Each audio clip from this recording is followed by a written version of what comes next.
right, everyone. I have returned. Stream is now live. I see Jack has joined our Roll 20. Let's get this party kicked off. Welcome, everyone, to the third All and right. final installment of this month's You guys, Dice Master Presents A Holiday Nightmare. Welcome, everyone. I am Dice Master. I am known in the D&D community who runs the crazy level 21 shots. I've been doing this for 3 to 4 years now. This month's event and theme is featured around Holiday with Krampus and Schneider, or Krampus Nights. We're going to go over some house rules. We're going to go over a couple of shout outs and stuff. Today's modular and event is courtesy of a good friend of the server and written by Crash Gem. I will provide links in the descriptions on the VODs for if you want to check out their content and if you want to pick up a copy of this module yourself, because it is designed for levels 8 to 9. And I have scaled it up to level 20 for what I do. Next up we need to do a little house rules very quickly, cover everything. Alright, to cover everything. Alright, friends, starting off. Potions at my table are an action or a bonus, and they heal from max output. You do not need to roll. You all should have started with a free healing potion of a supreme rating, which means you could heal for 60 HP.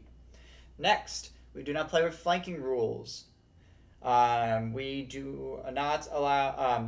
Players are only allowed one extra token per player. We keep that for balance purposes and time's sake, so it doesn't bog down the table. No flanking. We no longer play with glancing rules, meaning, for those of you who have never heard of the glancing rule, basically, if a creature hits you or AC on the dot, it's counted as half. You take half damage, but we no longer play with that rule. It has been vaulted. Let's see. I think that covers all my house rules. Next up is a couple thank yous. I would like to thank all my Patreon supporters for keeping the lights on and keeping up with supporting me and all the content and everything that I do within the community and what I bring to the table. Much obliged. If you're interested in becoming a patron, links are in the bio.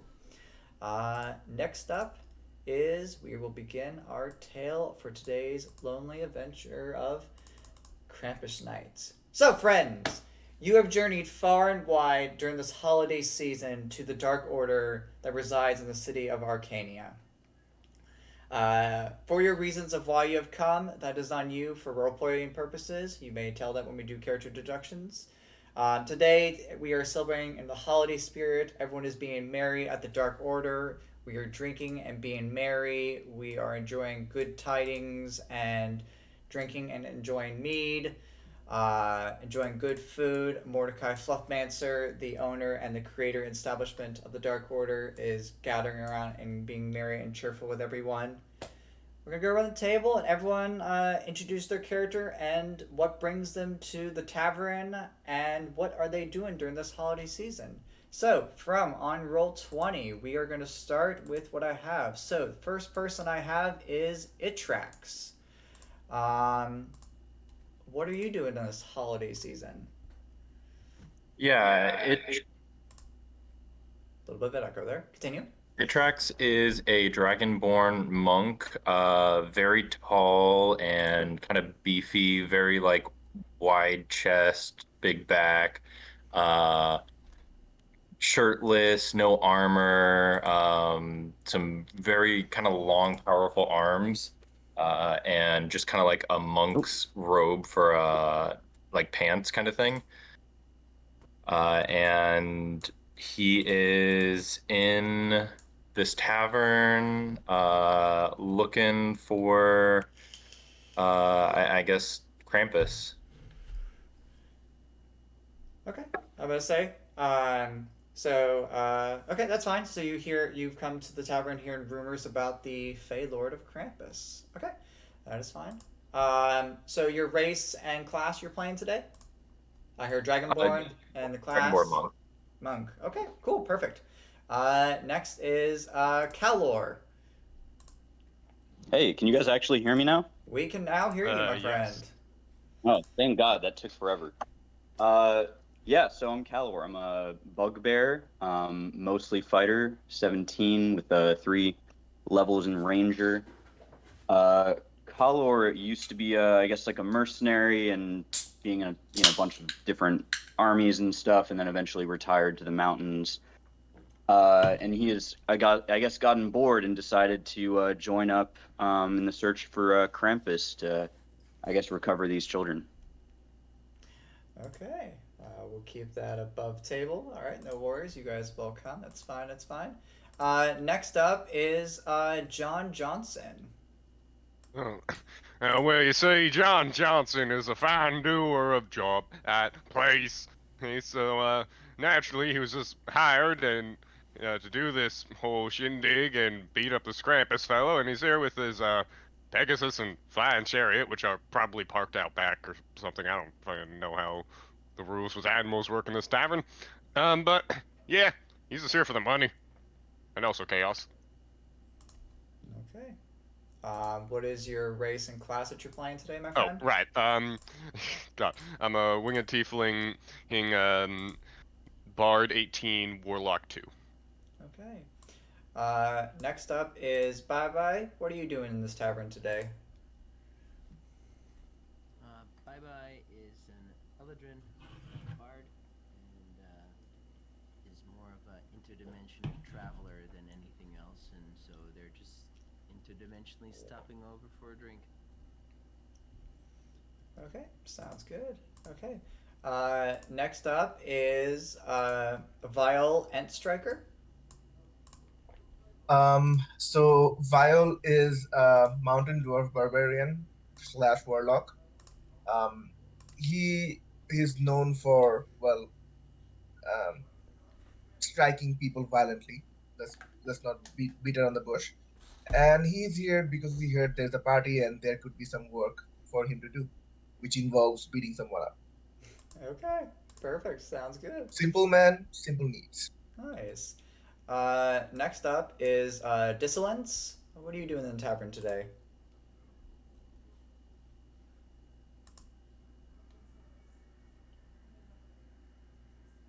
Frost, are you muted?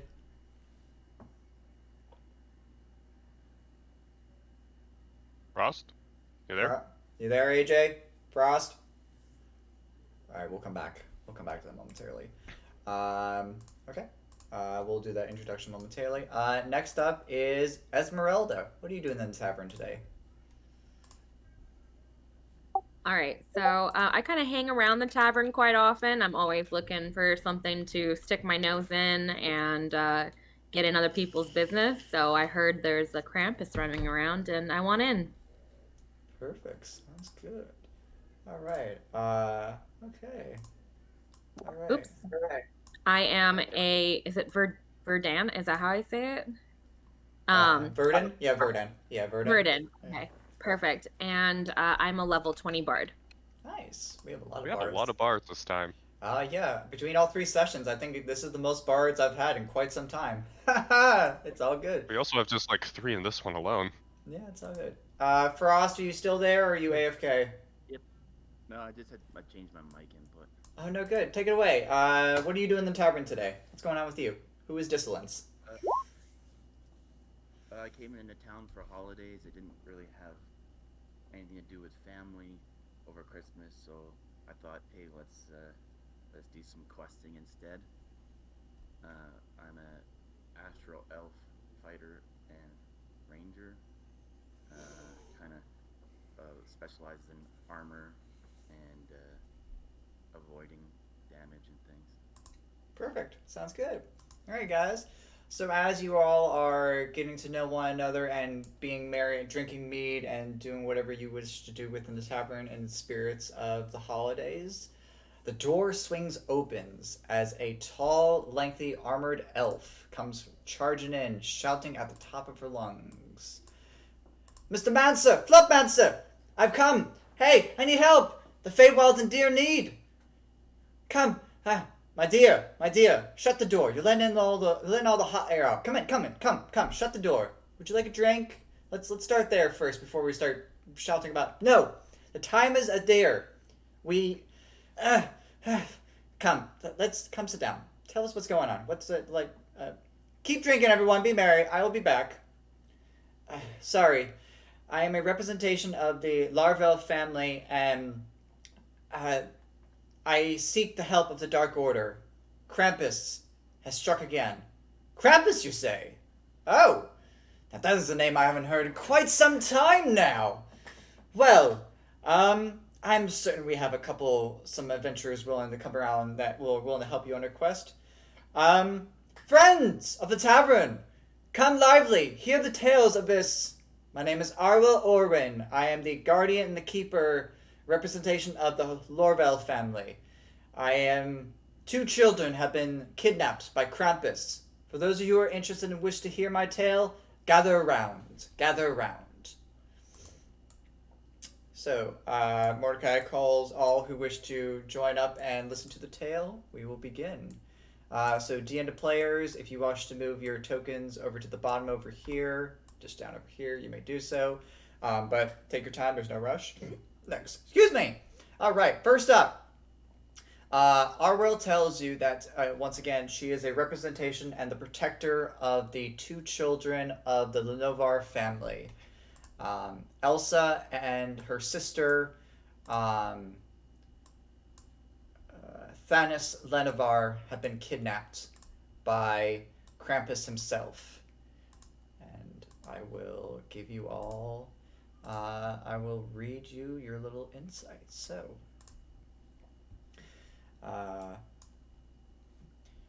there is a multitude of terrible archfate amongst the court of the winter, but there is one in particular that the children of many worlds above, that others fear. Krampus, the Yule Lord, a goat-legged, long-tongued, lash-wielding miscreant, who must punish the wicked, evil children each year, using his magic, monsters, and mischief. He travels from village to village, town to town, punishing the wicked, and reluctantly sparing the obedient. On rare occasions he finds a child so cruel, selfish, and vile that he snatches them up. Stuffing them in his wicker basket, he drags them back to his realm within the Feywild winter, called the Black Forest. Such children are never seen again, and their absence reminds others to live better and more selfless lives. But this time, Krampus has snatched up the wrong children. Children with influential parents who have hired you and your fellow adventurers to get them back, if you so accept. Lord and Lady Lenovar, Fey Lords of the Summer Cult, have many enemies. Fearing their children, Thanos and Elsa, who might be used as leverage against them, every year they perform an ancient ritual known as the Changeling. The Changeling is the practice of fey creatures who swap out their offspring with human or humanoid children. Some do this for mischief, others do it to fulfill bargains and protection. Some secretly keep their true children's identities and whereabouts hidden until they have come of age. Lord Lenovar has swapped his twin infants for a pair of human babies from a respectable and wealthy human family called the Fritzels, and none have been wiser until now. The Lenovar children are insufferable and cruel. They grew up spoiled and with a deep-rooted superiority complex. They terrorized their adopted human family and were very mean, bullying tyrants towards others of the township children. Unsurprisingly, Krampus snatched up the Lenovar children upon when he encountered them and such. However, Krampus is no fool. When he returned to his home at the end of his Krampus night, the true nature of the Fey children was revealed to him. What good prizes he had collected, knowing Lord and Lady Lenovar could not risk the exposure of the changeling. What good prizes had collected, knowing the Lord and Lady Lenovar could not expose of their changing ritual. He has attempted to use the children to blackmail the Lenovar family and such. The Lenovars cannot involve the rest of the summer court. In doing so, would reveal their shortcomings and weakness, inviting ridicule and scorn. Remaining under the clawed thumb of Krampus is still not acceptable right.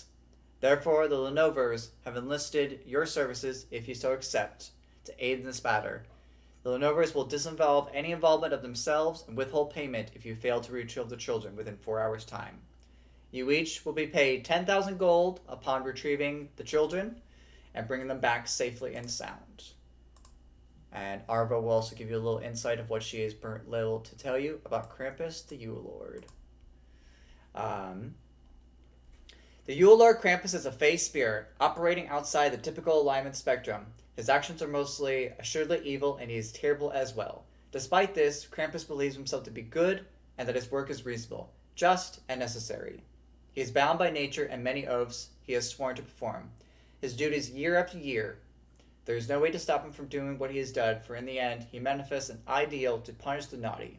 Krampus does not fear death, knowing that he will reform within an hour of his demise due to his magical rejuvenation ability.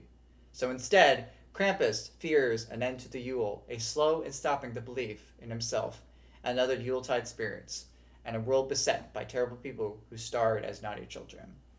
Arwell looks to all who have gathered to heal her tale and the quest. If any of you who wish to embark on this quest and wish to journey to the Black Forest, see me outside, please, and I'll provide you any more information or any questions you may see about the realm we're about to travel to. And with so, I bid you adieu. See you all shortly. And Arwell will go to the front door and await those who wish to accept. DM to players, this is your time if you wish to ask Mordecai any questions, if he has anything he can offer. But I'm sure that Arwell has more information that she can reveal than Mordecai can.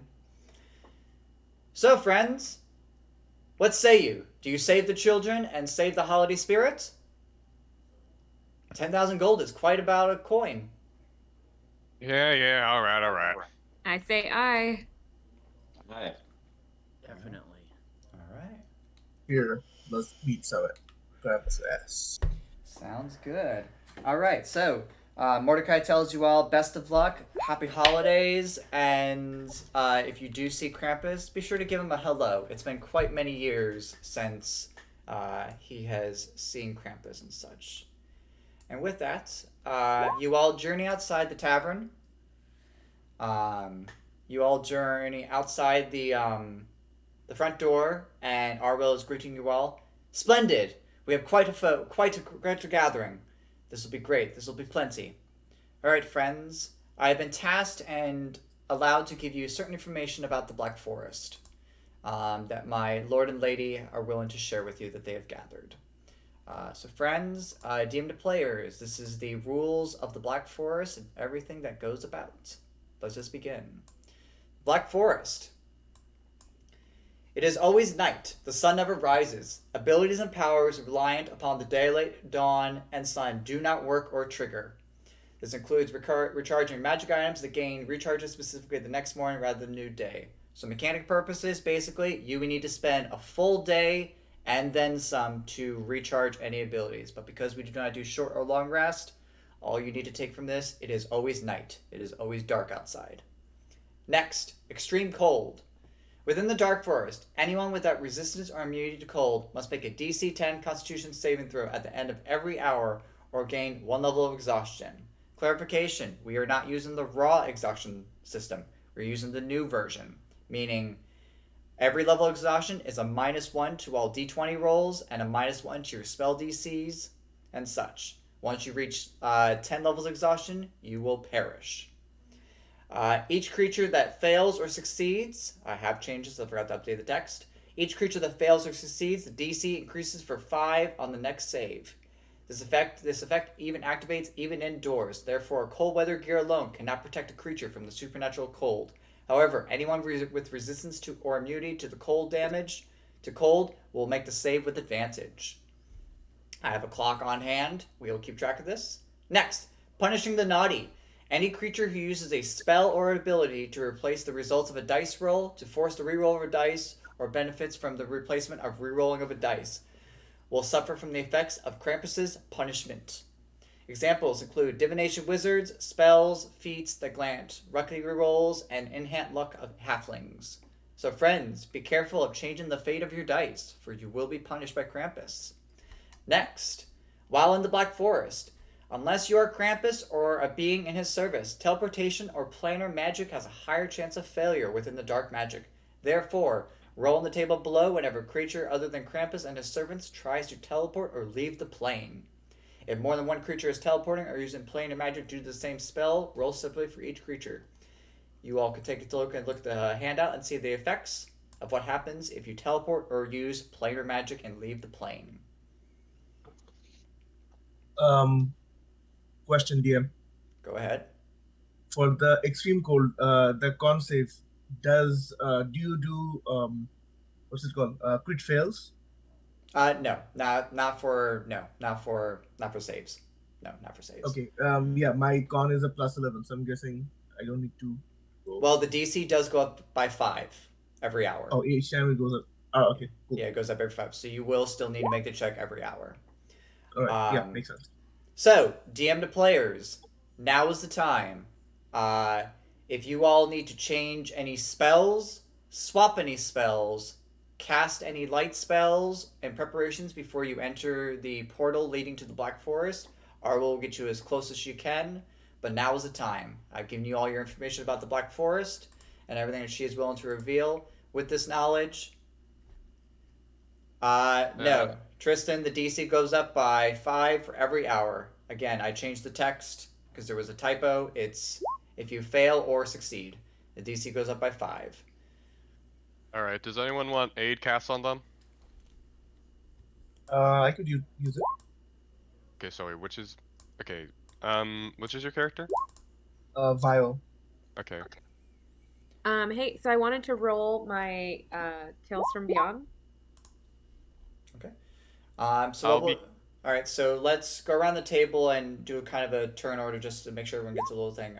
We shall start with Calor. Start with you, Calor. Is there any spells you need to swap out, or is there any spells or preparations you need to cast before we embark on this adventure? I guess, do I have to roll for like attunement? No, attunement. You did your attunement prior to character creation. No, you'll need to roll for that. Okay. Just Perfect. I think I'm good. Okay. John Johnson, we'll start with you. I meant to cast that aid at 5th level. Sorry, but okay, there we go. I'm gonna put aid on myself, Viol, and anyone else want the 3rd aid? So players, those of you who would like aid, please. Those of you who would like. Okay. Those of you who would like. Tristan, you. Yeah. Tristan, which one's your character? Bye bye. Bye bye. All right, yeah. Those Take of it. you who want the aid on you, type in chat, say me, yes, or where we do, so they can look at. I can also cast it multiple times. Okay, it's up to you. I'll do a 4th Sorry, level cast someone do if here. anyone else What wants. what does aid do? It increases your current and max HP. Oh, It's like temporary HP, but better. Thank you guys. We're new, so we're No, learning. no. Yeah, This, it's all good. It's all good. no, Don't this is fine. No, this is fine. No, can Hey. Dice Master, how many players do we have this time? 7. 8? We have 7. Right. So would you permit one extra person to get aid just for free if 2 players cast aid? Because it's 3 per casting. Yeah, I'm cool with that. Everybody gets it. Yeah, I'm cool with that. Can it? The other player that had aid, what spell slot did you want to use for that? Then I used 5th level. I'll also do a 5th level. Alright. So everybody gets sorry. No, I was just saying, can someone post the spell description of aid in the chat so that our new players and stream. Oh yeah. 20 extra HP, including your max HP. And then my question is, I can give 6 players 14 temp HP. So, by that extension of 8 Dice Master, are you okay with stretching that to 7? So that everybody gets that. Well, temp HP doesn't stack, but you take the higher of the pool. 8 is. Oh, you consider 8 temp HP now? No. There was mention of temp earlier, so I was just clarifying that with chat. I was saying that Okay. it's yeah. No, my Bard ability allows me to give 6 people. 14. Yeah, I can extend that to 7. I'm good with extending that to 7. Right. That's fine. Then I will do that, but I will do that. I think once we hit the ground, because I also would allow everybody to use their reaction to move at full speed, so that'll effectively be my first combat turn. But since everybody's adjusting their stats and stuff, maybe it makes sense to do that now. Okay. All right. Also, where's my Pegasus? Is that just like? Did you tell me you were given to Pegasus? Well, it was on my sheet, and I had the chariot. I did not. I don't check sheets for familiars and items. I usually look in chat for like that. But I will now go grab a Pegasus. My apologies. My apologies. Yeah, I don't. The only thing when I'm doing character creation and checking sheets is I check for feats. I do a quick scan of the spells to make sure that I know what's going on. I check to make sure that everyone has the correct with their stats and everything's all good. Just a quick check over, but I do not check for creatures and or such. Okay, I did mention that I had a Pegasus at one point, but it was in like a smaller message, so it's yeah. I probably should have clarified it further.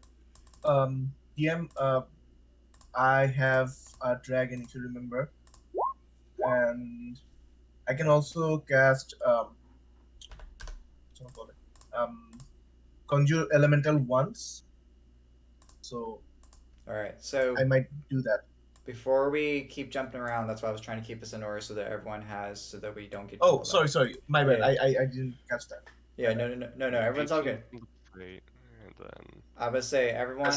I will adjust tokens and everything like that. That's why we're doing this turn order. I want to make sure that John Johnson's good with any other prep they want are good before we jump to the next. person. there is also the chariot, the flying chariot, but we can. I can pull. I can pull up the chariot once we land on the ground. I got that. I can. That's good. Yeah. Okay. Here is Pegasus. Okay. Next up would be Vile. What are you doing? Are you swapping any spells, or do you want to cast a thing in preparation? Nothing. Is just I have a mount would be a canary, which can turn into a dragon, which I will use in combat. So we're good for now. Okay. Sorry, quick question. So the dragon would stay for an hour. Are you? In last time you extended it for the entire session. Are you gonna do that the same thing? You In will that case, be, I can just. you will be in the Feywild for a minimum of 4 hours. So, All right. So you're. It's gonna go out after an hour. yes. Okay. I have a clock. Don't worry. I will remind you that your time is need when your duration of that is going to expire. So. All right, and I also have a way of casting conjure elemental ones. That might do that in combat, but other than that, yeah, we're good. Okay. Just you might need a token for it. That's one. Which dragon was it, by the way? Which dragon was it? Adult Gold Dragon. Okay, I can do that real quickly while we jump to Esmeralda. Is there any spells you need to swap out, or anything you want to do for preparations? I do have teleport, but it's fine. We have so many different spells. But I will do Tales from Beyond. I guess I roll twice for it. Okay. Hey Dice, I dropped a flying chariot token for you in the Charlie chat. Okay, I'll grab that. I don't know, I thought it was cute. It works. No. I'll grab that. It'll save me some time. Okay.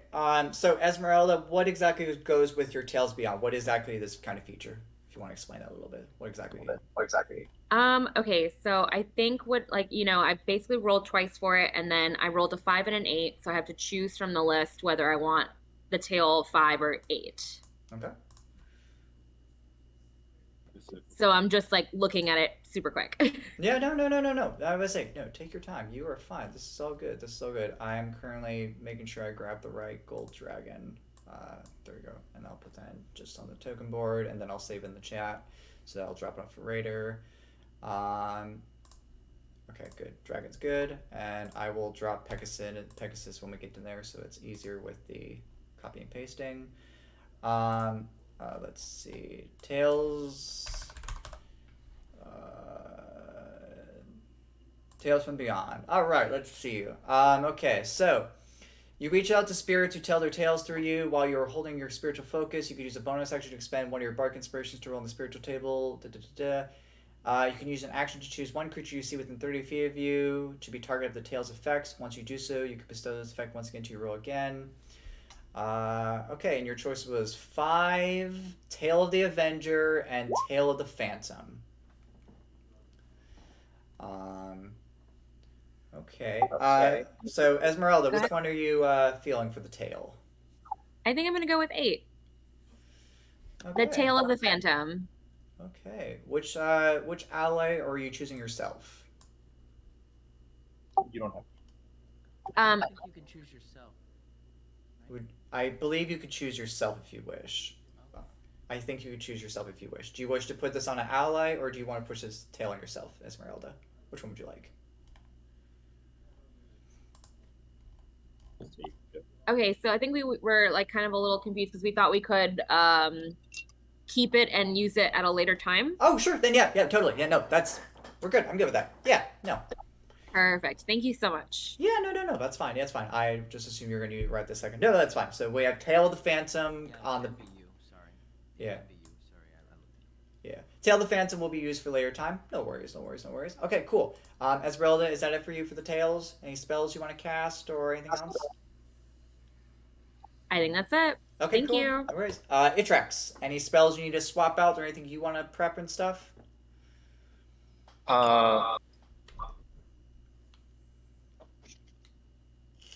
I believe we just woke up from a long rest, most likely. So Yes. the only thing for my character is the Tranquil Mind, which allows me to have the Sanctuary spell. Okay. Do you wish to play Sanctuary on yourself for the next minutes? I'm sure your journey to the Black Forest will take longer than a minute, or would you like to hold off on that?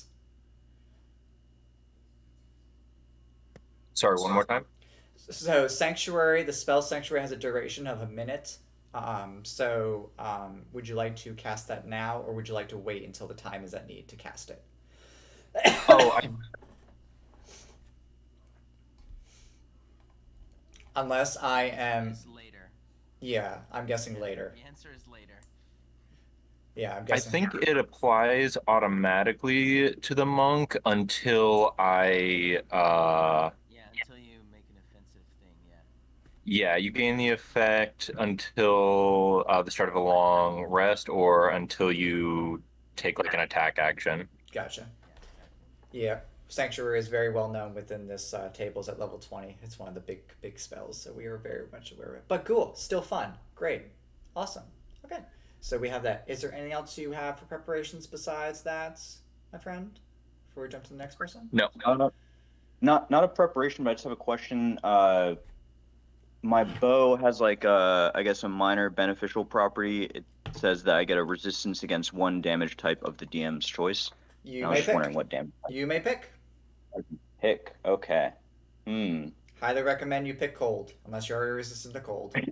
That's what I was thinking. Yeah, I'll do cold. Okay, cool. Nice. All right, if that's it for you, we're going to jump to the next one. Dissonance. Any spells you need to swap out or anything you wish to do for preparations and such? Just doing the bond on my weapon. Okay. All right. And just a couple questions related to the rules. So, if you teleport within the presence of that bad guy, then you get punished, or just in general? Just in general. Okay. As soon as we enter the Black Forest and we're in that lair, if you teleport or use any form of planar magic, you will be struck with the punishment table of Krampus.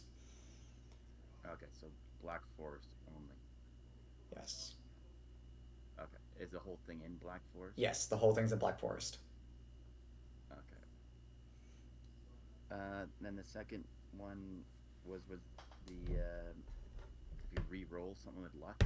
What was that one again? So basically, if you have an ability that changes that you can, for example, you can, if like for the feat example for lucky, or if you have an ability that allows you to do a reroll of a roll, or anything that changes the fate of the dice on the table, you will be struck with the Krampus punishment table. What about something like Bardic Inspiration? Bardic is add, does not change. It adds. Bardic adds. All right. Yeah. So let me clarify everything. So if you change the die that's already been enrolled, for example, with the like it was giving examples of the divination wizard with their divination ability, or thank you for Porton, or if you have a lucky feature, or you have an ability that allows you to, if you don't like that roll, you can re-roll it, or stuff like along those lines. If you decide to take the risk and want to change and challenge the fate, go for it. You will just suffer the punishments of Krampus. If you teleport or use planar magic, you guys have already seen the table. I gave you guys the handout in Roll20, and I will share it once more per the Black Forest. So anytime you teleport or use planar magic, or any creature that is not under the um, basically following of Krampus. Like if you're one of his disciples or basically like that, you will, per the text and stuff like that, you will suffer the effects. And oh, that is one more. Do you know what that is? For what? Do you know what that is? That punishment? No, you will not know until it happens. And does things like face step, misty step, Yes. dimension door? Yes. Okay. And even when it's face step, when it's just a racial ability? Yes. Yes. Okay. If that's it for distillation, next is bye bye. So we just need to recap what everything you're doing. So we're doing. You matched you matched the 8 spell, which is good. I saw that. I see true seeing. Is that on yourself? I'm guessing. Yeah. I mean, are we just getting away with setup turns? You have roughly under an hour. You have roughly 5 to 10 minutes of setup. Okay. Yeah. So I'll put a death ward on myself, a freedom of movement, a mind blank, a true seeing, a long strider, and I did the 5th level aid. Okay. Just make sure you burn the spell slots and. I will. And then I guess my first action when we land will be the mantle of majesty. Sorry, the mantle of inspiration. Sorry, to give everybody 14 temp HP, and then they can also move their full speed without triggering opportunity attacks at the cost of their reaction. And I don't know, how long does the star form from the wild shape last? Is that an hour? In that case, then I'll do that one as part of my setup as well. Quick question: Does everyone have a means of flight? I don't. No. I don't. I mean, I can if I'm not raging, but I would probably be raging. Okay. So before we go any farther, so let's move forward with the story. And once you guys I also still have a question about my character before you move on. I mean, go for it. do your thing. So, like I introduced my character, my character's all about planar travel, or teleporting at least. And so, but on other people. So, does it punish the person that travels, like teleports, or does it punish the person that casts it? It's the person that casts it. If you're causing someone to teleport, it would be the person sparking the teleportation. Really? Yes. Oh, well, that's the end of my character. Hey, I had Astro Elf, so my guy's useless. World class. Now let me above table clarify. The punishments are not severe, like it's going to drop you to 1 HP, it's not going to turn you into Jurask. They're fun holiday punishments. Nothing drastic, nothing major. I understand that, but my entire character is built around the amulet of the plains.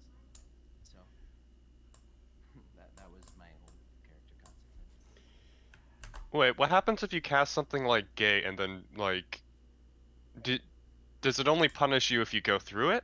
Upon you causing planar magic, you will suffer the effects of the Fey line magic, and I will repeat this one more time just to make sure. So, just one more time. So, you roll on the table. It's a D10.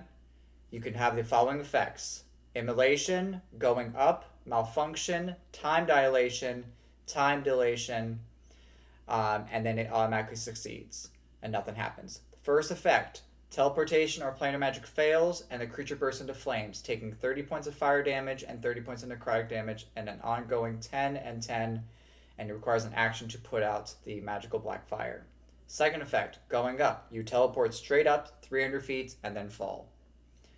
Next is malfunction. Instead of teleporting or using planar magic, you blink for the next 10 minutes. Next effect, time dilation. Instead of teleporting or using planar magic, a creature slows down as though under the effects of the slow spell for the next 10 minutes. Next is the next time dilation. Instead of teleporting or using planar magic, a creature speeds up as though they're under the effects of the haste spell. If you roll the number 10, nothing happens. These effects These effects only trigger if you are using teleportation magic or using planar magic. So again, that's my entire character was about the amulet of the plains. This, yeah, I mean, unless it's like a 9 or a 10, this is a severe, what do you call it, handicap for my character. I did not design this, my friends. I did not design this. This is from straight from the modular, per the rules of the Black Forest. Sure. I will also say that I'm an Eladrin. I speak Sylvan and Elvish, so wherever that comes into play, it ends up being, I guess, a Sylvan adventure. Okay. All right. So if everything's all good, Arwill will crush her. Can I ask? Sorry, can I ask one question? Okay. Go for it. So can I change one of my resistances that I can choose to cold? You may do so if you wish. That's fine. All right, appreciate it. Thank you. Okay. If we're all good, we're going to continue with the story. Arwill pulls out her crystal given to her by the courts of the Feywild, opening a gate to the Black Forest. As the gate opens up, you all see what appears to be a dark, creepy, shadowy forest with all creepy faces on the tree trunks and stuff. And you all can enter at your leisure. Welcome to the Black Forest. We do not need tokens on the board. This is mostly just for theater of the mind as I continue with the rest of the narrative. So as you all, one by one, enter the portal leading to the Black Forest, Arwell guides you and navigates you through the forest before leading you to what appears to be a three fork in the road.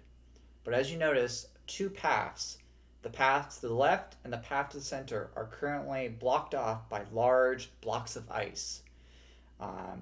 She tells you that the two previous parties have chosen the middle and the left path, and it seems that Krampus does not want you to go those two paths.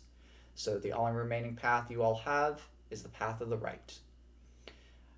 Arwill tells you that I have placed you 60 to 80 feet from the village in the Black Forest, just outside of the mountainside that Krampus resides. She recommends you guys take the stealth approach if you wish, or you can go in magic blazing and do what you see fit.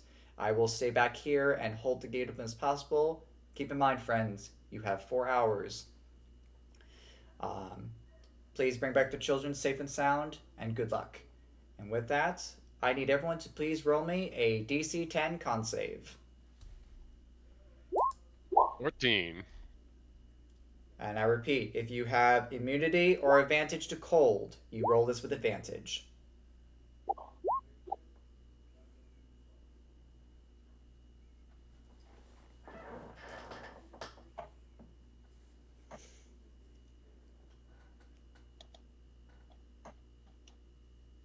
Does anyone know how to turn off the animation on D&D and Beyond? Because it's like in slow motion for me. Dice rolling. You have to go into the home part of your character sheet, and then you can turn off dice rolling. Yeah, click the The Beyond. manage? Click the Beyond 20 button up at the top of your sheet, and you should be able to toggle off. Oh, okay.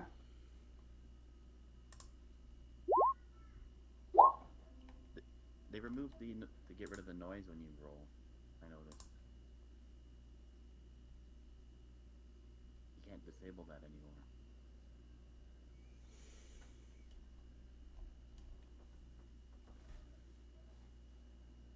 I guess I turn off the digital dice? Is that what it is? Yes, yeah, turn off the digital dice. It's called dice rolling.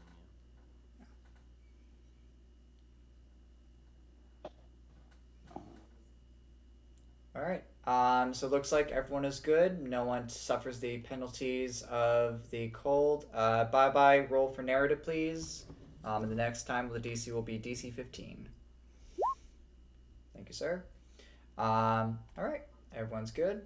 All right, friends. As Arbos told you, you guys are 60 to 80 feet from the village. You all could see stone cottages and green flames coming from the chimney smokes. And you have the table is yours, friends. Do you wish to press forward, or do you wish to stay back and make some skill checks, or what would you guys like to do? I remind you, you are Okay. 60 to 80 feet. Okay, so how many people can fit on the chariot, minus me? 1 plus 1. I believe it's you and one other person. Okay, so could I ride the Pegasus and then have 2 people in the chariot? And which chariot is this? This is the The flying chariot. I can. Where is it in my inventory? I can display it, I think. Bye. Once we get on the tokens, I will change your thing to 120 for you. I have you. I got you. Bro, let me display it. Um, seeing that you are using your chariot, I would, from my backpack, I would pull out a small statue, a golden canary statue, and throw it to the ground, and it becomes a giant golden canary.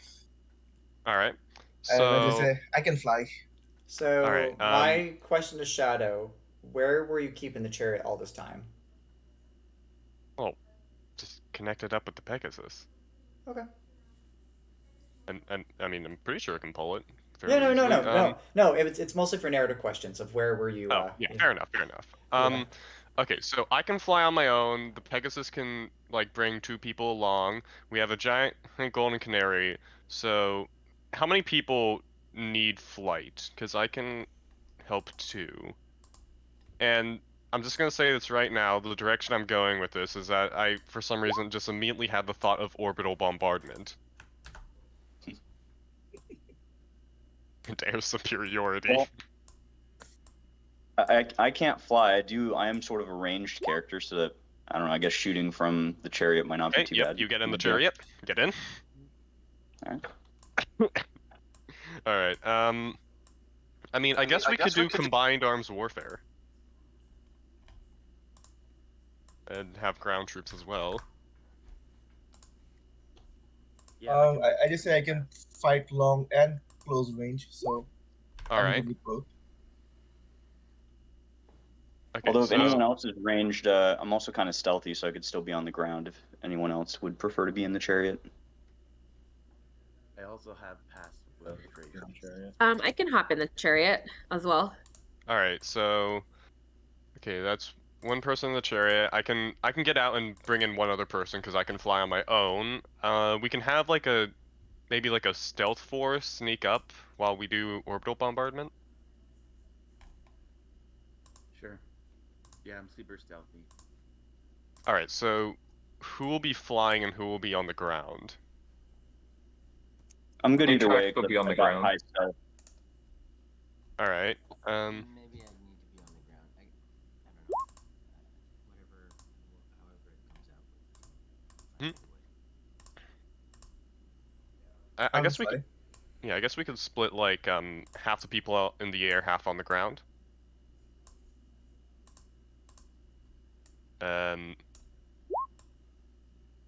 Okay, so me, Alex Morgan, which one's your character again? I'm Esmeralda. Okay, so John and Esmeralda are in the air. Does like one more person want to get up in the air as well? Viol is following you guys. All right, so that's 3. Okay, so bye-bye's a bard, ground. So let's do this so that we just have a visual so you all can see. So we'll do this. I'm gonna put you guys right here. All right. So you all should be able to move your tokens. So if you want to fly, move your token over here. If you want to stay on the ground, move your token over here. Just so that we have, so we know, so you all have a little visual of who's who. Now, if you are flying, so the chariot can carry 2 total. So I can think also fly on my own. So yeah. I have my own ways of flying, so I guess Esmeralda and someone else can hop in the chariot if they want to. Okay. I will take. Okay, so Arwell's going to go over here. I believe I saw Discipline saying they're going to go on the ground. I believe Kalor was going to go on the ground, but they're happy either or. All right, bye. Do you want to do air or ground? I'm okay with either one. I think if there's a lot of people there, then me being a squishy character makes it a little bit more prone to AoE attacks. So maybe I need to kind of be a little bit more out of the group, maybe I should be All on right. the ground. Okay, yeah. Then I'll also be in the chariot. Okay, sounds good. So, All right. So do you guys want to do like a stealth attack? Or I'm cool with that. all right. Yeah. Here's the thing.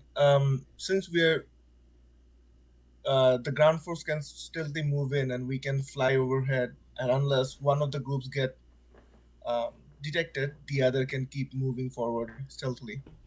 Mhm. And well, if Okay. the ground forces get detected, then we can start bombarding from the sky and vice versa. Yeah. How does So that sound? I guess the main question is, does the ground force want to like try and stealth in first? That's fair. Yeah. That's the question. Yeah. What if we had like the chariot cause of discretion for the stealth team to move in? Sure. Sounds good.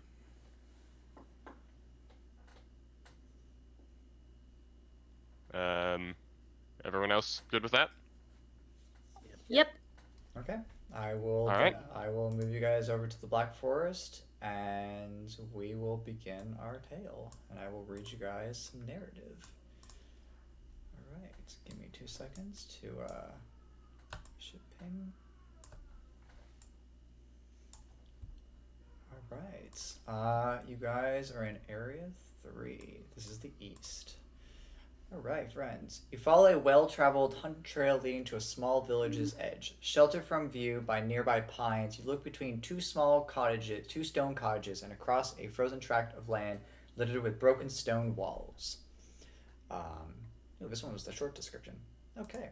Next, DM to players, mechanics. Any wall you guys see that is not part of the house is between 5 and 10 feet and will provide full cover. The icy slopes are made of natural stone, and their steps are carved within. Any trees you see are made of black pine. They are very lovely with black needles and are towering 50 feet high. All trees are 50 feet high. Next, I forgot to say this for the house rules before we got a little distracted. I have raised the max cap for falling damage to 50d6 from 20d6. You guys are level 20, so the cap is 50d6. Now, I am taking a step back, and you all may plan out your things. I will move your tokens just a little bit down to the trees, just like right down here if you guys want, and then the chariot's just right there if you want. And I'll put that in the back layer. There you go. And then you guys. Okay, thank you. Yep. And then you guys may. The scene is yours, friends. The scene is yours. All right. So, yeah, we can just assume that the Pegasus is up with the chariot. Anyone on the chariot also gets a +1 to AC, by the way. So. Thank you. Mhm. Oh, I forgot. For how long? As long as you're in the chariot. Okay, cool. By the way, I forgot to update my hit points. The aid was 20, right? Yes. Yeah. Okay. Do I need to Alright. do that in the D&D Beyond as well, or just roll 20? Just roll 20. Just the roll 20. Yeah, just for the roll 20. 8 gave us 20 extra hit points. Yeah, increase to your max. It's to your max. But most people just add to temp just to make it simple so it doesn't have to change too much things. No, because then if you get temp, like from me, you just got 14 temp. Yeah. It's confusing. Yeah, I changed my actual hit points. Yeah, It's easier. I would say if it's easier, yeah, whatever is easier for all of you, go ahead and change what you need to change. But yeah. All right, friends. I have done my job for adding tokens on the board for in the village. So like I said, so ground support. Let's go with ground. What would you all like to do? I'm not going to do a turn order initiative part thing kind of thing. You all can decide how you guys wish to do things. If I need to step in, I will step in. So I have the mantle of inspiration. So this is the moment that everybody gets those 14 temp HP, and apart from your normal movement that you do, you could also choose to use your reaction to move your full movement without triggering opportunity. So we had another 14 on top? So temp HP doesn't stack, right? So I don't know if you got temp HP from something else, but you got 14 HP from me that we talked about at the start a position, but that comes into play right now. And because that comes into play right now, you also right now have the option to move your full speed without triggering opportunity attacks as at the cost of your reaction. Right, but does it stack? It doesn't stack with the 20 from Aiden. So It does, it because does. 8 is not temp HP. Yeah. 8 isn't temp HP, it increases your max HP, so it's different. Yeah. A lot of DMs and players for simple, just to keep it simple, they just treat it as temp, but it's not temp. So you do get the 20 and the 14.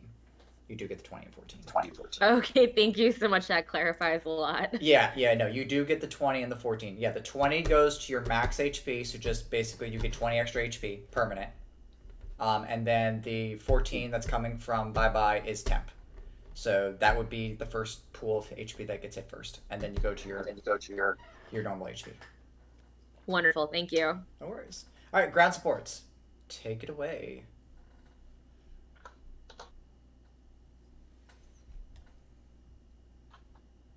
Hmm. Oh, I need to move one of my... Oh, I do have a... That dog should be right there. There it goes. Itrax, give me a second. I will fix that. There you go. I'm thinking I should probably use Primeval Awareness and see if I can detect any Fae, Fiends, Undead, anything like that. Sure, that's up to you if you wish. Sorry, what was that? We're in the Feywild, so there's Fey all around us, I suppose. It won't tell you. Well, I guess it says it reveals the creature's location. Is it just more of like a general, like they're in front of us somewhere, or is it specific or just more general, like that ability? It's primal what? What is it? Primal awareness? Primeval Awareness, yeah. So it's using one ranger spell slot. You focus on the awareness of the region around you for 1 minute per level. And you can sense within 1 mile or within up to 6 miles if you're in your favorite terrain, which mine is Arctic. Okay. So if that's what you want to do and burn the spell slot, I can reveal to you what's in the Black Forest and within the village. I can do that. Okay, let's see.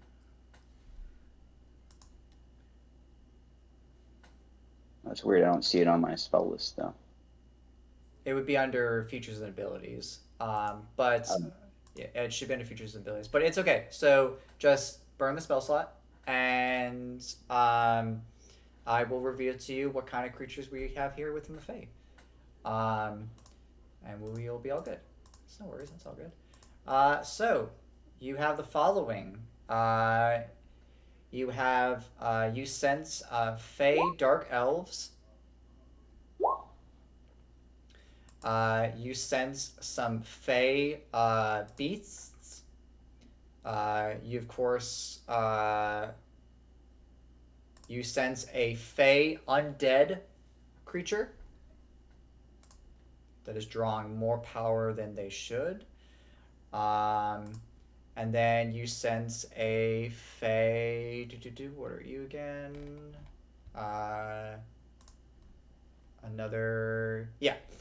You sense Fae humanoids, Fae beasts, Fae undead, and a Fae giant.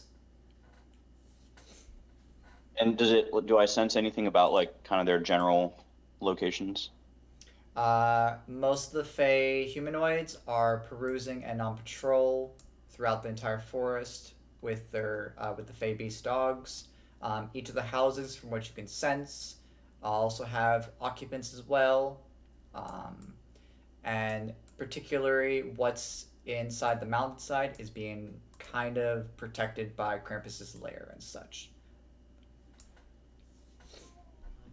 So as a Fey creature myself, do I know that all of these creatures that have just been relayed to me are native to the Fey? They are native to the Fae, yes. Okay. They are native to this plane. All right. Ground Would support. I be able to give a little bit of extra information, or he just senses a Fey giant or something like that? I don't have any more information to pinpoint what that would mean. Yeah. Fey humanoids, Fey beast, Fey giant, and a Fey undead are all within the Black Forest and within the mountainside that is Krampus's lair. Any particular information that is being drawn from that ability is being blocked. That's within the mountainside, but using the ability, you can all gather that there is quite a bit of patrolling troops of the Fey humanoids and the Fey beast within the housing and the Black Forest itself. So, Hunter would be flying 120 feet up in the air, because that is the range of his dark vision and the range of Eldritch Blast. And he would basically try to see what's on the ground. Okay. If you want to move your token and go fly about, you may do so. I'm gonna say if we want to give the scene to our flying support, you guys may do so. You may move around the map if you want and be 100 and or however high you want to be in the air. I mean, yeah. So the main thing I have that could trip them up, I mean, besides blast spells, I do have plant growth. However, that would make everything incredibly difficult terrain. I have freedom of movement. I'm walking. I don't care. I think the All right. ranger is not bothered by. I think Frost is playing a ranger. He shouldn't be bothered by magical plants. Mm-hmm. I'm happy to give anybody else freedom of movement if they need it. All right, because Party flying, so I think Mhm. it would actually be a great spell for us. All right, so do you want us to cause a diversion now or later? You all tell me what you all want to do. I am waiting for the next cue. So, All right. this is a 100-foot radius. All right, I will. Not go. now. Okay. I will. Do you guys have any kind of sort of signal you could give us? Hey guys, sorry, I just need to close and reopen the roll 20. It's like all black now. All good. I think unless one or the other, we are thinking about stealthing, right? So we can keep moving forward until we get detected, and then we can provide air support. All right. Okay, I guess I'll just ready my action to fly up into the air and cast plant growth once they get detected. Okay. So Same thing. Hunter would be ready Eldritch Blast. Anything that triggers combat, like the biggest, baddest enemy he can find, he's gonna shoot.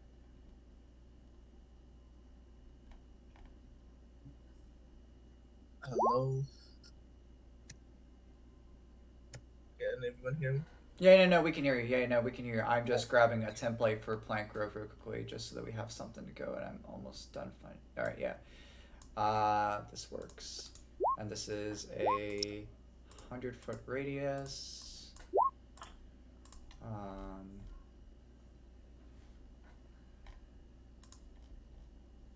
will just have this ready to go.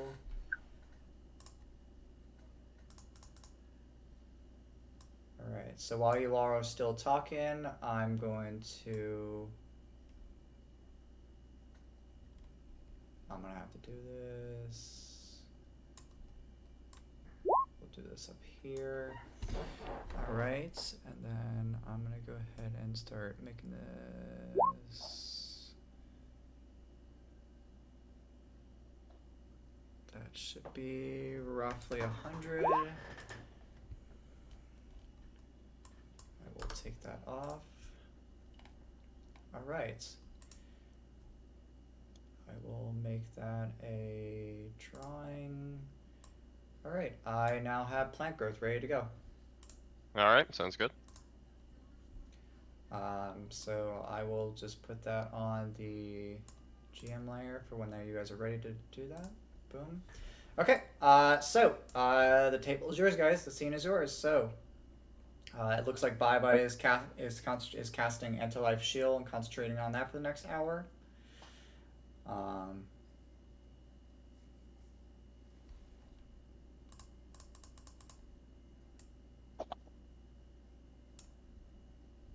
is it just a 10-foot aura? Does it give any light or anything like that, Bye Bye, or is it just? Nope, it's just an aura. Okay. A quick question. Somebody mentioned that they had 60 feet of dark vision. So I have that as well. Is there anything I need to do on like my token? I will take care of that for you, my friend. I got you.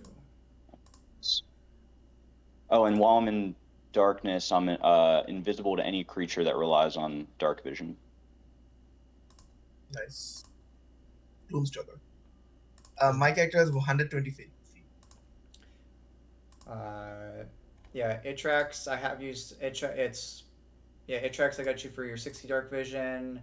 Calor, Calor, you're set to 90, so we're good. And then Vial, you're set to 120. Yeah, everyone should be good. I'm 90 as well. Yep, you are set to 90 as well. Perfect.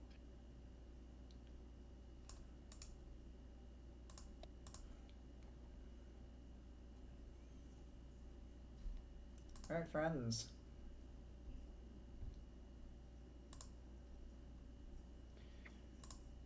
All right, guys. Okay, so what's the plan with the people on the chariot? So once they send like a kind of signal, we're gonna just kind of go up and cast plant growth.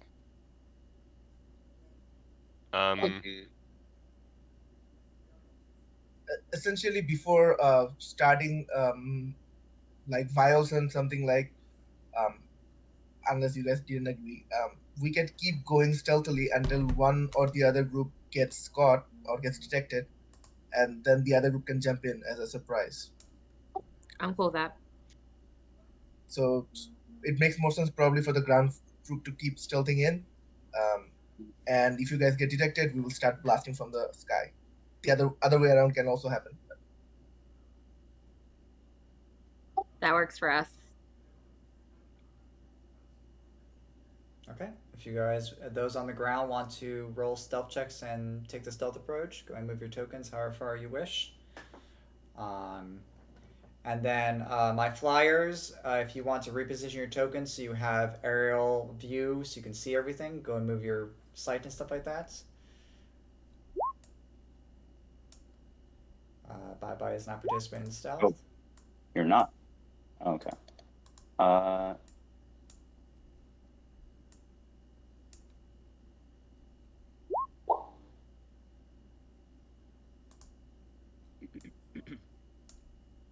already invisible.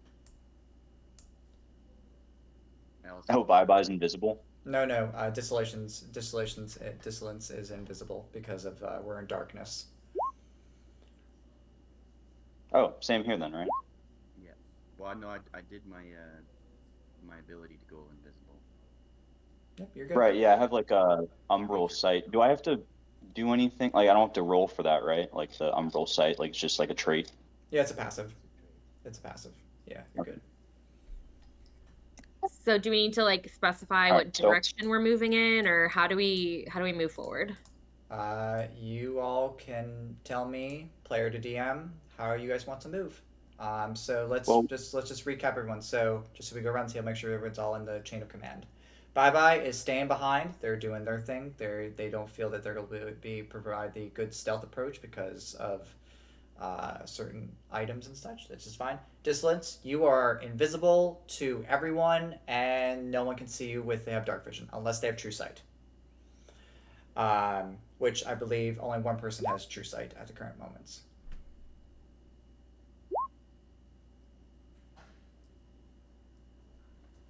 Okay, yeah. So let's start with Dissonance. Where would you like to move your token? Let's start with you. Where would you like to move? And then we'll move the rest of the tokens.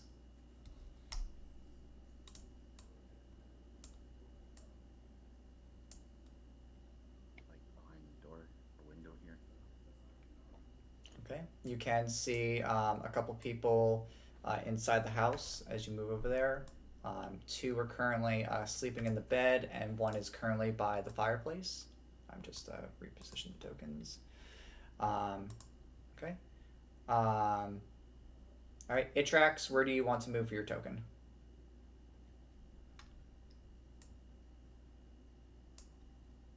I want to climb over the roof, like on top of the building, and kind of get above like the entrance of the door, and just kind of wait until the rest of the group moves.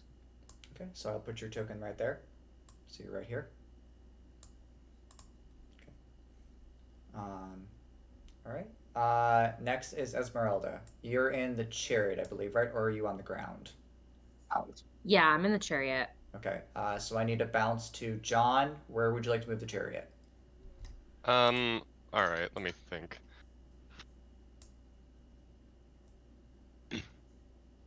So you guys are kind of going down the central area. So I guess kind of floating above one of the houses, up at the... Okay, wait. If I can float above one of the houses, to the south of Viol, that'd be great. Sure. Would you like? Nope. Does that work? Yeah, just higher up. Of course, yeah, of course. Again, this is I'm gonna say yeah. Once I move to Foundry, I can actually show off powerful dynamics so you all can get an aerial view versus what you all can see on the ground. So, Roll20 can only do so much. Um, okay, so and then I need to move Esmeralda with you. So let me move your token over here as. Okay. Okay. Next is Viol. Is this where you want to be for your token? I would try to find a point where he can see people, so he would probably move around. Yep, around here. All right. So that he has a line of sight inside the.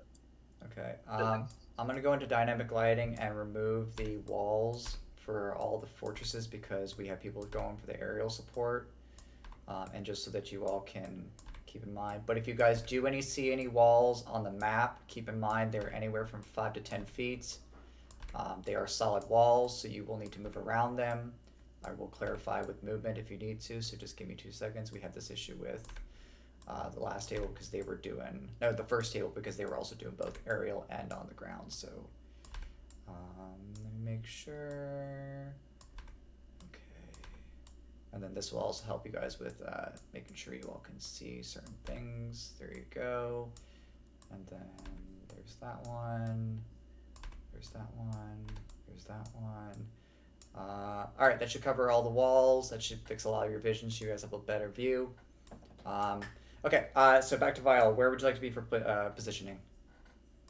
Yeah, I put myself there. Okay, that's fine. All right, John, we've already moved you with the chariot and Esmeralda. Kalor, where would you like to move? Wait, where's Vile? Because I saw him before, and then now he's like gone on the map. He's over here. Oh, okay. I see. Over there. Okay. I'm confused. Is that horn thing? Is that like a creature that we can see? Yep. Yeah, if it's within, yeah, it's a dog that's currently on patrol with one of the Fey humanoids. Oh, okay. Let's see.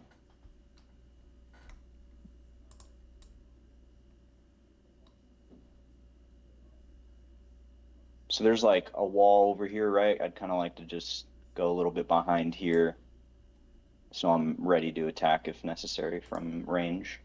I'm guessing one of these, this wall right here. Sure, yeah, that's fine. That's fine. Okay. Yep, you're good. How high is this wall? 5 to 10 feet. So. Okay. So I'm like crouched over here. Yeah, no worries.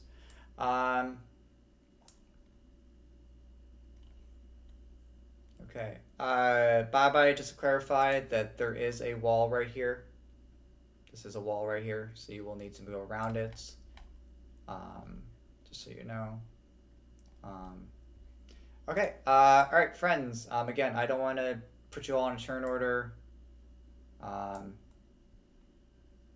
So All right. So those of you who are on the ground, are you all casually just strolling about, or are you actually doing stealth? I'm being stealthy. Okay. So Although those. I guess All right. all of these are like they all have to. They're relying on dark vision, right? Probably, possibly. Okay. So I think they can't see me anyway, but yeah, I'm being stealthy. Okay. So for those of you who are, um, okay. So those of you who are actually taking the stealth approach, please go and make me stealth checks. Those of you who are invisible and doing stealth, I'll give you advantage. Um, and this is not so much for if you cause too much noise, you'll attract all the enemies. This is just narrative and RP purposes. Um, You want some sort of a bold thing, like a performance check or deception check. I'm not trying to be anybody else. You can just, hey, I belong here. yeah, I'll come back to you. Join. Yeah, no, I got you. We'll come back to you momentarily once we get all the stealth checks out of the way, and I want to see what we do with this. Atrax, go and roll again, because I believe you said you're invisible because of your Gloomstalker ability, right? Not Itrix, Kalor, I believe. Ah, okay. Apologies. Yeah, you'd be yeah. And only invisible That's fine. dark vision, right? So not light sight. Correct. Yeah, just dark vision. Okay, so everyone is all good. Itrax, you're flying, so you're fine. Well, you climbed. You said you climbed on top of the roof, right? Yeah, correct. Just for the narrative purposes, can you make me an athletics check? This is mostly for narrative, and we'll see how, and then tell us the scene of what goes about with you. Can I use acrobatics? We'll start with athletics, and depending on how you roll, we'll go with acrobatics next.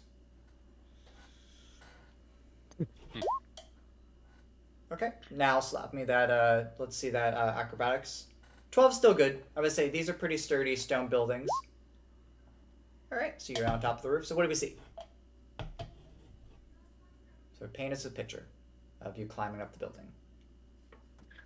Yeah, I will use my kind of nimble monk, very athletically like trained body to just kind of like vault up the side very quickly, almost like I'm just running straight up the wall. And then I'll get to the top and kind of crouch and start looking around and see where any light sources or any bad guys I can see, any creatures at all. Okay. All right. So, like I said earlier, you do see a series of Fae. They appear to be dark, lengthy elves. They're all patrolmen. You can notice that they each are wielding some swords and crossbows, and some of them have at their side their trusty their trusty dog steeds, very ferocious dogs. But besides that, that is all you can see from on top of the building. You don't see anything that's of like a big target that seems ferocious or evil from what you're asking. Um, Keep in mind, it seems that they're on high alert, not high alert, on alert just to keep patrolmen. They don't give a sense of that there's danger at need. So it's Krampus night. Everyone's enjoying the festive holidays.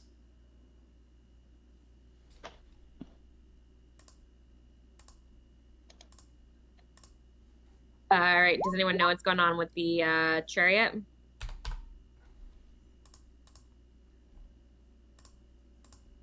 I mean, I'm currently just waiting for them to give the signal. Okay, cool. All right. Okay, so friends, the table is yours. So you all, we're kind of split a little bit. We're kind of split the part a little bit, and it's gonna be a little wonky a little bit. I see. All right, so let's go back to aerial support real quickly, just to cover all the grounds. So my aerial support, like I said, you all see tall, lengthy, dark elf patrolmen who are currently, some are drinking some hot chocolate, some are having conversations with each other. Some of them have at their side little tiny fey dogs, and they're all just doing their normal guard duty and just patrolling everything like that. My people in the chariot and flying above, you do see a series of stone cottages. You already saw this one at the top. There's one to the east. There's one over to the west. There's one to the down southwest, and then one to the pure south for all my aerial support. So nothing seems to be of any hostile or big targets or anything of interest. All is quiet, and everyone is just enjoying the festive holiday spirit. And Did we want to distract the people on the bottom? I have minor illusion. I could maybe create an illusion. And I also have guidance, so I can use that as a bonus action for anybody on the ground. Yeah. So Wild Thought, are these? I mean, it sounds like these people are not hostile. Does anybody that I guess like maybe like Bye Bye want to try to even talk to one to see if we should even be attacking them? Yeah, so I'm about to jump to Bye Bye. I completely forgot about that. Bye Bye, go ahead and make me a performance check to see what do we as the act of you strolling about the Black Forest and just being yourself. And then you can paint us a picture. Sorry, I heard nothing for a while. You want a performance check from me? Performance check, yes, to paint us a picture on how of what we see as you're acting coming down the. Okay. So what do we see as you're paint us a picture? Well, I'm an autumn ladron currently, so and I'm in medium armor, so I'm just walking around pretending, like mostly trying to just fit in as one of the patrol guards, even though my armor might be slightly different. Okay. You don't seem to attract any attention. You do get a couple looks from some of the dogs over here, but they pay no mind attention. You're fine.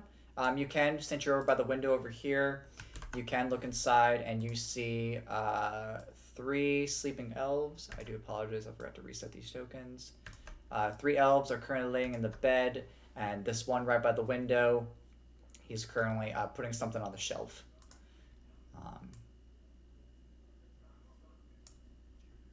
Okay. All right. So now back to you all as a team. So, what would you like to do with all this information, friends? So are we stealthing across, trying not to fight, or are we fighting? I think that's the main question. Is there anyone maybe can we find out if they're friendly or hostile? I guess I do have. Well, so Bye Bye Faye.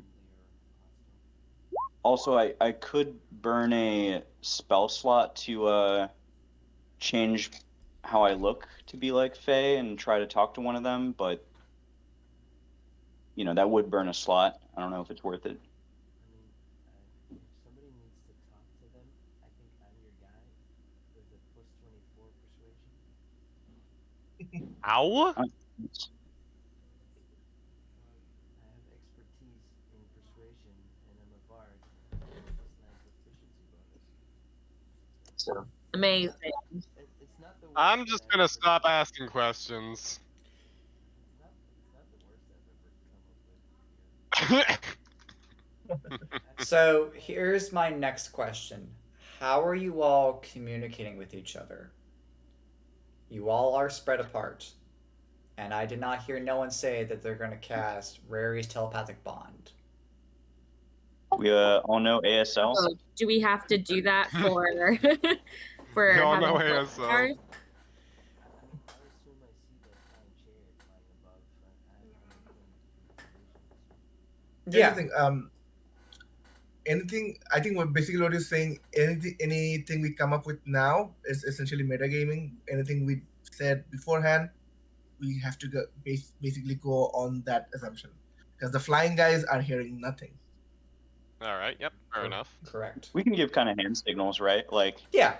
you know, like don't attack yet. Yeah. Just waving our hand. Invisible, you can't see my. Yeah, that's the problem. Yeah, do you guys want to? 2 of your people are invisible to the night sky, so you wouldn't be able to see their invisible gestures in the air. Yes, I agree with that comment. Yeah. Okay. So let's. All right. So let's just backtrack time a little bit. So all that what was just discussed right now is before you all spread out and gained picked up everyone's tale and tale from their body language and just gathering from what you can within the scene like that. So from this point forward, you would need to figure out a way to communicate with each other and to talk strategies. So let's start with people on the ground again. We'll start with people on the ground. Okay. Um, Atrax and I both have telepathy. So I think we can communicate with each other. I believe the chariot is how high, Shadow? How high did you put that chariot? Above the stone About house? like 100 feet. So we, Just kidding. Yeah. I'm sorry. I think then the chariot people can talk to each other. That's fine. Yeah, that's fine. Yeah, 50 feet. You're in range of talking to me if you want to. Okay. All right. So, people on the ground, you have gathered from seeing all the patrolmen and the dogs, and those of you who are looking inside the windows, you do see people sleeping or just enjoying their merry way of enjoying Krampus night. Some are drinking hot chocolate. Some are eating cookies. Just doing their things. People on the ground, you do not sense any hostility come from them. They are simply just doing their job, being patrolmen, and just enjoying this festive night. Some of the dogs do pick up on some of your scents. They do look in your direction, but they do not immediately just go and try to chase you down. They just do a quick look, took back, and then continue on the patrol. all right, so I think I need to kind of regroup with Vile and get closer to Itrax. So I think maybe I should probably try to get around the other side of this house so I can like swing around like over, like, you know, do you see what I mean? Like going around this side. Yeah, that's fine if you want. Yeah. Okay. I would say you can move your tokens slowly but surely and freely. None of you guys are rushing and running and trying to make lots of noise or cause a scene. You're all just mingling through the forest. And if I see a token move somewhere, I will stop you.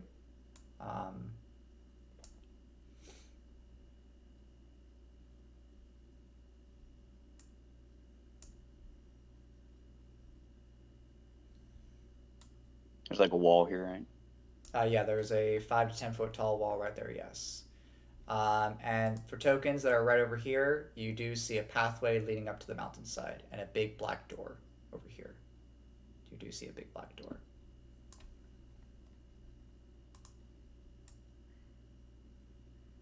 What's the range on your telepathy? The only two people that I've seen in chat that have telepathy is Istrax and Esmeralda, which is 30 feet. Esmeralda. 30 feet. Okay. Yeah, they only have 30 feet of telepathy. Yeah, Vile is just out of range. And I will repeat, none of the guards or patrolmen seem hostile. Some of them who do see you just notice that you're there. They don't pay no much attention to you. The dogs look at you, maybe growl a little bit, but continue on their way. They're just doing simple patrolman jobs. Oh, the elves have seen us? For those that can see you. Yeah. For those who can see you. For those they can see you. Oh, okay. Only the ones that can see you. They are not hostile at the moment, right? Yeah, no one's hostile towards you guys. And the dogs do pick up on some of your scents. But again, they're just being dogs. They look towards the direction of where you're at, either see you or don't see you, and then go back to their owner and just continue doing their patrol job. Alrighty, waiting for the ground team. I'm in the middle of the square, being completely visible to everything, and I'm just waving hello to everybody. Some of the guards wave back to you, and some of the dogs look at you, tilt their heads a little bit, but they continue on the patrolmen.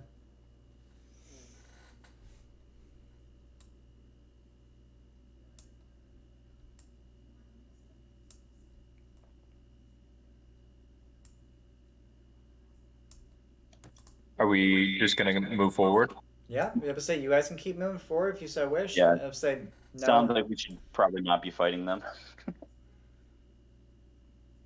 Yeah, Val, in Well, that case, if he can see we the wanna- door, he would hover over it.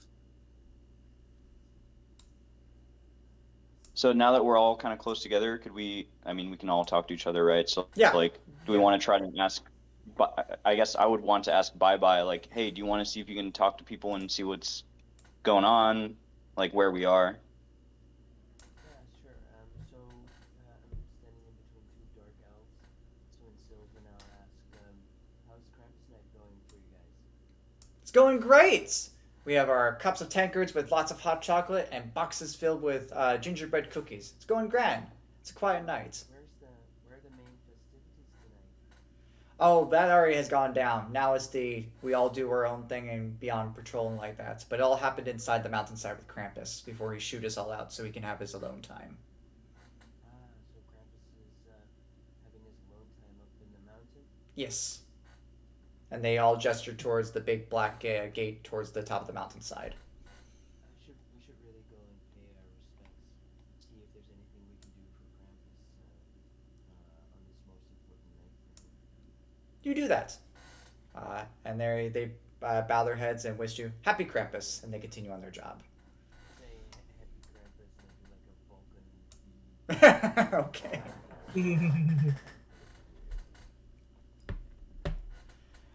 All right. I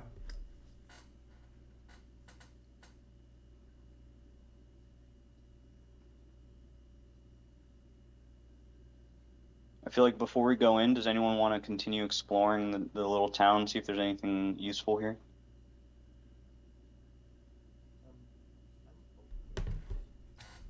Yeah. There's probably benefits to doing it, but to be honest, if a fight breaks out here, I feel bad about cleaning them up for an hour. Very true. Yeah, the cleanup in here is not gonna be nice. There's a lot of dudes. Do keep in mind, friends, I do still have that ready to go.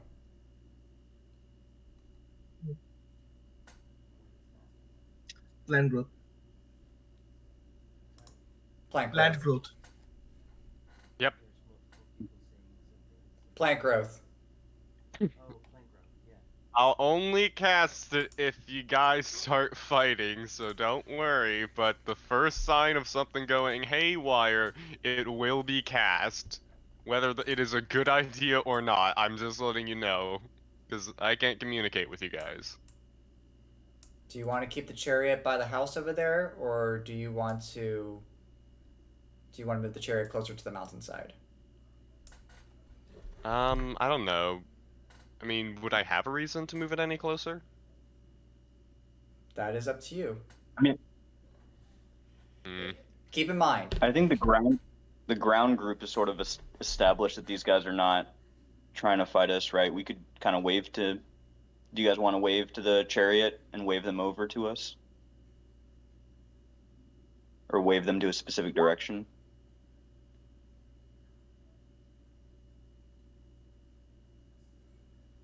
Yeah. So Shadow might so D and player. So basically, keep in mind communicate. So you and Esmeralda, because you're the only two people in the chariot, you cannot communicate with the rest of the party since they're on the mountainside. You could see them on the mountainside, but you won't have any forms of communicating with them because you're Starfire. So if you want to be closer and you were also 100 feet up in the air, it's just for communication purposes.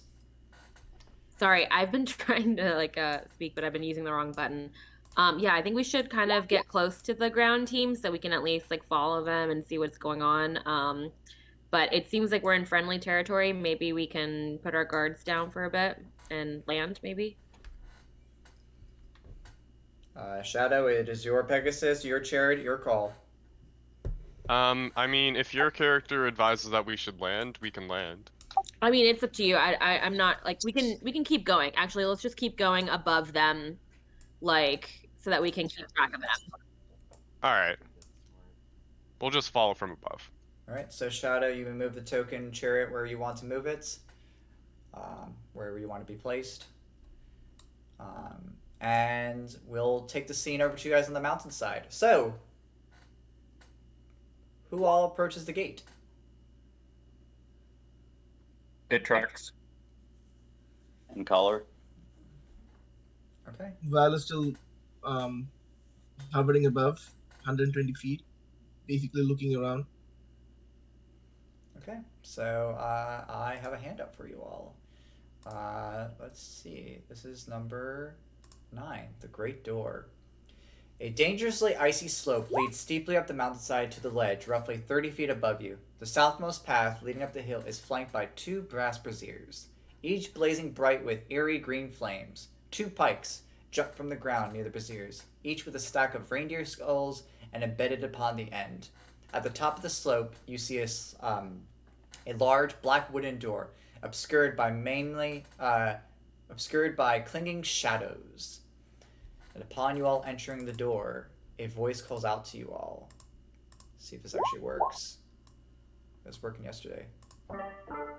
Who goes there? Nice.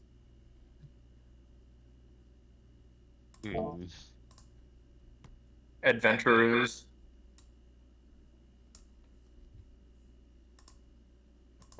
Looking for some stolen children.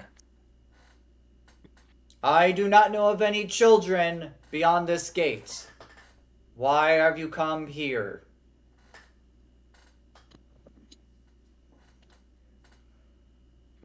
So, do you guys want to tell him directly, or just start like I'd nudging like him? to just say to him, hey, I'm home. Can I come in now? Sorry, I was out for a stroll. Who are you? I've never seen you before. Yeah, I'm one of your housekeepers. We do not have housekeepers. Well, the guards, right? Housekeeping. I have been under strict orders to not let anyone pass the gate. Krampus wants some alone time. He wants to be festive to himself on this night of Krampus. Yes, and I'm here to make sure that you get that alone time, you know, because I'm making sure nobody else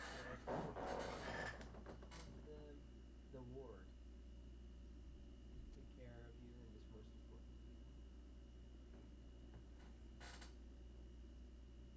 Are you offering to provide something for me? I'm just the keeper of the gate. Yeah, of course.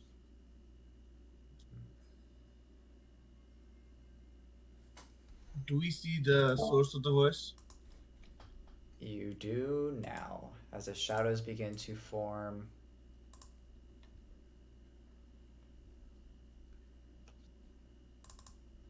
The shadows surrounding and concealing the door begin to curl and move, forming into a shape of a massive, stooped, black, long-armed giant. 2 red dot eyes, burning light serves as his eyes, and the creature's features are sharp and jagged, especially the nose and ears and fangs. DM to players, this is knowledge to you for the slope that you are in. Despite the icy appearance, the slope is not treated as difficult terrain. The door is made of sturdy black walnut wood and reinforced with lead bands of adamantium and hinges. The wood is carved with elaborate scenes of the Krampus, punishing disobedient children of all races and kinds. The iron bands are stamped with arcane runes of fortification and magical warding. Interesting. How are you today? Oh. I'm good. I could use some hot chocolate and some cookies for the long days keeping the Black Gate safe and sound for Krampus, but I'm good. How are you all on this festive holiday? It's a little bit hard to understand what he's saying, but he's a fey giant. Fey undead giants. Essentially, he said like he is also enjoying the festivities with some cookies and hot chocolate, and he just got in the gate for Krampus. Oh, that's so nice of you. And he has the keys. Do I see the keys with my passive perception of 29? He has a key around his neck, but yes. Oh,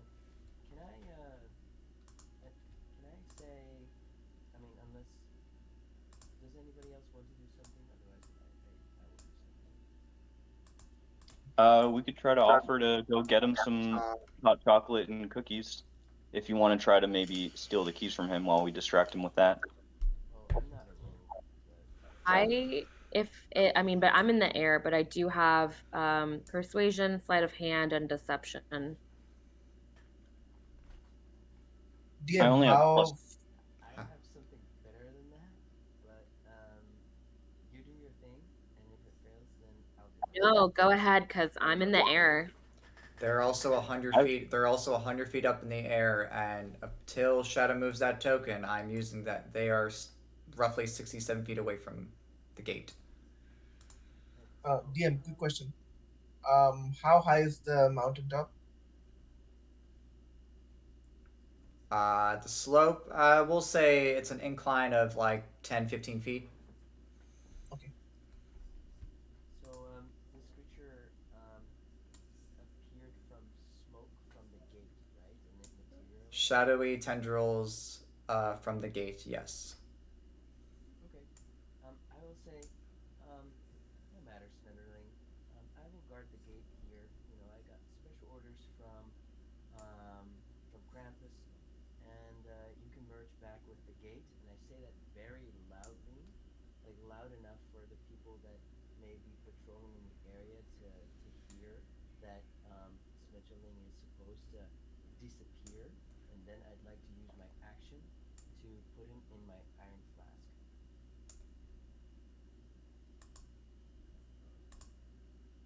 So he will first respond with, even if you were, no matter who you are, unless you're Krampus himself, I cannot let anyone pass through this gate. As a response to your text. Pokeball. So you're pulling out the iron flask to poke catch me. Yep. If that's okay with everybody.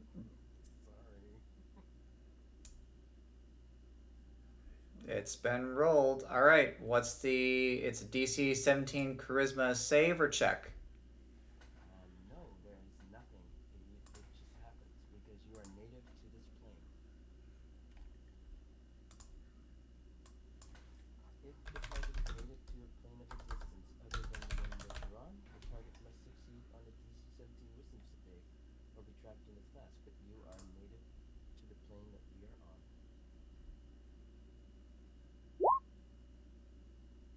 Hence my question before.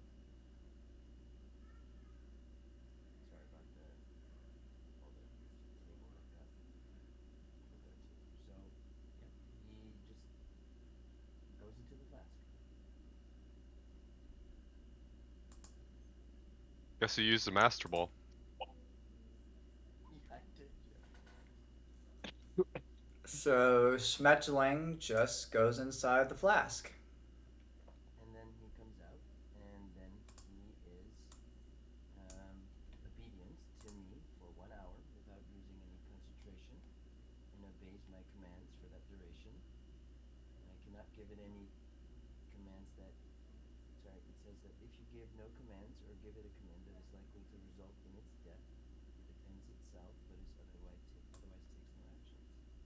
So I'll keep it in the flask for now. See if we can use something else to just pass through the gate ourselves.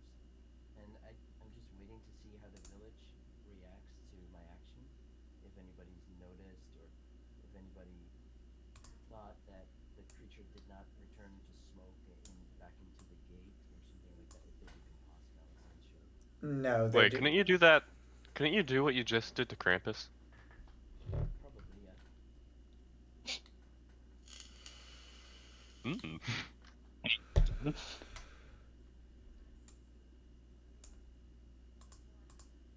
Like, is there any limit to it other than just one creature at a time? There's no limit to it, just one at a time. So Well, you can only have one creature in the flask. You can have as many creatures controlled by it as possible. Exactly. Yeah, exactly.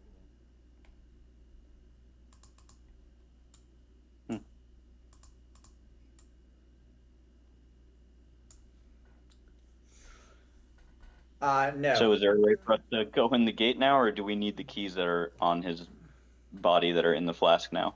you need the key that's on his body. That's in the flask. There's nothing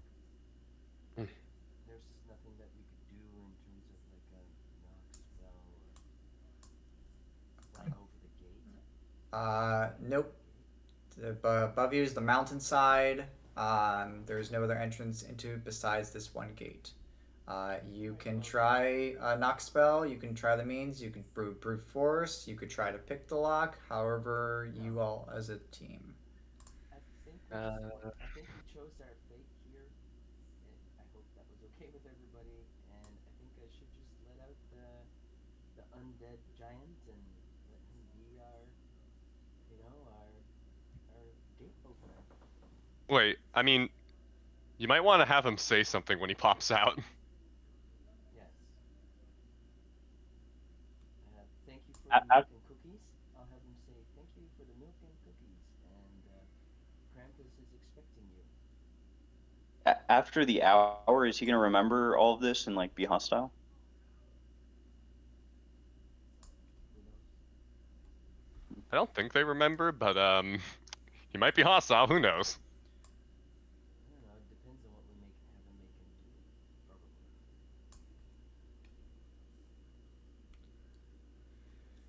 Sounds like a problem for future us. Exactly. We don't have to worry about it. What is that? Consequences? Never heard that word. Consequences? What are those? So we're about to go above table for a second. We're about to break the fourth wall. So there is something designed within the modular for things along this line, but because of the way the item is worded,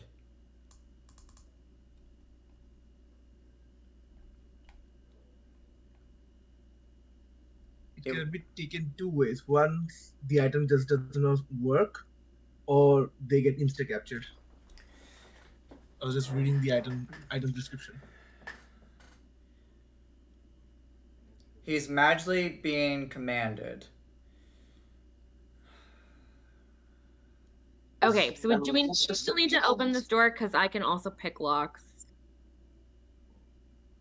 All right, I'm gonna do a read really quickly to read through because there is a couple things back up tied to Smetling that I need to double check. But you all as a team talk about how you want to get in this door as backups in case.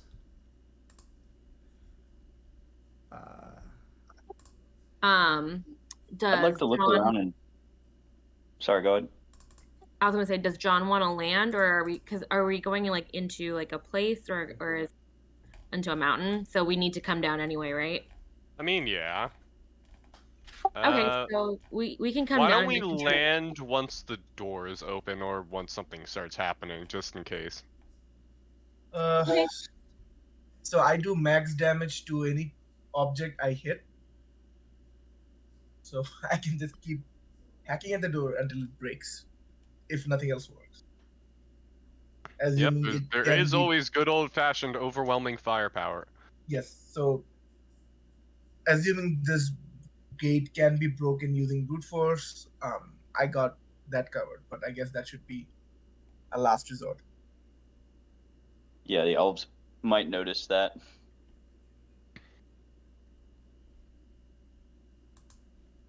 So that's pretty much what I Can we- got. Can we look around and make sure they're not all like staring at us while we try to pick a lock on it, for example?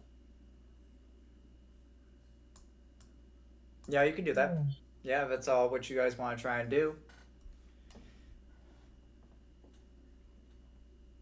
Yeah, Yeah, let's we'll try just to go like through this look- door. Do you want me to go and collect them as our army? Dark Just like Elf, I slowly choose you. Assassin's Creed them. We could collect them all. Dark Elf, use short sword. Dark Elf, use poison! Jab. I'm gonna kindly stop you there, my friend. Oh no, Dark Elf fainted. That's 20 to 30 stat blocks that I'm not going to run on top of my own blocks. I'm good. We can only have one extra token on the board. There can only be one. extra token. Is the gate see-through or is it full metal? It is full metal. So, friend, you can either pick the lock, break the lock, or find some other creative means of getting through this door, or you can ask Schmetterling to open the door. He was asking for hot cocoa and cookies because he has been on guard duty all night, so he hasn't been able to enjoy the festivities before he went to the Pokeball. Oh, it was that simple, huh? To just provide him hot cocoa and cookies. Oops. God, crushing And revolution. a good persuasion check of plus 24. So because we've already moved past it, simply all you ought to do is go grab cookies and hot chocolate, no matter the persuasion, because he wants the cookies and the drink. And then we drop it on the floor, and then he goes and chases after it. Unfortunate. But now he's in the Pokeball, and I happen to like undead servants because they can pass through my wall.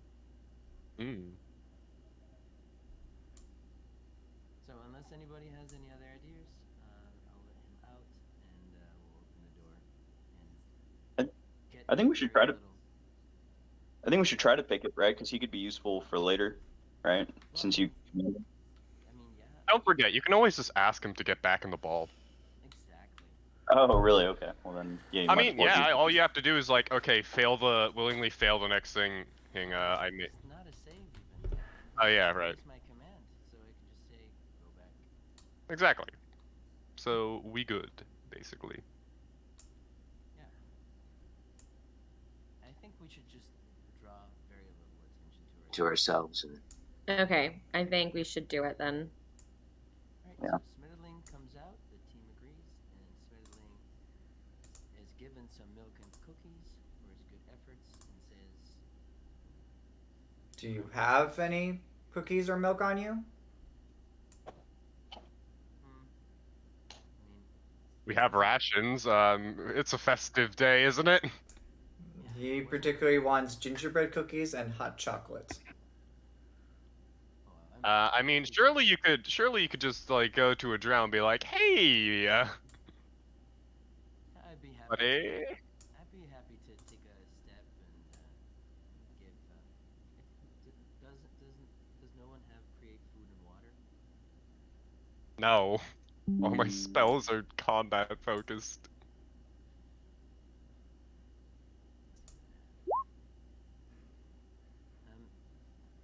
Druidcraft. Does that make ginger? Does he like raw ginger? He particularly wants Raw ginger. He particularly wants gingerbread cookies and hot chocolate. Now you all can still go explore the village and maybe ask some people, see if they have any to spare. But because you've already taken the gatekeeper and made him your own Pokeball, that might. I think Itrax wants to go grab some real quick. I mean, if you want to land and grab some cookies, we can land and grab some cookies. Oh no, Itrax, the guy Oh. on the floor. I'm bad with names. Oh, you're good. Alright, Itrax, which house would you like to go knock on their door and see if you can procure some gingerbread cookies and hot chocolate? I think he's looking around now, and he just dropped his character. Alright, so it looks like you're checking the door over here to the first one. Does anybody need a long striker on them? What's that? It just increases your move speed. Let's hold off on let's do story narrative, friends. We can worry about spell buffs later. Itrax, what would you like to do for the narrative? Kick down the door, knock on the door, what would you like to say? I'll approach the door and just knock and ask them for a couple gingerbread cookies and hot chocolate. I've told you once, I've told you twice. Never interrupt me while I'm reading my good book. I've already given you all enough gingerbread cookies and hot chocolate for the night. go about your day and patrol the night. Maybe we leave that one alone. I don't think Yeah, they I'll like try a it. different door.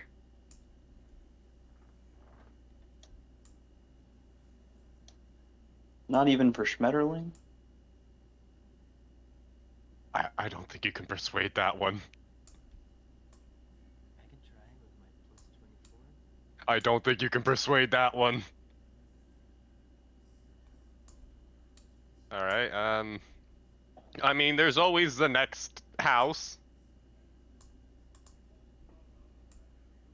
Alright, Itrax, as you come up to the next establishment, you see 2 elves on patrol at the door with their dogs looking at you. Can we help you? Yeah, I'm actually looking for some gingerbread cookies and hot chocolate. Do you guys have any? One of them knocks on the door. Hey! How much packets and boxes we have left? We kind of drank it all and ate, but let me see if we have any spare. That is room 4. How much do we have in there? All right, so let's see. We have 1 box with 2 cookies and 3 packets of cocoa mix. Enough for 3 servings. Can I pay you? I'll take them all. No gold suffice. If it's Krampus night, we can happily give you. So one of the elves goes in the door and takes the box. Don't open it unless you want to chase them. Excellent. Thank you so much. What? So, Itrax, as you begin to carry the box of gingerbread cookies and the packets of hot cocoa, you begin to feel the box move around, and you hear from inside the box, "Please, let us out! We don't want to be eaten on this lovely night! We want to be free!" Just suffocate them and just move on. Do I need to put them in the iron flask one at a time? No, think but if you there open are the box, they'll all children pop in out. these You can't. It's gingerbread impossible. Cookie boxes. I'm gonna open it up and look at the gingerbread cookie, I guess. You see 2 gingerbread cookies sitting there in the box, and they're currently looking at you and being like, "Have you come to set us free? Those elves almost try to eat us within their hot chocolate. We don't want to be eaten. Please, set us free." I will close the box right on them and be like, "Nope, not today," and just like take the box and give it to the guy to be eaten. "Let us out, please! Please! We don't want to be eaten!" Does anyone have like a gun? We can just put these people out of their misery ahead of time, Uh, or just a crossbow. I don't like this. I'm not there, but I don't like this. They're going to a better place. Are they? Demon cookies Yes. are not for me. I will happily give them away.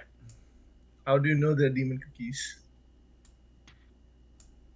So Just look at 'em. anyways, Look at why that don't we just face. move It's on for now demonic. and not open up this What box if- of cookies? What if they're made of the souls of the kids Krampus captured?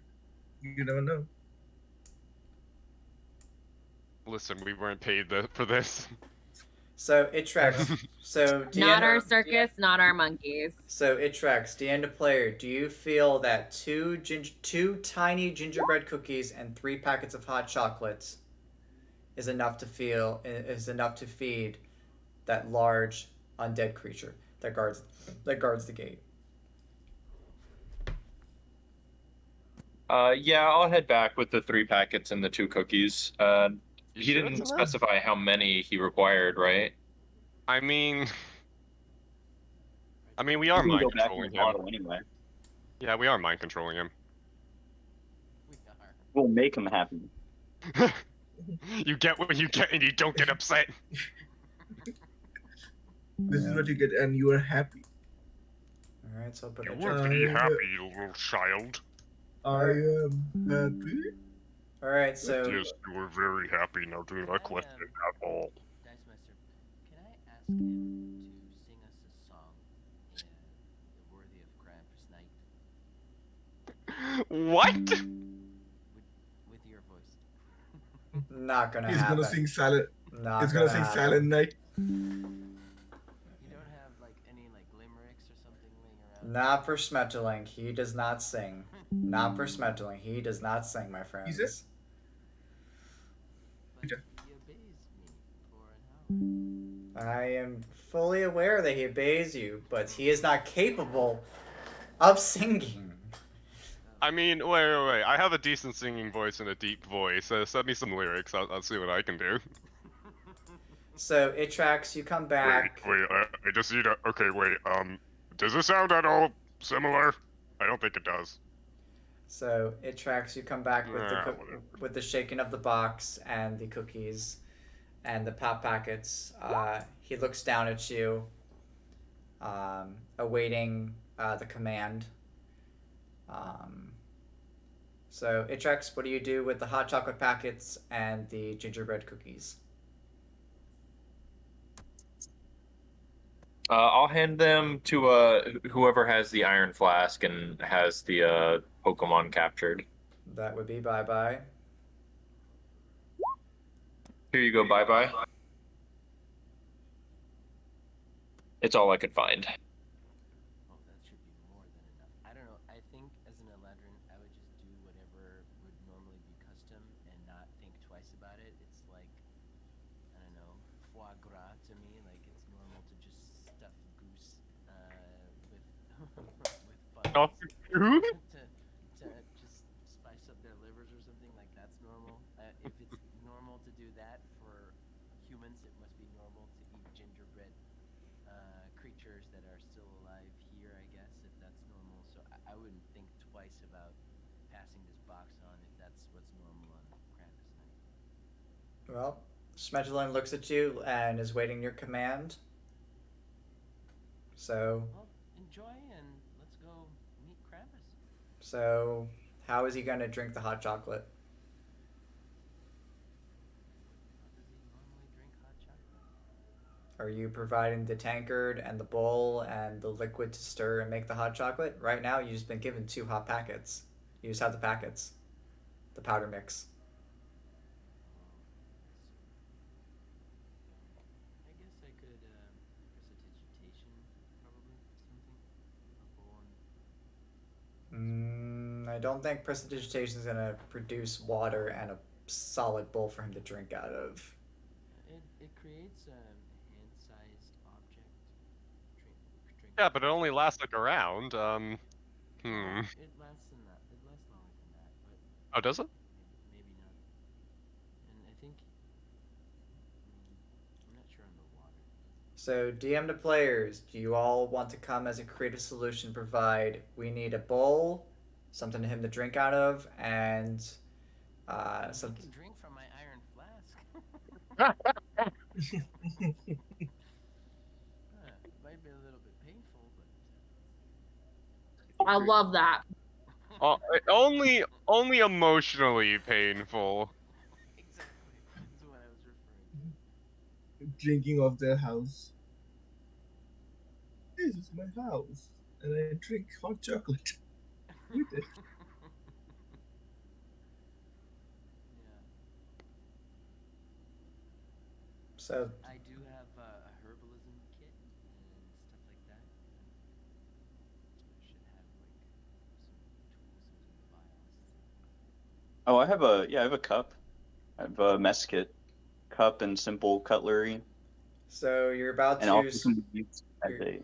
you're about to stir a few packets of hot cocoa mix in a small bottle that he could pick up with his pinky. I don't think we should make him a tiny teacup. Who here has the biggest hands, as well as like can cast prestidigitation and stuff? Can we just put him back in the ball and just break down the door? You can do that as well if you wish. It's about time We wouldn't be so uncivilized, truly. Take his It's a key fun first. time to just The get barbarian? key Being uncivilized? The key is Like, on him. surely. Can we look around and see if there's like a Yeah, the key's on. bucket or a Can't you ask him to open the door? But Yeah. We. Wait. Does anyone have mold earth? We could make a mud bowl. So Wait, I might. Let me see. Humiliating it. Let's just proceed. Yeah, you know what? Let's just proceed. I don't even have mold earth. so he's Why waiting don't for. you just take the key?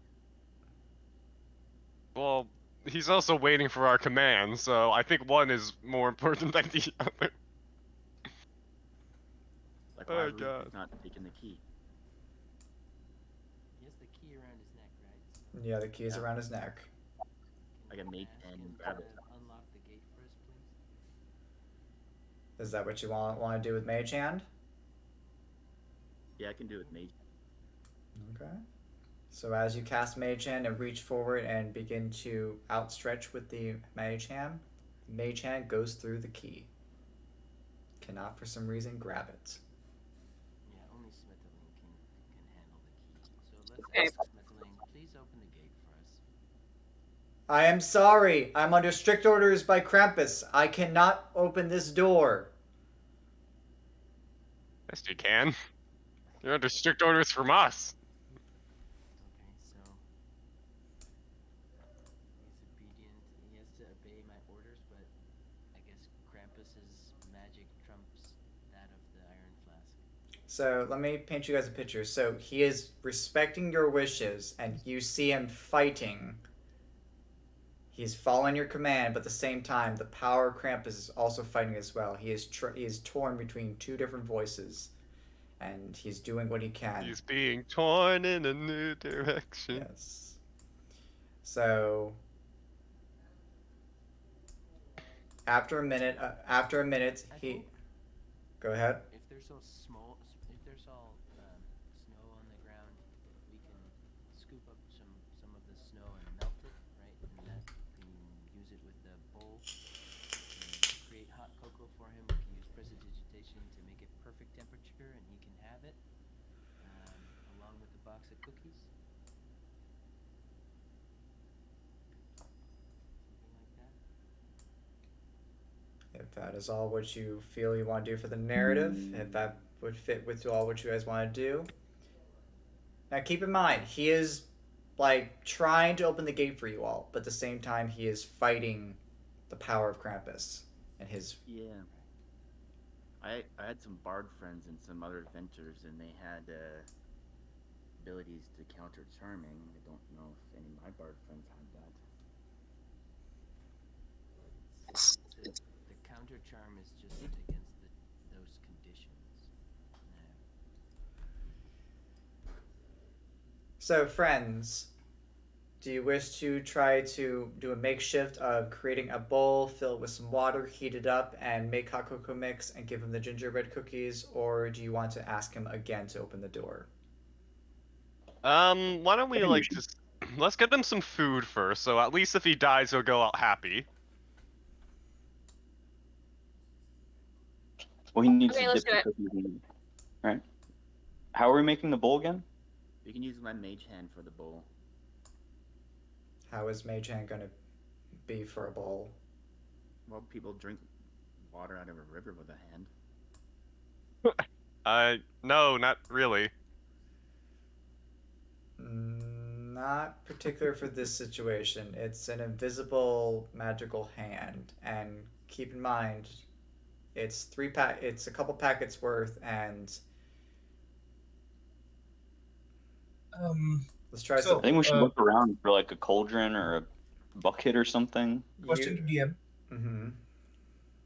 So I have a bunch of tool proficiencies. Would I have any of them on me, or just as I have the proficiencies?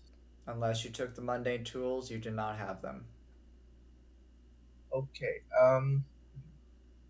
So can we go to camp? Like, can we go around and see if there's any like buckets or barrels, like barrels of beer or water, something that we can like mix in, or I like was a cauldron, like whatever's like around town. I was about to suggest to you all, why don't you try asking some of the other houses? You all did just leave one house before asking for a way for him to drink. All you asked was for the cookies and the packets. So.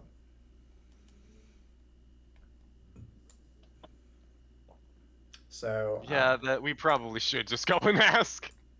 Yeah. I would like to go search more homes for things. Okay. Well, which house would you like to go move to and try to knock on the door and see what you want to procure, see what they have to offer? This one over here. All right. So as you approach the door, you see one of the elves. They look at you. Can we help you? Yeah, do you have any cauldrons or like a flagon or a barrel and some water, some warm water? Sadly, we do not have any warm water or ready to go. What do you need a cauldron for?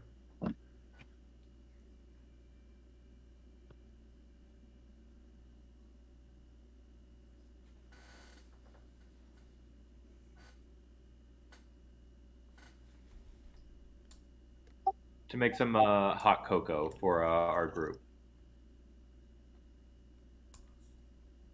A cauldron for all of your group? That's quite a bit of hot chocolate. That's odd.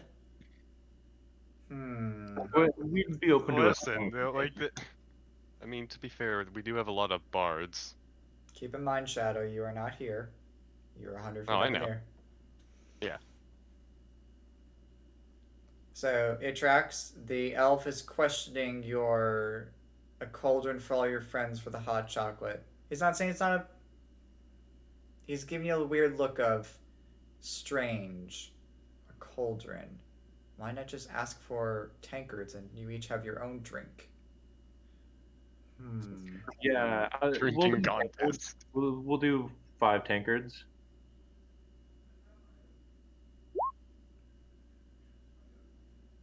Does a DC 38 persuasion check make him give us what we want? Bye bye, you are also not here as well. You are on the mountainside. We've got you there. It tracks. Maybe someone can help me. Maybe someone can come with me this time and help me persuade them. So, because no one had offered to go with you, you went solo. So it tracks. He does bang on the door. We got any spare tankards in there? Some guy's trying to fill a cauldron for hot chocolate or something, or do weird things. I don't know. Yeah, we could spare a few. How many does he need? How many do you need? I'll take 9. Now what? We're trying to enjoy our cookies. I need 9 tankards. Fine, give me a second. And you see one elf currently covered in cookie crumbs and a kind of a bloated little belly. Sorry. Here you go. Here's your tankards. Happy Krampus. Bye. Slams the door. I'll head back to the group with the tankards, and I guess get someone to come help me find some water.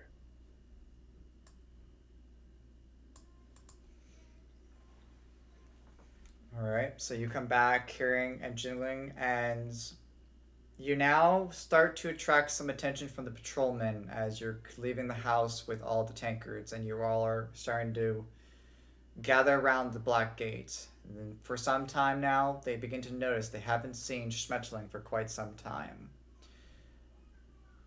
What do you mean? Schmetterling is out at the gate. He's currently in shadow form right now, in kind of his whispery full form. The token is just so you all can see what it is, so he's kind of mixed and matched with the door. But DM to players, time check. I need everyone to please make me a DC 15 con save. Ooh, all right. 1 moment, please. 24. Oh god, this. I was tabbed out for a while. I just saw that friggin' cookie token. What the hell? All right.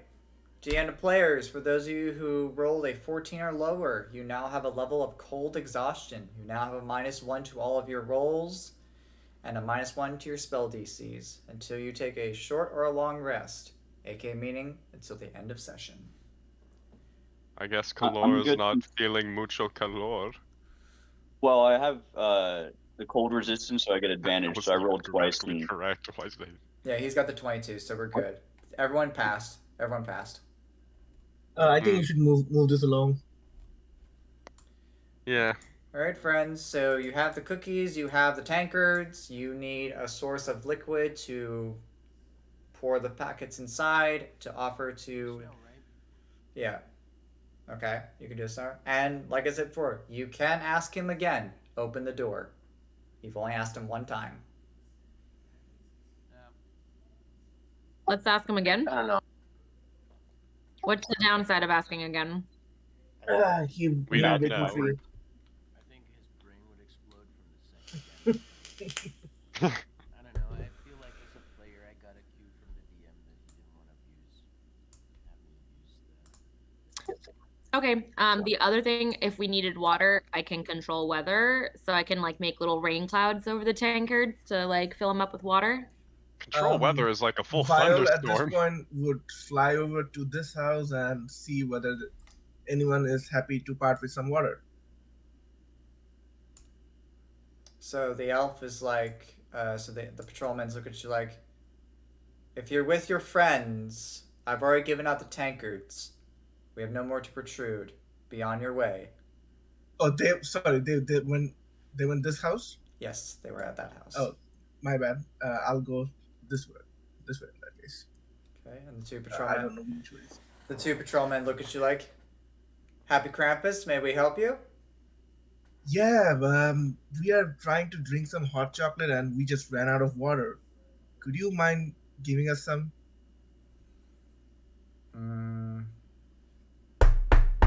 Do we got any more barrels of water in there?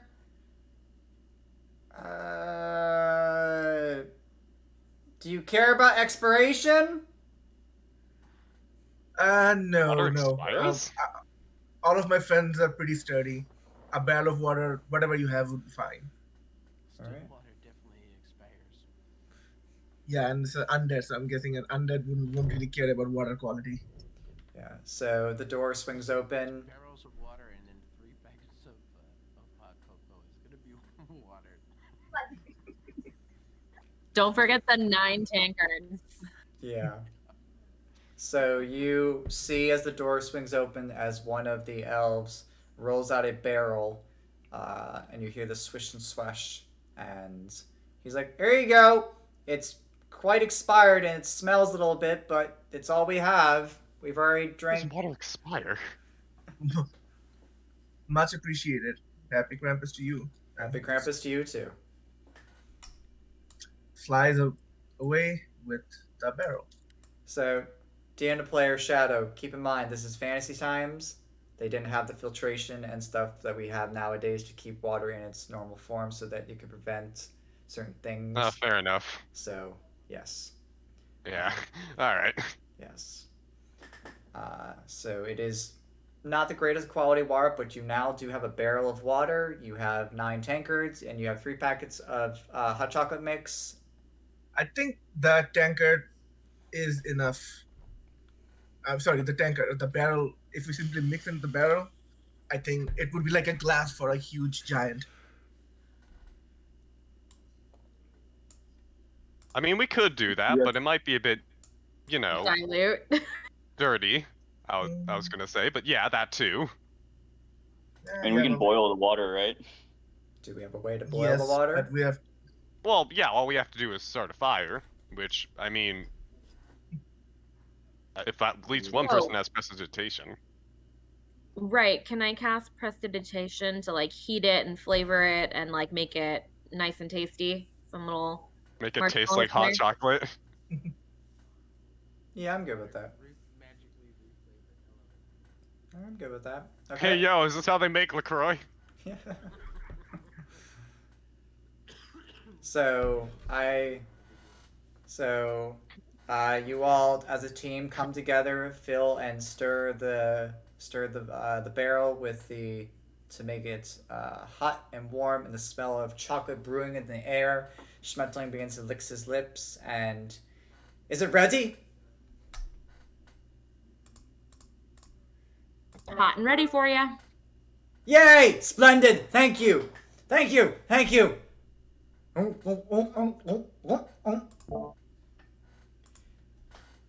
He grabs the barrel and begins to drink it, and you all begin to feel that his body begins to irradiate a sort of a steam as the heat from within inside begins to expand. Ah, so good! So good! Do you have cookies? I need cookies! Who has the cookies? Do I still have the cookies? You still have the cookies. Yeah, you still. Doesn't I crack? already said that I would give them along as soon as I got cookies because that would seem normal to a legend. Oh, okay. So he sees the box of cookies and he eats the box and all, and you'll hear the cries of the gingerbread cookies. Set us free! Where are we going? No, it's dark! And the voices faded away. So with that, Schmetterling is satisfied. He then looks. Because of what you have given me and assisted me, I will open the gate. But shh, this is between all of you and me. Don't let anyone know that I did this for you. You're definitely not saying Krampus. Don't worry. You will. I love a secret. What? So, Tell Krampus. so Schmetterling will. Wait. No. We can't do this to him. I mean, we can, but No, he's basically trying to say Vile is stupid enough to go ahead and just blabber it out. So Schmetterling opens the door with both of his hands with the key. He puts it back around his neck, and he begins to disappear and become the shadows of the door. But something stops him as he reforms. Something is wrong. I can't go back into the door. uh-oh. What is preventing me? Why can't I go back in the door? What did you do to me? I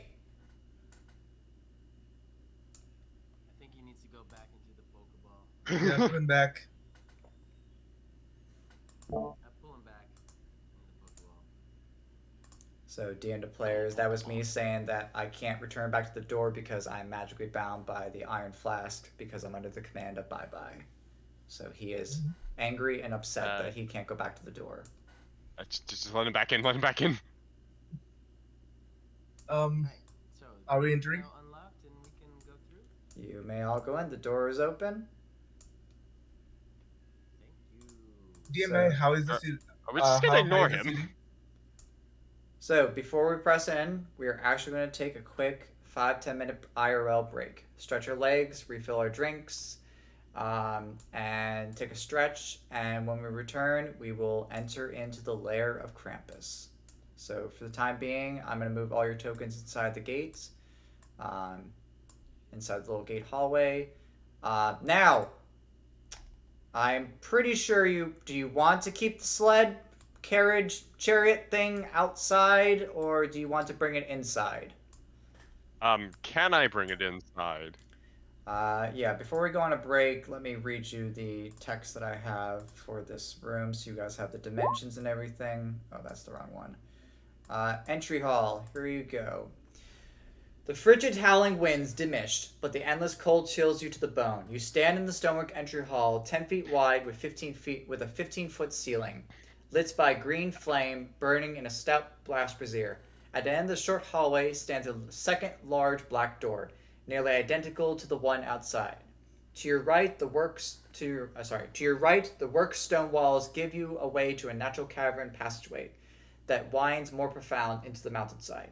The smells of blood, wet dog, and rotten flesh wave towards you from the darkness. DM to players for mechanical purposes. The stone is made of natural stone. All height within the chamber and anywhere until I tell you otherwise is 15 feet. The only light that is protruding from here is the braziers. Is there any room to maneuver the chariot? You have a 15-foot ceiling. No. I mean, like, just turn it around and such. It will be a little bit. Do is enlarge. Doesn't the chariot have a reduction ability too, that it becomes smaller? No. Then can somebody just enlarge, reduce it? To make I it mean, I could, but it would be concentration. Yeah. So good enough, right? Well, Alright. okay. I'm just asking, would the chariot be able to maneuver inside? Yeah, you can maneuver this side, but All just right, keep then I'll bring it in. I'll bring it in. just keep in mind the ceiling height is 15 feet. Yeah. No, it would not fit in the bag of holding. All right. I'll be Stream. back. Yep, stream. We are taking a 5-10 minute break. People in chat. We're taking our 5-10 break. When we come back, we will go about our day and see how this goes.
friends, I have returned.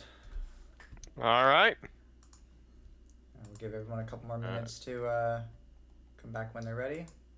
We will begin this tale.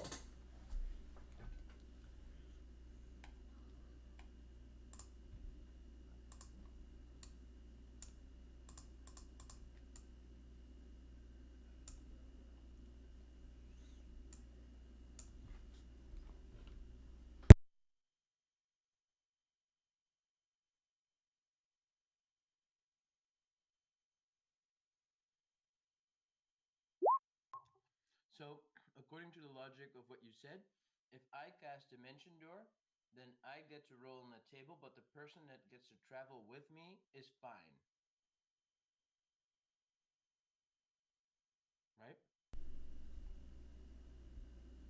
Right? I thought he said. I thought the rules stated that it was anyone that used the portal as well.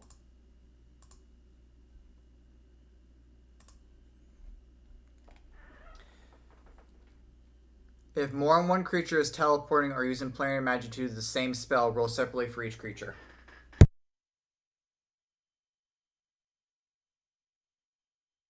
If you're using Dimension Door, they both would suffer the effects of the unstable ley lines.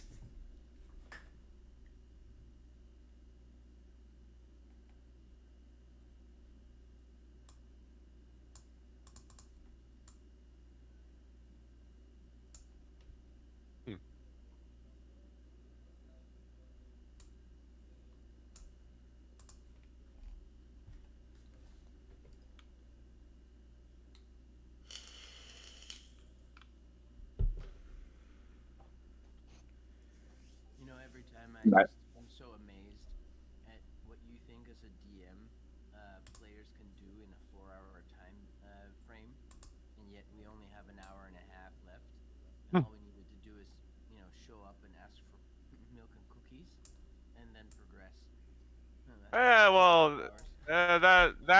That's like gingerbread on our face.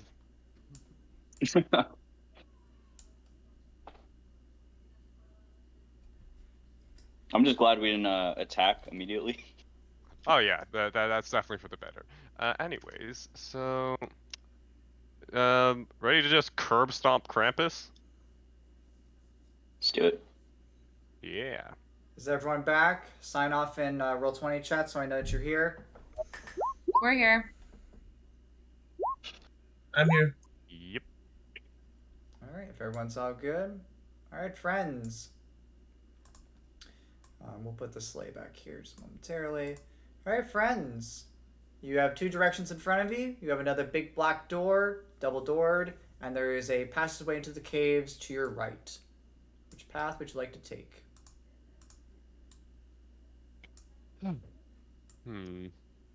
Okay, wait. Let's see. Oh wait, why is it? Okay. Zoom. There we are. Okay. What are you guys thinking?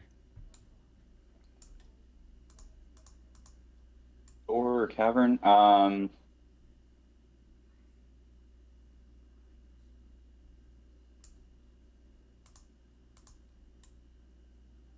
Smetterling know? Can I just ask him to come out and... We are bullying this poor demon undead thing. Is that what you want to do? Is bring Schmetterling out? I mean, if these guys are being any less indecisive, then they get like one more minute. Okay, no. I want that poor thing to get a break. Let's just go right. So, yeah. Here? Yeah, here. Um, This way. DM, quick question. How high is the ceiling? 15 feet. Oh, that's immediately dead end. Okay. Middle then. All right. Yeah. So, friends, since you guys are going right, I have some text for you all. All right, here we go. Number 11, thank you. I'll put that back to shadow. Everyone, please move your tokens back behind this line. Yep. Alrighty then. Please and thank you. Thank you. All right, let's go over. This is number 11. All right.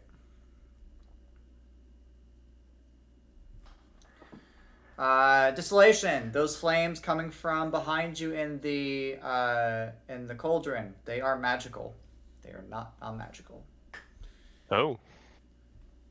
Thick pillars of stone divide up this dark cavern. Bones litter the uneven ground, and crystalline mushrooms, pale and iridescent, glow along the cavern walls and natural stone shelves. A massive wolf stalks the darkness, its fur fuzzy black, and its head is adorned with savagely sharp antlers and points of needle-sharp quills just from its skin and its neck and flanks.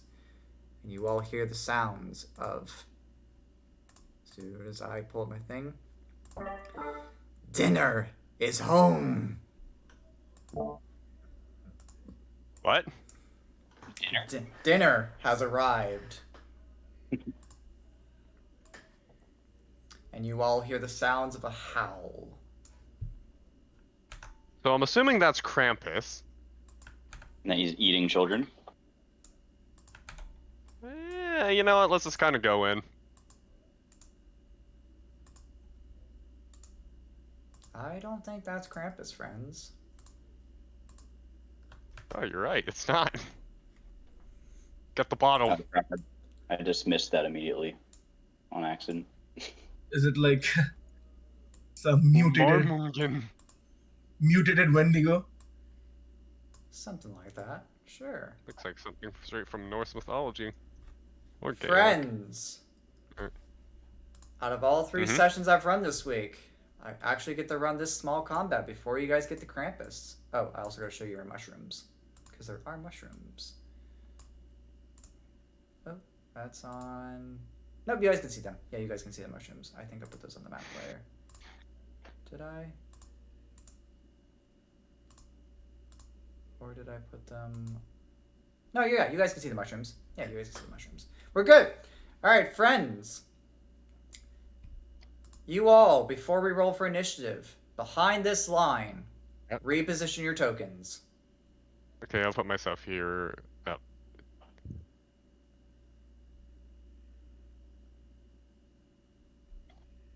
Don't worry, I have an idea.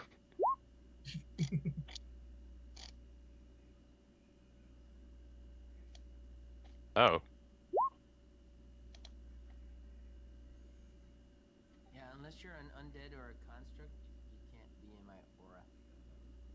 Or But you like... can teleport into it. It's just that. But what if we're spiritually dead? Like, you know, on the inside. You can come in my flask and then find out. Wanna see my flask? Hmm. Okay, initiative. Initiative, my friends.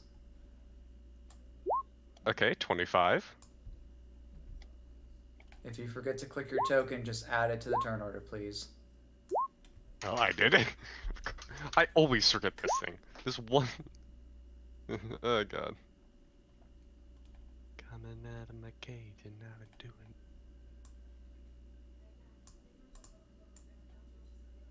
Oh Jesus, 32.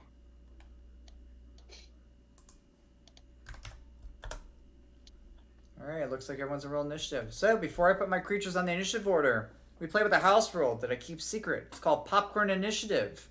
You all see the numbers on the table.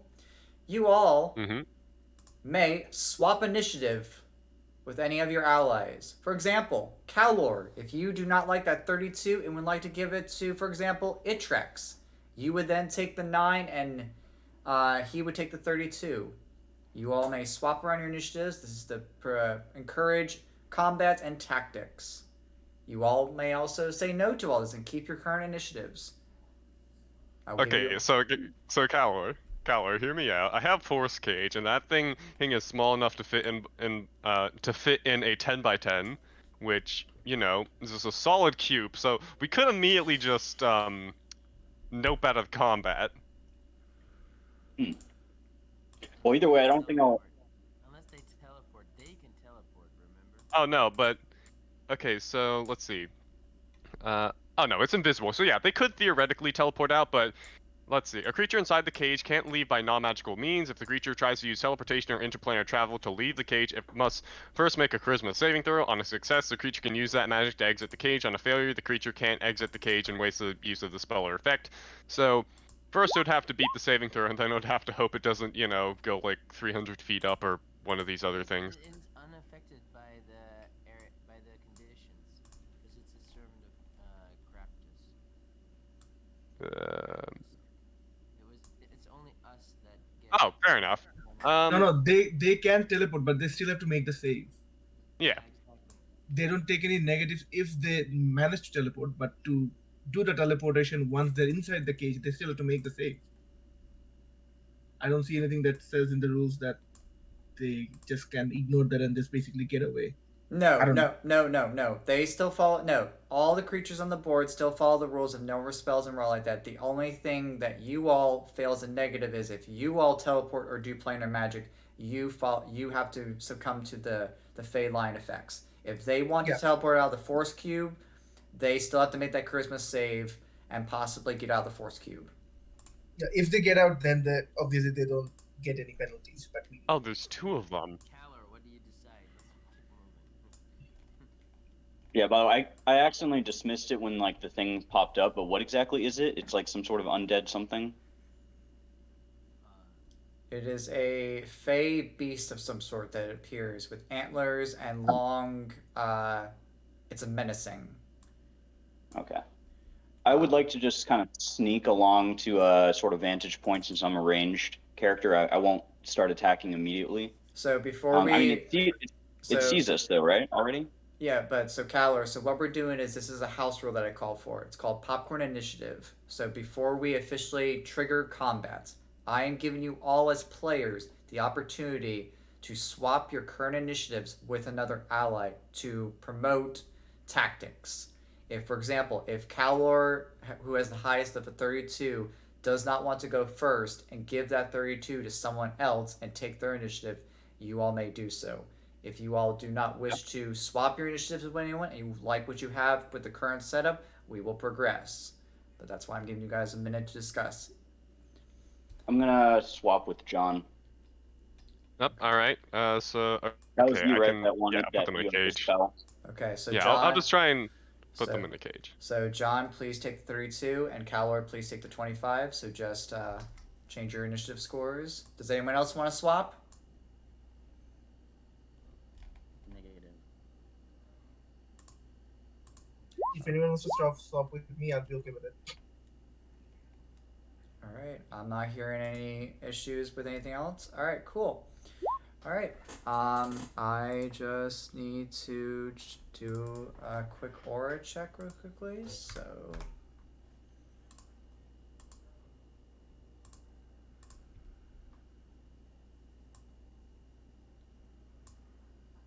I see blue. mm-hmm. How often do you get to say that in your life, Dice Master? I need to do a quick aura check. I know, right? I mean, theoretically, if you live in California in like a hippie community, you could say that fairly often. I think it might be my new tagline for my dating app. Just do a quick aura check. How to instantly get your little profile rejected by 90% of people. Well,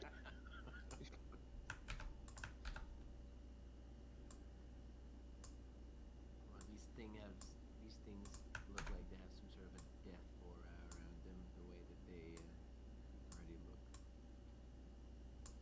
All right, John, you are first up for initiative. All right, hey, which one should we put in a cage? Well, the tactical thing would be the one that kind of also plugs up a pathway. Fair enough. We're an initiative, so you have 6 seconds to say something to someone if it's your start of your turn. 6 seconds. Okay. John, it's your turn. You have a minute. You have 90 seconds. Oh fuck. Okay. This one's kind of in a passageway, so I'll drop a force cage on it, and then boom, the 10 by 10. And for my bonus action, I'll do Eldritch Blast this guy 4 times. Where is it? Oh, there.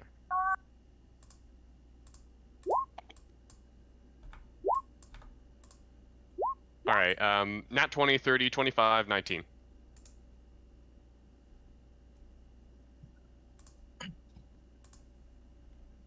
All hit. Give me my damage, please. All right. Except for the Crits 19. are just double damage. Nope. Crits are normal. 19 misses, by the way. Okay. Wait, crits don't double damage?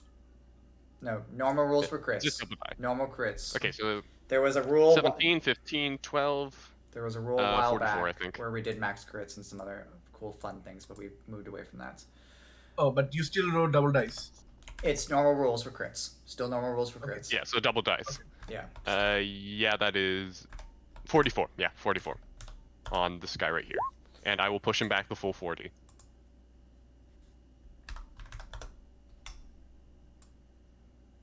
Bye. Okay. Force cage is not concentration, right? Or is it concentration? It is not concentration.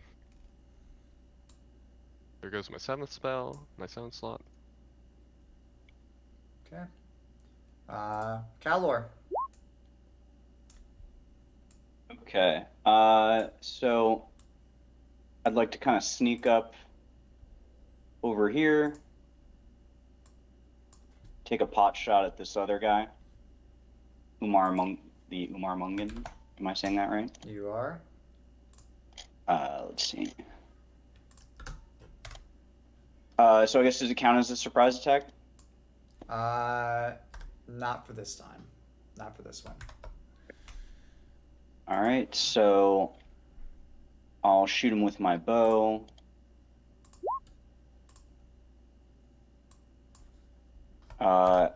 I guess I get 3 attacks. Do I do them all at once, or? Do it all at once? Yep, do it all at once. Okay. All right. You guys all go. I gave you numbers. Okay, did those hit? Do I roll damage? Yes, please. That does hit. Yep, all your hit. Go ahead and click for Yep, damage. 19, right? Okay, so I'll roll 3 of these. And I think, hold on, I have one other thing for when I hit somebody before. Oh, did they already go, I guess? They have not 'Cause I gone. They have not gone. Okay, 'cause I have a thing where if I hit somebody that has not taken a turn, well, it is, yeah, surprise attack. If you hit a creature Well- that's not taken a turn yet with an attack roll, it takes an extra 2d6. So go and roll go and roll me 66. Sorry, what was that? Roll me 6 d6s. Okay. per attack. 1, 2, 3.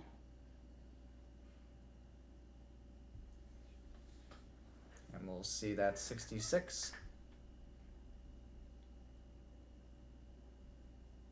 Oh, did it not show up? Didn't that? Nope, it's fine. Here. Total 9. Out There's a of, 1, 4, and a 4. so did you roll this? Oh, 6d6. I did a 3d6. Yeah. So I'll roll 3 more then. Mm-hmm. And then give me the total, please. When you're done. I have that 9 already. So 12. Total of 21. Thank you, sir. All right, that is a total of 61 damage total. The one that's all the way over here. Good job. Very nice. Anything else for your turn, my friend? Let's see. Well, I guess I only have 3. Yeah, 3 attacks per action. I don't know if I have any. I don't think I have any bonuses. Well. Okay, I'm done. Yeah. Yes, sir. Esmeralda. What would you like to do? Okay, so I would like to cast Fairy Fire on the guy to the left, the other guy, the guy that's not under the forest cage. Sure. And then as a bonus action, I will also cast Vicious Mockery. And okay, so he has to make a Wisdom saving. Is this good for the placement of your fairy fire with the square? Is that good for the placement, or did you want it elsewhere? Sure, yeah. Okay, if that's good for you, fine. Okay. All What right, do you what do you say as part of your vicious mockery? Sorry. What is your What do you say? What is your mockery that you tell the creature? It's wisdom. It says wisdom 20. Oh, verbal. You're so Mhm. horny. No. What is the snarky mockery? Because part of the spell you say part of RP. What would you like to mock him with? What is your mockery? Because you're viciously mocking him. So as Basically roasting him. yeah, as your character, what would you say to this creature? Part of the spell. It's just for RP purposes. That's all it is. You don't have to say anything if you don't want to. I don't want to put you on the spot. Bet you're gonna like this coming. Okay, that's good. All right. I will make him that. And can you post the spell description in chat for me, if you don't mind? I'm just looking for one thing in particular. Right. How do I do that exactly? So go to your spells on D&D Beyond, and you should be able to click the spell, and it says Show Spell Description. For under the spell, it should. Display PT. Thank you. That too. And if it's too much of a I still need that though. I do need that, but it is all good.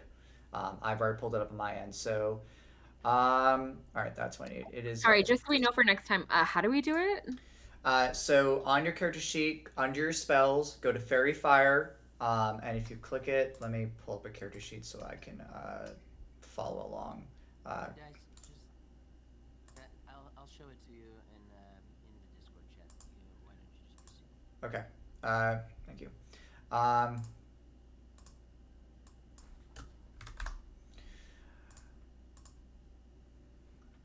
Alright, that guy's going. Alright, I need a dex save of DC 23.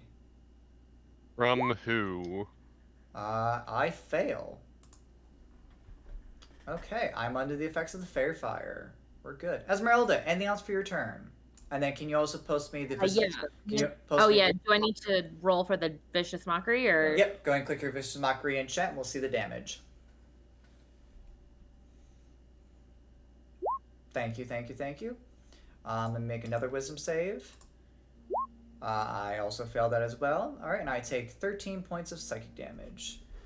Alright, okay, give me... Oh, and for my final thing, I'd like to... Do we need to, like, take out our weapons or anything, or is that, like, already implied? It's already applied. Okay, I'd also like to, like, grab a mushroom from the floor if I can. That's fine. No worries. Milk it later. Give me 1 sec. Hold on.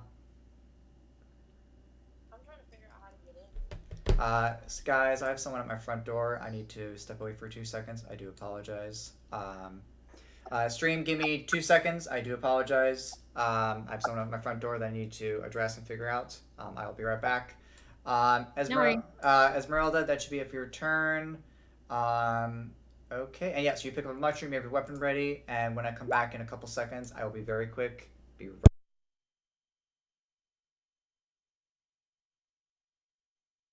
The DM is gone. Start fudging all the rules. What the word?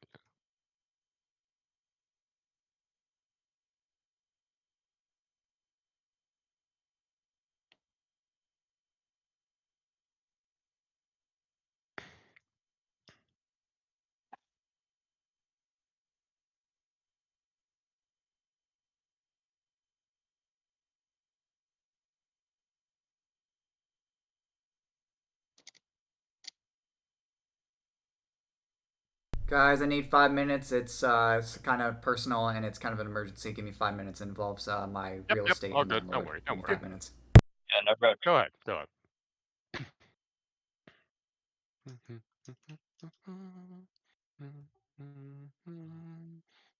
only I would have switched with that 32 initiative now. I stole it. No one will ever know. I'm melee. What were you gonna do? So you're So, Eldritch so Alex and who else is newer here? Me. Oh, hi, Jax. So, but you're new to kind of like level 20 play, or new to D&D entirely? Entirely. So both. Oh, wow. And then you're. I mean, I've tackling played level like 20. 2 games or something. That's insane. So, and then you're tackling level 20 characters. And Yeah. that's So really- that's really good. he's my brother, and then Itrax is my boyfriend. So we're all playing together in like the other campaigns as well. Oh, nice. Nice. And what campaign is that? We're doing Lord of the Dragon Horde of the Dragon Queen. and Lost Mines of Phandalin. Yeah. Oh, nice. Horde of the Dragon Queen, like what level model is that? It's 1 to I think 7, and then it has some follow-up books that go all the way up to like 13 or 14. Ah, cool. Yeah, and then we have also, what is it called? Like Dragons of Icespire Peak or something. But we're all brand new to D&D. Itrax here has done a bunch of research, so he knows what he's talking about, but we don't. How did you all get into D&D then? It's like a whole group decision. Like, yes, we're gonna all go and do D&D now. That's gonna be our new Friday night drinking hobby or something. That's How did kind that of how it kind of, yeah, like somebody Pretty much. That's the somebody suggested it, and we've been slowly like roping some other people in, like my brother. Did you guys You get gotta get them in inspired? quick before they realize that they're joining a cult and run away. Hey, you're not Yeah. supposed to say that early. Give them a couple of Ah, years. damn it! You're right. So yeah, we're just getting used to like even the basic like turn, like the things that you can accomplish in a turn is something that I'm still like learning, and like you all are doing really Well, technically, you can accomplish a lot in a single turn if you're creative. yeah. I mean, I would like to like be able to be like kind of flexible about that and like know what I can do and like know how to flex that to my advantage. Yeah, fun fact, the faster you kill an enemy, the less damage they can do to you. Therefore, a gun is better best defense. I don't know where I'm going with this. I think we're picking up what you're putting down. Yes. As you can see, my support character is clearly built for, well, support through artillery fire. 5e isn't actually that hard. Like if you put a little bit of elbow grease, it's fine. And especially if you have a like good DM who wants to like help you out, very helpful DMs. That makes your life super easy. Like my first character was a wizard, and wizard is supposed to be one of the like most complicated classes in the game. But like I had a good DM, so it was easy. It's a lot of reading, you know, on how spells Yeah. work. But that's like part of my like I really like those things. Like have Thank God I can do a reform. Sorry, I'm been currently. Yeah, sorry. Continue. Oh, nothing. Yeah, so like so far, I mean, we've really only played like a handful of D&D sessions. Like we've completed one. I don't even think we've completed one shot yet. So but like I've played a druid for a little bit, a cleric, and now a bard. That I've been wanting to play those. So you like spellcasters? Yeah, so far. I mean, I haven't tried like a barbarian or a fighter or even like a ranger or anything yet, but I guess like generally when I play like video games or whatever, I think I do go for spellcasting. So that's probably just like where I naturally like drift to. But I mean, I'd like to play anything. Like I'd like to exactly. I mean, if you want to get technical, spellcasters are very powerful, to say the least, and completely ignoring the martial caster power gap that still exists. Yes, it does. I think fighter is probably the only class that I can think of that can sort of get around that. No, it can't. Ranger is the one, as well as paladin, and they're half casters. Paladin can. Yeah, I forgot about paladin. Yeah, and also to get around the power gap, you have to do a lot of multi-classing. Yes, like I mean the thing is, paladin is also like a caster as well. Yeah. Like both paladin and ranger, the two like martial classes that can get around the power gap are themselves spellcasters and will often multi-class into other spellcasting classes. I mean, actually, Ranger won't as much, but Paladin does. It will I mean, multi-class into you can Sorcerer and you Warlock and can such. you can get the best of both worlds, in my opinion, using sorcerer and paladin. Oh yeah, like Because they're both very good. They work very well together. yeah. Definitely like the best multi-class by far is this level 2 dip into Warlock. Oh, It is you know, so good. Bang for for your my buck. Yeah. first character, I did 12 levels of warlock, 2 levels of, I think, yeah, 4 levels of sorcerer or something like that, and 4 levels of paladin. So essentially, each of my hits did a plus 20 damage because I took great weapon master. All right, No, plus friends. 22 damage. All right, Oh, friends. he's back. I am back. It took longer than I anticipated. All right. So, we are on creature turn. So, I'm in a cube. I do not know that I'm in a cube. So, all right. Let's see. I do not know that I'm in a cube. So he's going to attempt to walk forward, and for some reason, something is preventing him from moving. This is odd. Maybe he should try to teleport. All right. Mr. John, what is your spell DC that I need to succeed on to get out of my I cube? believe it is a DC. Oh, God, no. Computer, please, no, stop. Is it done? Okay, my monitor went black for a second. It does this like randomly. Yeah, very odd intervals. DC is 24. Charisma? Yes, charisma save. 23. Hmm. So for some reason, It is wasted. he cannot get out of the cube for some reason. So he's going to need a minute to think on himself and figure what's going out. End of turn. The ability is Dissolence. also wasted. Yes. Dissolence. What would you like to do, my friend? Well, since my Eldritch Blast friend pushed them out of melee range, I'm just gonna be doing a bunch of walking. 20, 25, 30, 35, 40, 45. My apologies. I might be able to throw. Yeah, I can. So, doesn't be my main. No, it's really my main hand. I just lose the attack bonus. Because the bonus action, right? What are you throwing? My flail. I believe so, yeah. You literally throwing a flail? Just throwing a flail?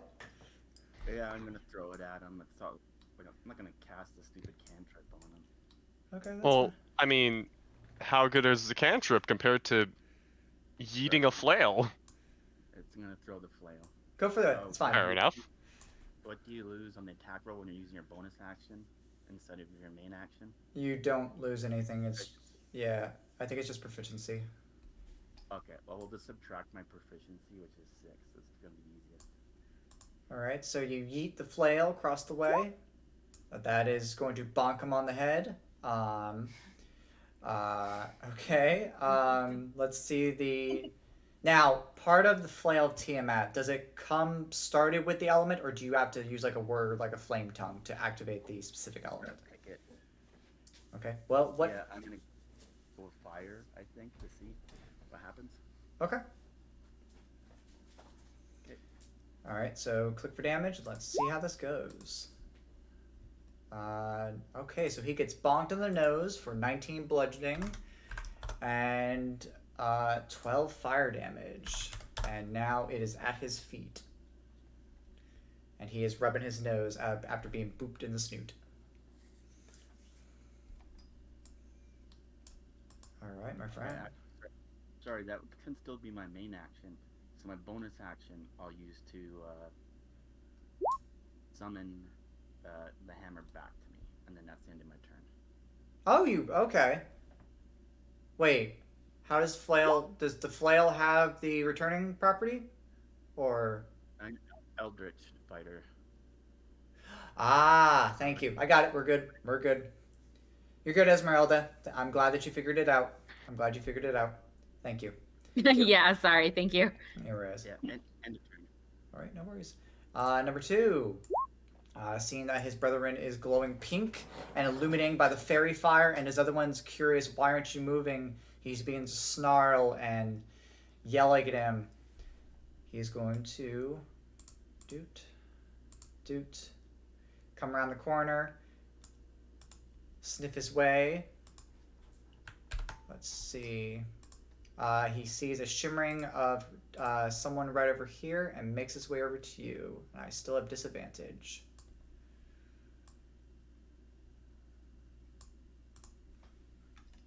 All right. All right. So, dissonance. The creature is snarling up and running at you as the Umamagan is running. He is going to proc his Aura of Starvation, which I will proc in turn. So this will not start now until the start of your turn. I'll keep that in chat for you. Creature that starts its turn within 15 feet of the Unamagan must succeed on a Constitution saving throw or be paralyzed by gnawing cold and crippling hunger for 1 minute. A creature can repeat the saving throw at the end of each of its turns. It is a DC 18, but instead he's going to charge at you. This is a... Okay, can you make me a strength save as he's rushing up towards you? Okay, you are not knocked prone. But I do a little extra damage as I try to hit you with my bite and horn attacks at disadvantage because you are invisible. Let's see. I'm going to bite. That's an 18. And second bites, and then I'm going to stick around for the horns. So let's see. AC is 30, so miss, and the last one is just the horn. So he goes and tries to snarl on your armor, but can't manage to penetrate through the armor. Goes for another bite at a different angle with the armor, still cannot get his teeth through your thing, and decides, you know what? Let's stop biting. Let's punch you with the horns that he has. So that is a 33 to hit at disadvantage. For 15 bludgeoning and 21 cold, my friend. And that is it for that creature. Next would be Vial. I have 35 feet of movement. Let's see what I can do with that.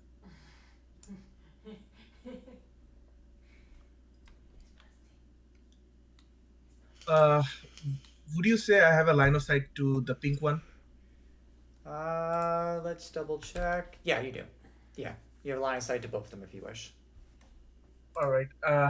So I am going to use my spell slinger. So basically, use 3 cantrips with my reaction, and essentially hit this with 12 Eldritch Blasts with advantage because it's glowing. All right. So okay. So before you roll anything, I'm gonna help speed this up because it's 12. So Yeah. what we're gonna do is this is 24. This needs to be that. The AC is 20. All right. So what we're gonna do is, what is your plus to hit modifier? Sorry, it's 12, not 24. My plus to hit is 12. Plus 12. Okay. All right. So first one's a hit. Second one's a miss.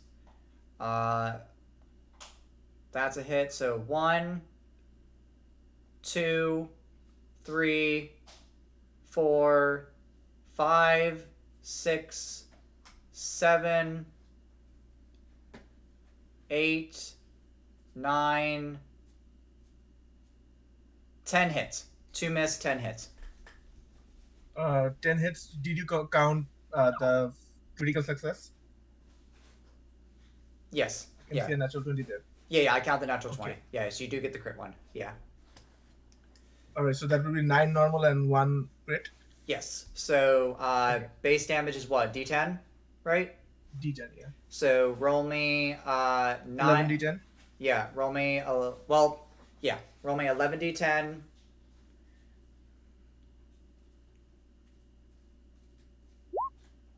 Okay, 61, nice.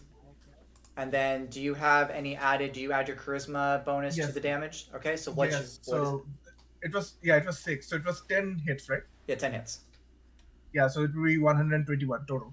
Okay, and then go ahead and add a max of another 20 for the crit. We'll do that just to keep it simple and easy. So what's the total damage? So You mean plus 10? Yeah. So 131, and he would be. I mean, I don't think he can go back any further, but as far as he can go back. all right, 131. What we could do is he can go along the backside and be pushed back a little bit. Movement aura. I will do that. Yes, thank you. No worries. That's just to help with speeding up with the trick that everyone's been doing with the Eldritch Blast, so that we can just even keep it simple so we don't fill up the chat. Friend, that's action, bonus, and reaction. Do you have any more movements? I have 5 feet of movement, which I would use to take a step back. Okay. That would be terrible. It tracks. After just witnessing all this Eldritch Blasting, what would you like to do, my friend? I am going to run around the pillar here.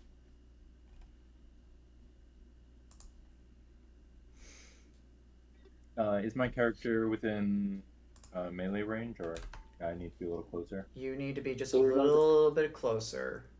You are currently 10 feet from him. Do you have any more speed? There you go. Perfect. Now you're with the melee. Yeah. Now you're melee. And I will attack him with my claws, my dragon claws. Okay.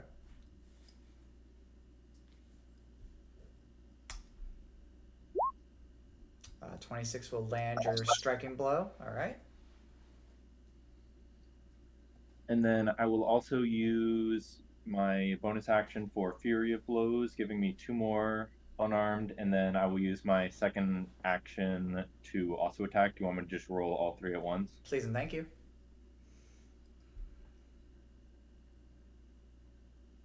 And then we will do the damage afterwards. All right. All right. 14 and 16 are going to sadly miss, but the 20 will hit. So it's a 26 and a 20 to hit.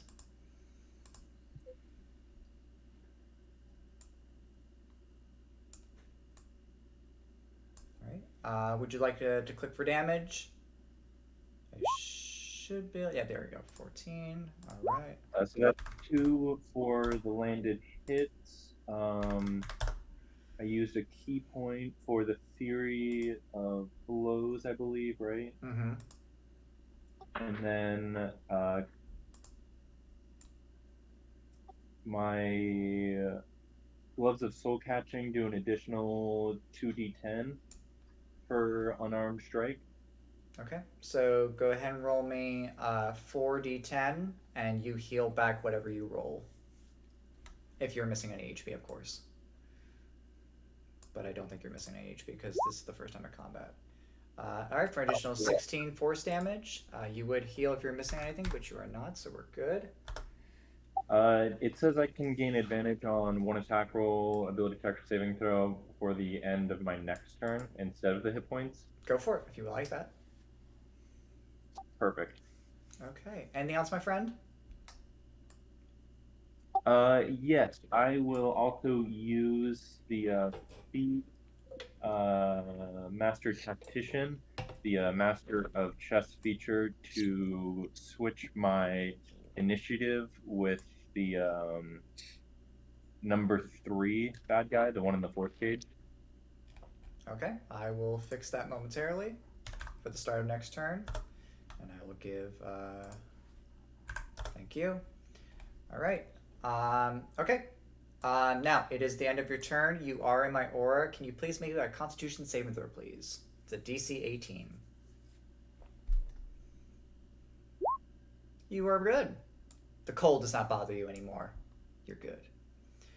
All right. Last to finish up the round is the pink glowing beast. Let's see. I just need to check Fairy Fire one more time. I believe it is. Let's see.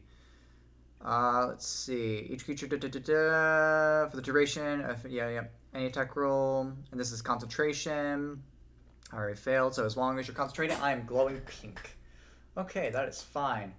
All right, so I am going to move down here, move down here, and then face step on over here, and then use the rest of my movement just to get over here. I am still glowing pink, by the way. And that will be the end of number 1 because I had to dash action and bonus action to face step. And that is it for me. Top of the round, everyone. I need to reset. Oh, I'm so sorry. Yep. Bye bye. So, yeah. So I'll take one step north, and then number 1 is within 30 feet of me. So I grab the amulet of the plains that's around my neck, and there's a whole bunch of texts and conditions that I need to comply with for it to do what I want it to do. But as you understand, those have been pre-thought about. So while wearing this amulet, you can use an action to name a location that you are familiar with on another plane of existence. Let's choose the plane of fire.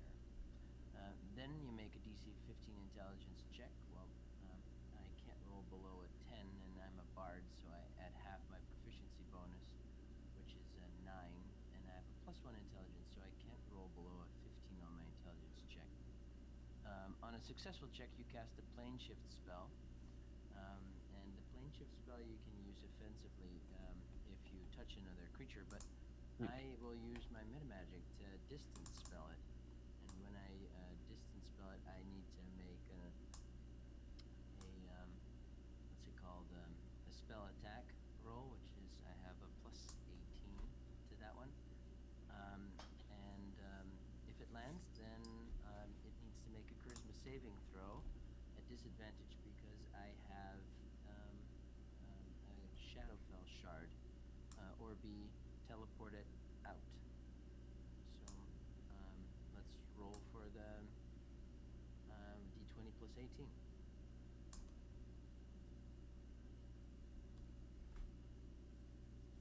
All right, go ahead and roll. I have advantage, right? Because it's Yep, it's under fairy fire. Yes.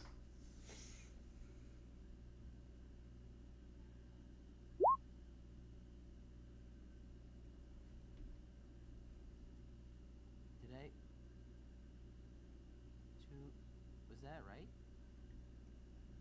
It should have No, I don't think you did the right command.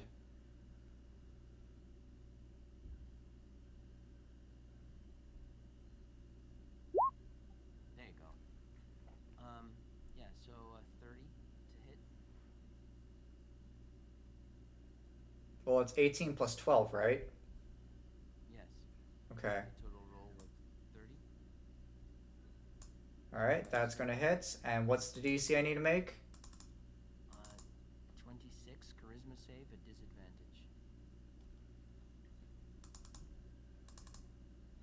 Okay. And this is a charisma or wisdom? Charisma.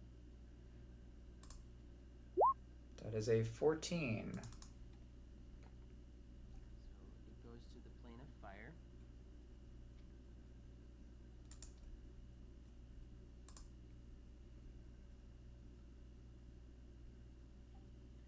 And then I guess now I need to make that roll. Please roll me a d10.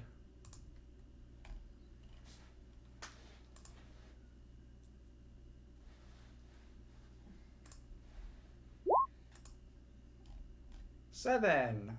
Instead of teleporting or planar, the creature slows down as though under the effects of the slow spell for the next 10 minutes. You are under the effects of the slow spell for the next 10 minutes. Okay. All right. Was that it for your turn? Before we start next round? I think I will also use my face step. No, actually, I don't think I have a very noteworthy bonus action. I'll leave it at this. So you are concentrating on plane shift, right? No, it's not concentration. I'm pretty sure plane shift is concentrating because it says you cast it. The duration is instantaneous, so it's kind of like teleport. So or like Misty Step, they just go there. It's not a temporary thing. They're there now. I could have swore plane shift was like concentration. No. No. Are you thinking about gate? I might be thinking gate. Yeah, a gate is concentration. Okay. Continue on. All right. Anything else? Bye bye. No, I don't think so. John, top of the round. All right, I'm just gonna keep this sweet and simple. Number 2 is getting 12 Eldritch Blasts, and I'm not. Okay, so I'll just do /R 12d10 plus 16. That sound good? Yeah. Mm-hmm. Oh, I know that's 12d. I meant to do 20. Go and fix it. Okay, 17, 29, 23. Okay, actually, just what's the minimum? AC is 20. Okay, 1, 2, 3, 4, 5, 6, 7, 8, 9, 10, 11. Okay, 11 hits, 1 miss. Okay, so go ahead and roll me 11d10. Feel free to check me on that, by the way. Yeah, But so it's plus 16 to each.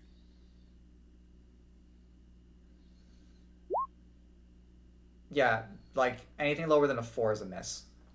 If I'm not mistaken. Okay, all right. So 130 damage. So that's actually all beams. If I'm looking at this correctly, all beams hit. If I'm looking at the right, yeah, 1, 2. No, I got a natural 1. Yeah, so 1 misses. Yeah, so yeah. Okay. Yeah. All right, so 130 to number 2. You said. Yeah, and I'll push it back to the wall or something.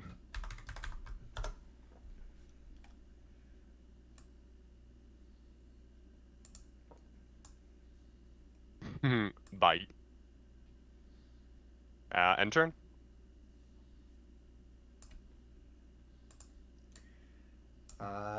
Calor.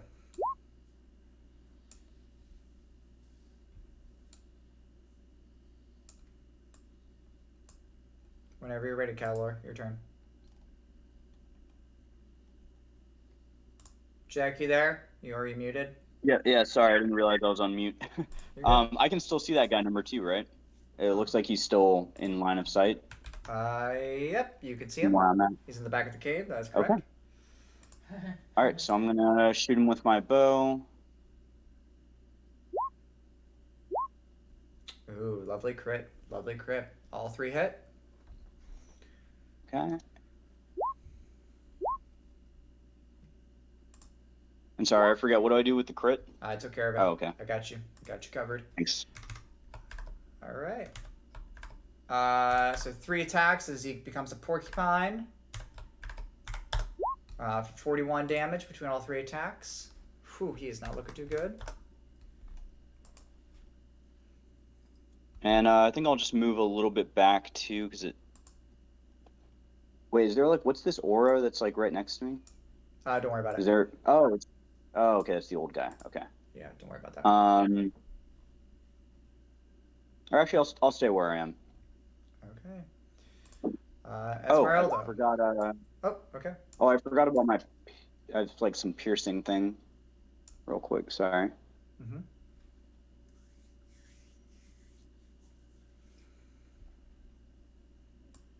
Oh yeah, on a critical hit, I get 1 additional damage die. Okay, so go ahead and roll me another d6.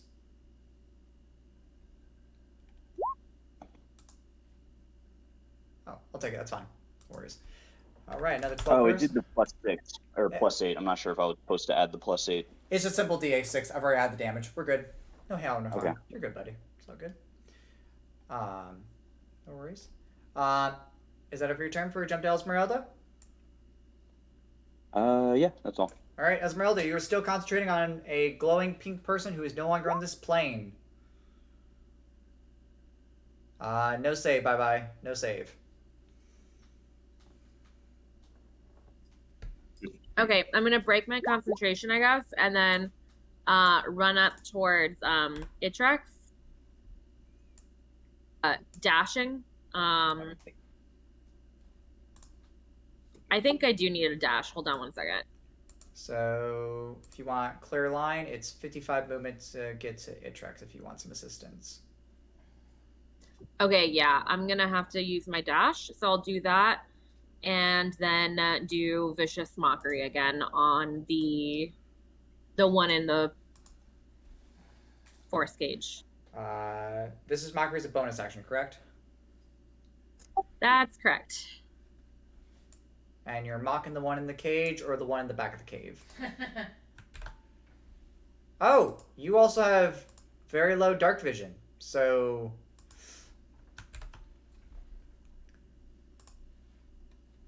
do you have any dark vision, my friend, Esmeralda?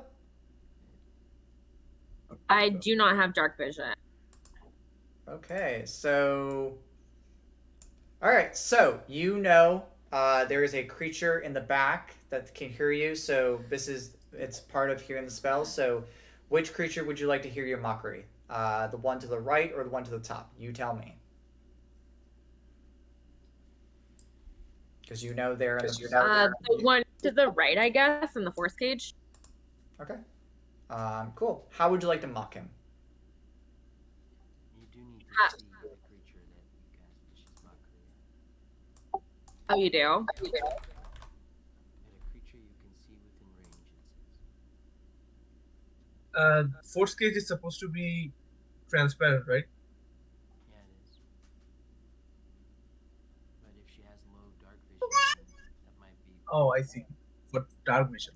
A creature that you can see and that can hear you within range.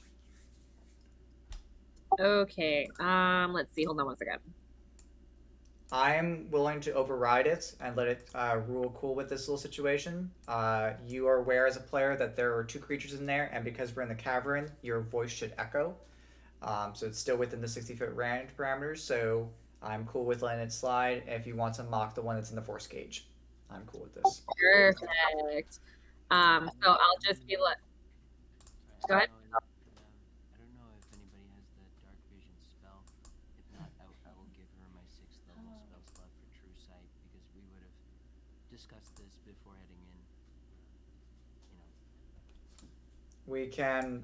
The game would have, like, if we're standing in front of this gate and it was apparent that somebody can't see in the dark, our characters would have resolved it.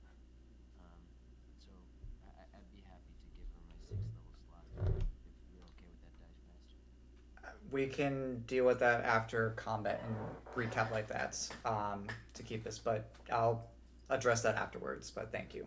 We'll address that in a minute. Thank you. Okay, please roll me your vicious mockery. And what perte words do you mock this creature with?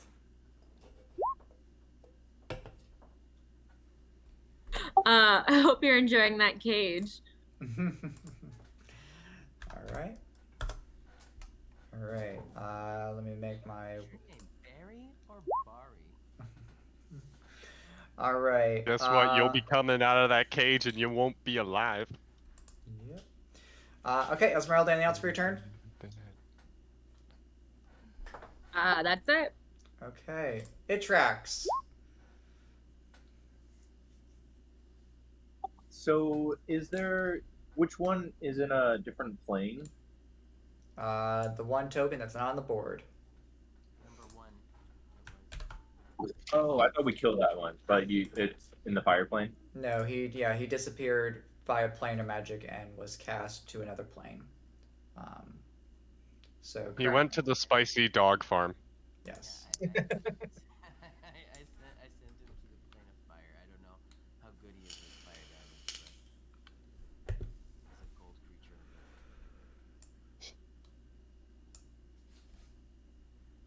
I'm going to use my movement to run up to this one and again slash at it with my claws.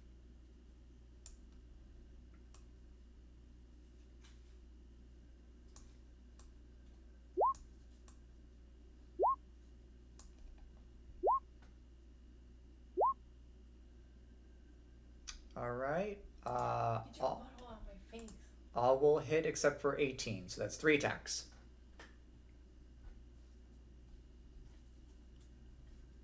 So go and click for damage, and we'll see what you do, my friend. And then do you plan to use your force damage, the 2d10 from your gloves? Yeah, that's so 6d10. It would be 6d10 if you wish to. Get your butthole out my face.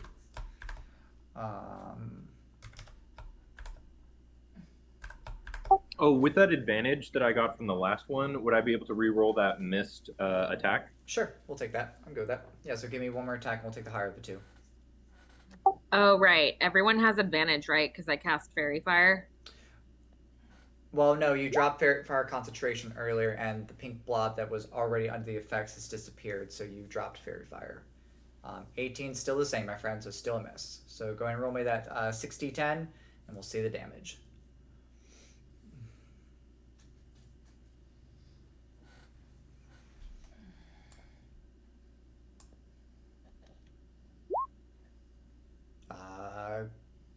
Okay. Right, that is 35. And then I will use the remainder of my movement to kind of run back a little bit. All right, before you move, can you please make me a Constitution save, though? Because he does have his chilling aura up. It's a DC 18. You are good. Go ahead and finish up the rest of your movement. All right, if that's it for your turn, we're going to jump to Dissolution.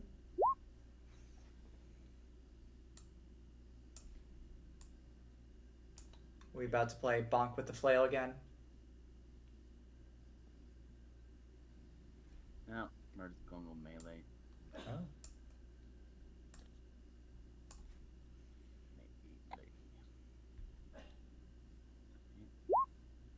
Maybe. 24 will hit. And one more for the other one. I didn't do. Okay. All three hit. So 3, technically, the other one was for, I should have, there's a bit of lag when you hit shift sometimes. It's all good. So it's 3 hits. Okay, so they'll take the 33, 35, and 32. Now, I will tell you this, he does look severely weak after being hit with a little Eldritch Blast and all the claw marks and everything else, so he is pretty weak right now. So you may be able to kill him in 1, maybe 2 blows. Fire. Okay, my friend, he actually perishes and howls and disappears after the first blow. Okay. Bonus action, second wind. End of turn. Okay. Next is Bye-Bye.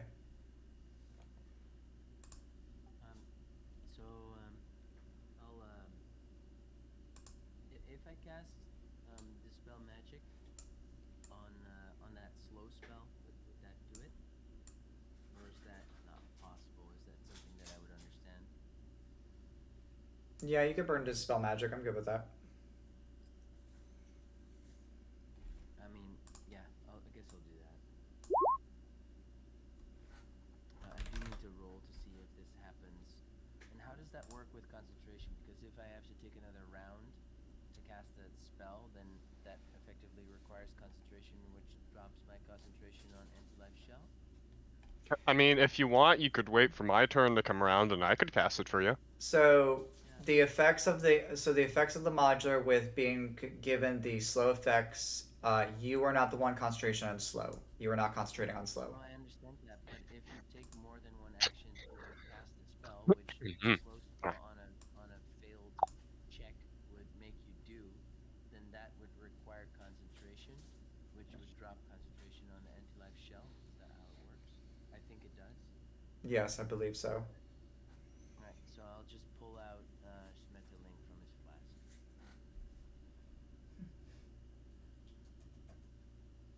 You can either use an action or a bonus action, not both, regardless of the creature's abilities. Magic items that cannot make more than 1 melee. Excuse me. Alright, so Schmetterling comes out.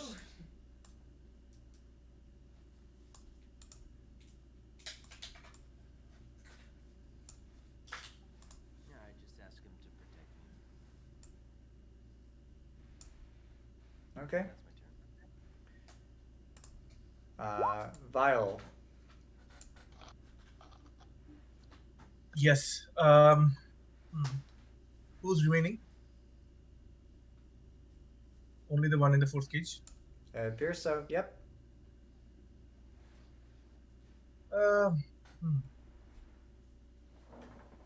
Yeah, I have no way of attacking something in a force cage, so I will get over here. And the first thing that pops, as in anything that is hittable, I'm going to hit it with Eldritch Blast. Okay.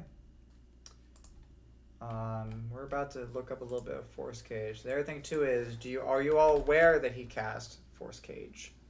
I know you saw him cast Force Cage, but trying to keep this non-meta gaming. So Like a Pokemon where he just does it. Like I cast Force Cage. Two things. Force cage should be visible. It's transparent. It's not invisible, is it? It's transparent. And also, I did see him bonk his head when he was trying to get out. Yeah. Okay. I'm not really metagaming. So, when you cast a spell, any creature that is completely inside the cage area is creatures inside the cage can't leave it. If a creature tries to use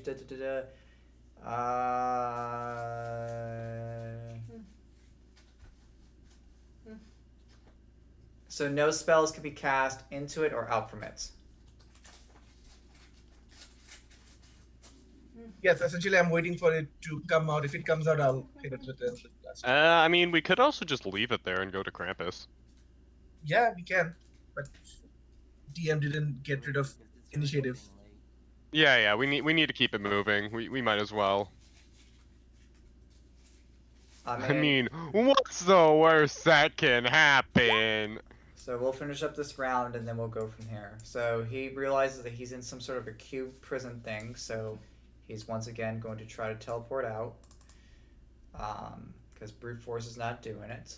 So this is charisma. Nope, and he wastes his turn. Alright, friends, do you wish to continue to deal with the creature that's in the cage, or do you want to leave him and go to Krampus? We might as well just go to Krampus. Alright, I will drop initiative. And it is free movement right now. Yeah, so I asked this person to just pick me up, right his neck, and open these doors for me. And I think, my spell lasts so long that I think it can just wait out the slow effect, right? Yeah. So because of the timing and it's been close to time, we'll say that your hour is just on the mark. So what's the DC he needs to make to stay under your control? It's a DC 17 charisma. I mean, honestly, Dice Master, I can put him back in the flask and then get him out and then get another hour out of him. He's effectively my minion. I am not liking this item too much. I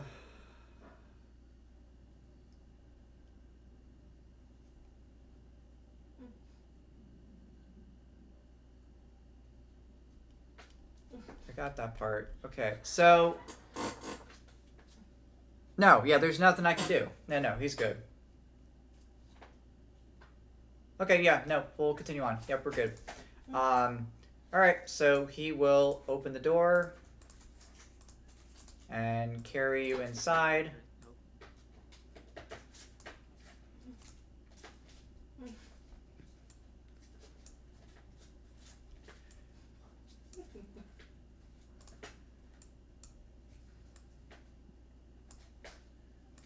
Alright, friends, I have some text to read from all of you. Alright, let's bring everyone into the fold. You all can reposition your tokens however far you want to be and or such. You can still be in the cave if you want. You can be in the throne room, whichever works to you. I'm just moving tokens closer. This door will shut behind, blocking this way out. You cannot, sir. Not for this situation. Just ping on the map where you want me to move him, and then I will place him.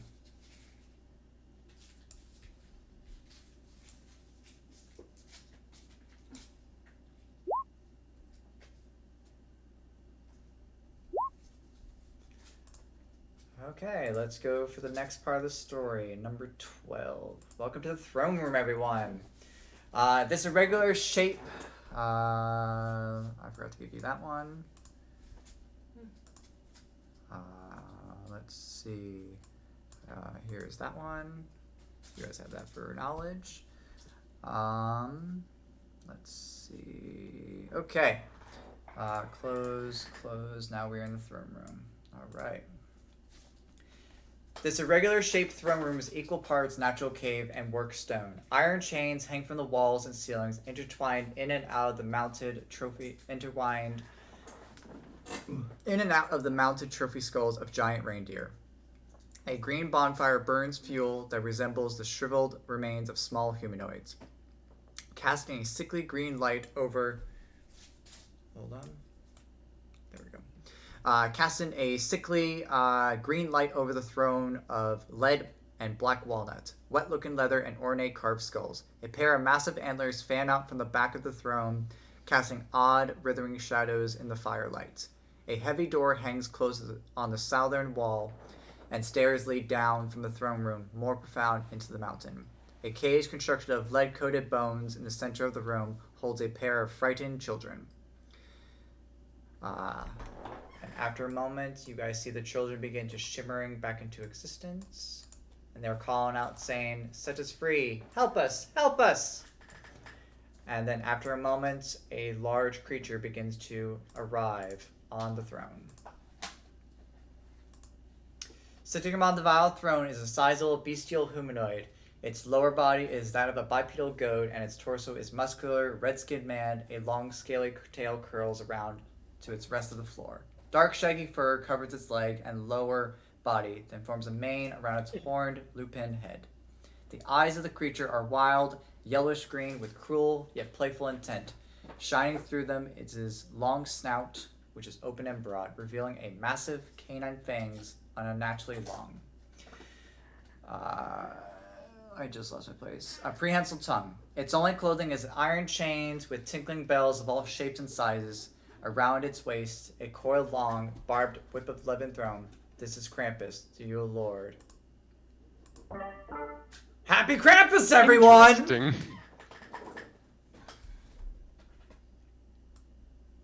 Hello, adventurers! So, How fare thee on this holiday eve?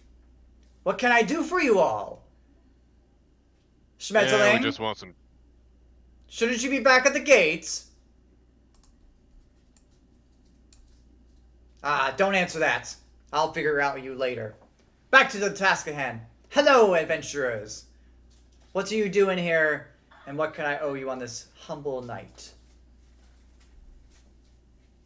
Well, really, we're just here to pick up some people. People? Oh, if that's what you're looking for, I have people down in the cells down the way.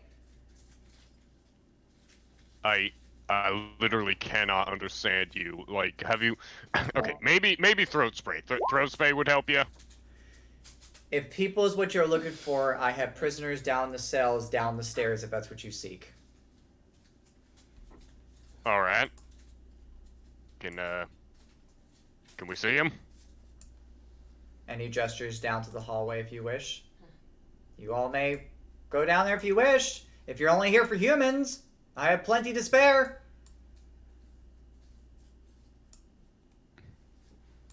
All right. What does the lock look like on the cage here? It's a big metallic gold lock with black etchings. Do I see a key for it anywhere? You do not see a key for it. Really quickly, I need to reveal something about the cage that I did not reveal earlier. 1 second. Throne room. All right. Let's see. This cage is lead-coating bones, it's a lead-coated bone cage. It protects the children from cold effects of the realm. There is a big gold key with black etchings. So you all can try to, if you want to break the kids out if you want, or you all tell me what you want to do. All right. So to be honest, my current strategy is just to cast maze on Krampus and then break the children out and run. Ow, you broke my finger. Ow. What? Is that what you want to do? Well, that's what I'm proposing to the group. What does anyone else have any better ideas? Because mine is literally just a smash and grab. Do we need to like pick the lock or anything? I don't know. We don't need to kill him. We just need to get the kids out. Yeah. Okay, we can try. So before Actually, you wait, all real get any quick. farther, so it seems you all have intention of retrieving the children I acquired the night ago. No. I was just admiring the lock. Where did you get something like that? Right. Clearly you're here for the children. I see through all your lies, adventurer. I wish to make you a deal. For the night is of eve, I am exhausted and tired, and wish to not tremble you all with combat. How about we part with a trade? If you have something to barter with, I am opening for ears. I am also inclined to take 12 gifts or trial by combat. But I am weary of the night and exhausted from Krampus night, so I prefer not to fight you all. I mean, I have this neat little cubic gate. Here, wait. Can I I try think to there's something persuade weird with the him? teleportation magic here. Can I just want to demonstrate it to you real quick.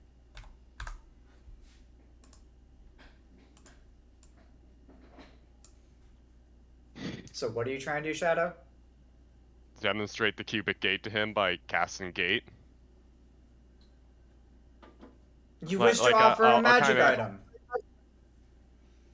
Yes. Could I try to persuade him to take the mushroom that I picked in exchange for the children? Fair trade. You can do persuasion Alright, if you so want. He's looking at more so there's 3 options, DM to players. You have 3 options. Trial by combat. He will try to be the best of you and let the children go free if you best him by combat. B, offer up a trade and try to negotiate with them, or offer to him 12 gifts. Okay, I mean, we could beat him up. I'm feeling. I also have really pretty high compelled. persuasion. I feel really compelled to get those presents in his bag. And sorry guys, I'm just going for it. I just realized he's a bit too big to fit in a gate. Never mind. Actually, wait, no, he fits. Change of plans, friends. Player has rolled. Combat it is. Okay then. Let's. Do you want to roll for initiative, or Nope. are we rolling for initiative? John was saying something about what he was doing with the cubic gate, right? Oh, basically, I wanted to do a thing where, like, oh look, it's a magic item. Here, look at this fancy gate. Eldritch Blast shoves him through it. Dice have been rolled. Yeah, I just wanted to try something clever, but yeah. So, friends, because you've chose combat by trial by combat, we are about to change maps. So as he gets bonked, yes, he will take that damage going into the realm. You are about to leave this realm and go into his trial by combat map. Why did I... The Pokemon theme. So, I'm going to remove...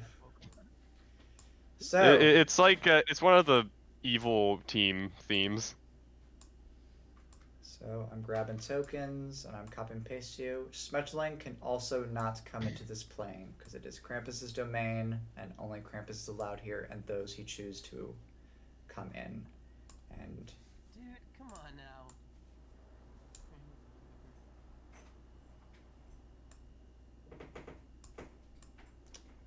You know what? Fine. I'll let it slide.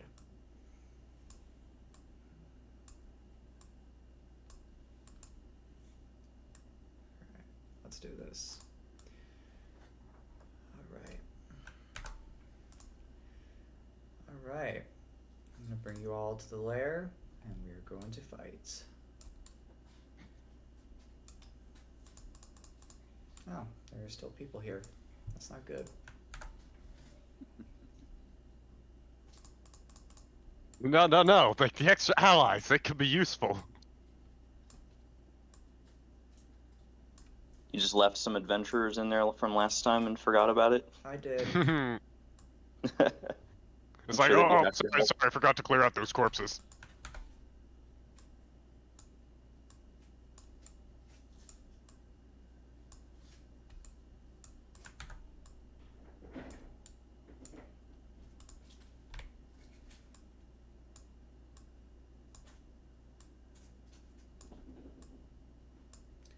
Alright.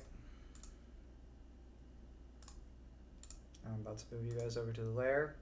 You all may move your tokens around anywhere within the pink square, and we will begin trial by combat.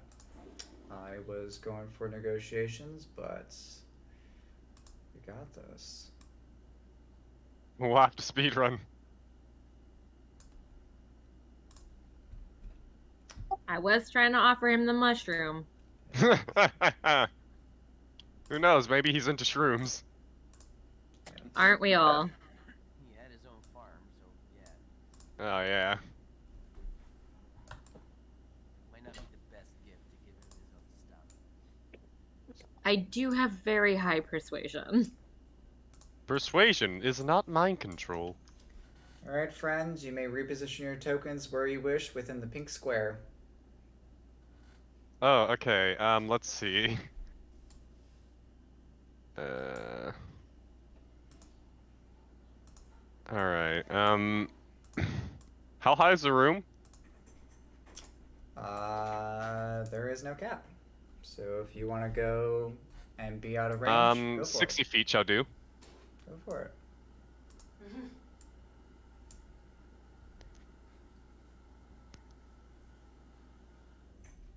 Are we still in the Black Forest? You are. Looks like we're in Elsa's frozen castle over here.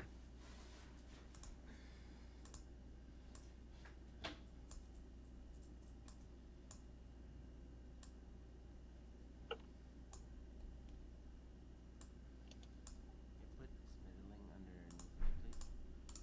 And unfortunately, still the anti-life shell should be on mine. Can't be in my aura. I'm happy to move a little bit away if you want to be there. You're a melee guy, right? So if you want to be there, you can. Yeah, I'm just trying to pick the middle. I'm happy here. to be here too if you want to distance. Yeah, I'm just doing some measuring here. Your mic is very soft. I have trouble hearing. I have three options. Tell me which one's better. This one? 1, 2. 1, 2. Middle one's fine. Here. Yeah. This one? That's fine. Did Esmeralda or whoever had no dark vision have dark vision now? Yep, I fixed it. I sure do. Thank you. Are we in free action mode? You are in tactical movement as being dropped in by him portaling you into. So position your tokens where you want to be placed before I roll for combat. Okay. John, are you going to be flying around in the chariot? Yep. Yep. Okay, I think I might come along with you if that's all right, since I'm ranged. Hop on in. So right down here we have the wing dang fiddly beam labam. My I'd golden have to say- canary is technically still there. 8 hours. I'll just tell it to fly above until I call it. It's going to stay out of combat. Do you want to call it now? No, it's gonna stay out of combat until I call it. I'm gonna say no prep. This is just movement, guys. No casting of prep or anything like that. You'll have to wait for your turns. All right. So I'm gonna put everyone on initiative. We'll get this party started. Oh, one thing. For my Tales from Beyond, can I go ahead and apply that to myself? The Phantom? Once we get your turn started, you may do so. Absolutely. Okay.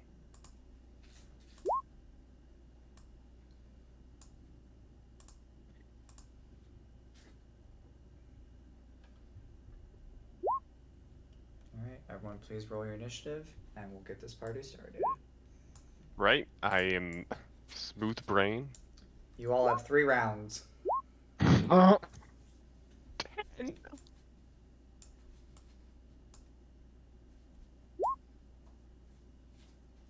Well. So, when we say defeat him, do we mean like, could we incapacitate him? What do you mean incapacitate him? What are you wanting to do? Well, you know, like certain spells could like make him force him out of the arena and thus like incapacitate him in a sense. So would that cause us to win or Possibly.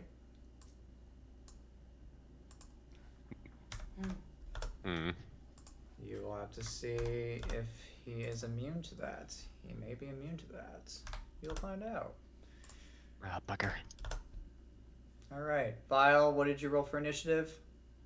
26 it looks like. I see it. It tracks. What did you roll? An 8. Alright.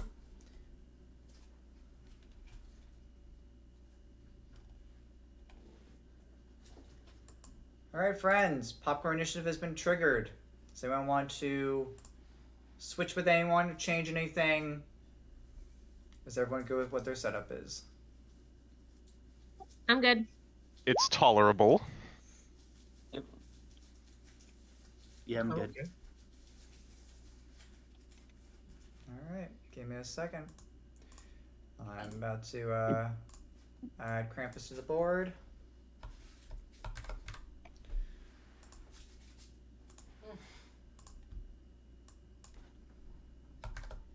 And personally, I don't think 3 rounds is going to be enough. I think this will be over in 1 round. Not gonna lie.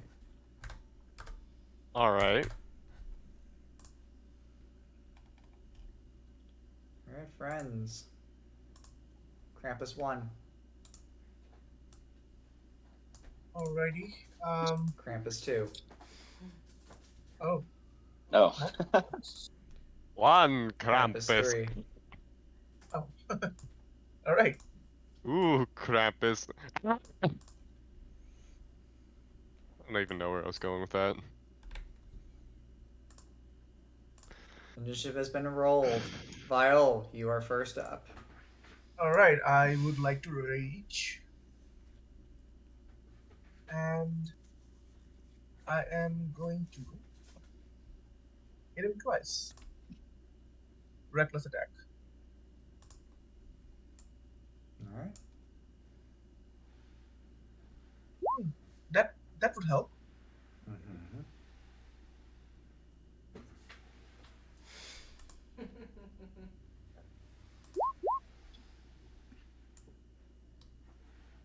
Alright, give me the total math that you're doing. Yes, I'm trying to make sense of it. So, one-handed or two-handed? Two-handed. Alright, so that is 18, 3. Alright, so I got the math. All right. There's a 16 brutal critical. Yep, I have that in there. And then... Okay. Yep. Since this was a good hit. Oh, there's also this. I forgot. There's going to be 2d6 plus 7. Let me roll that in.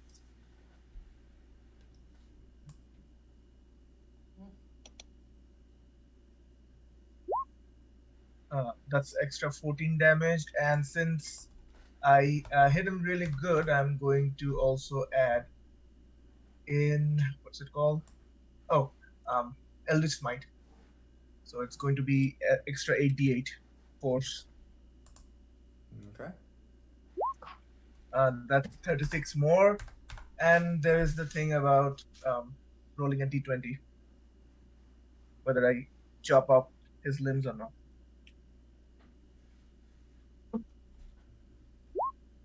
I rolled a 13, so I don't chop anything off. So that was the first attack. Second attack would be with advantage again. I'm guessing a 30 hits. Yep, that's gonna hit. and that would be 14 damage. Okay. Yeah, that would be my turn. Action, bonus action. Yeah. 101 damage, my friends.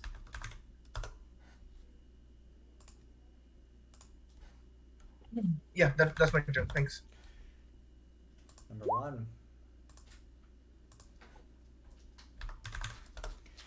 Alright, Krampus is gonna start strong, pull out his Thorn Whip, and whip it around his neck, and attack you, Vile, 3 times. Alright, I'm going to lash once, lash twice, lash 3, I'll hit. and... Okay. And then followed up by teleporting over to here. Damage is in chat. Okay, can you give me the half of the slashing ones? Yep, I can. So that's 15 plus 10, plus 17. 17. 32. Wow, that's a lot of damage. And are you resistant or immune to cold? Yes, also resistant to cold. Okay, so what we'll do is that, and I will do that, and I will do, that is a, that is, we'll just do that. 87 damage, and that's with all the reductions. For only cold or for everything? That's everything. Okay, thank you. And that is it for the first turn for Krampus. So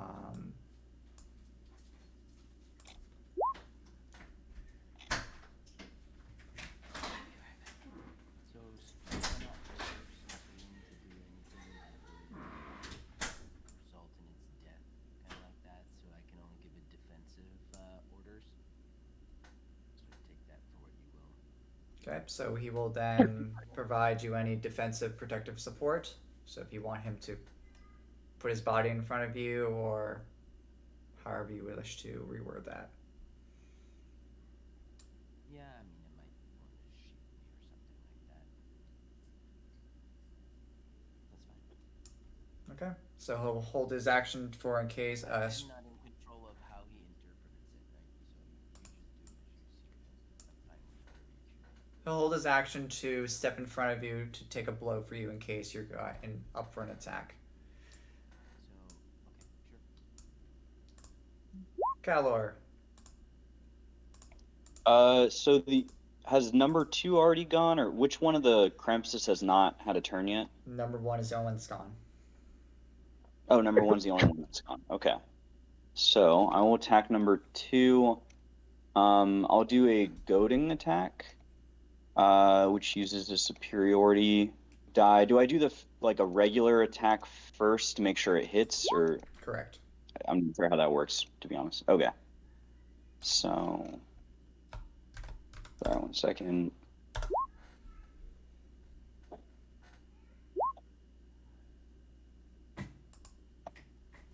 .31's gonna hit.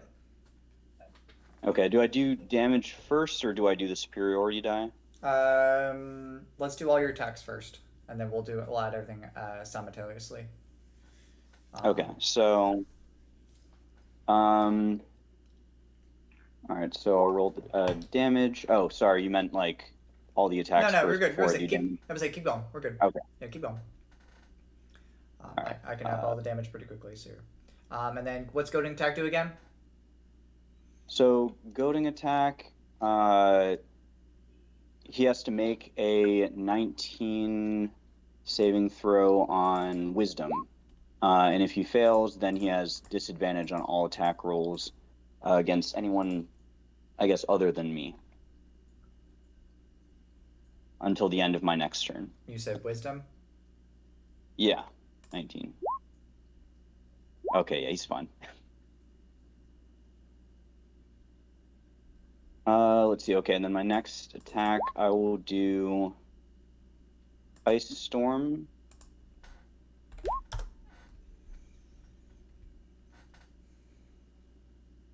All right, so I cast Ice Storm. Is that showing up?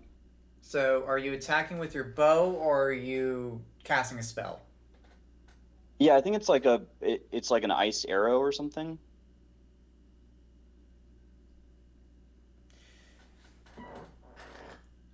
From the bow, yeah.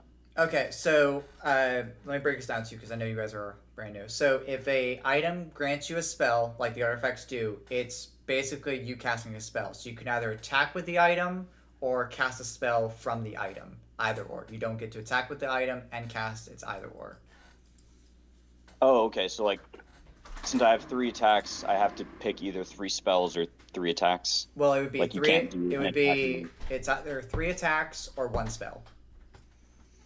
Oh, okay. All right. Unless Yeah. you have quicken spell, then you could have been a weapon attack and then do this as a bonus action. That too. Yeah. Unless I have what? Sorcery points to quicken to turn that casting of a spell to a bonus action. Yeah, I don't think I have that. Sadly, no. Okay. I'll just do 3 attacks then. All right. So I'll do 2 more here. Still gonna hit. They both hit. Mm-hmm. Okay. Also, I do have a feat that lets me do like an extra attack. Let me just. Oh yeah, action surge. So I can take 1 additional action on my turn.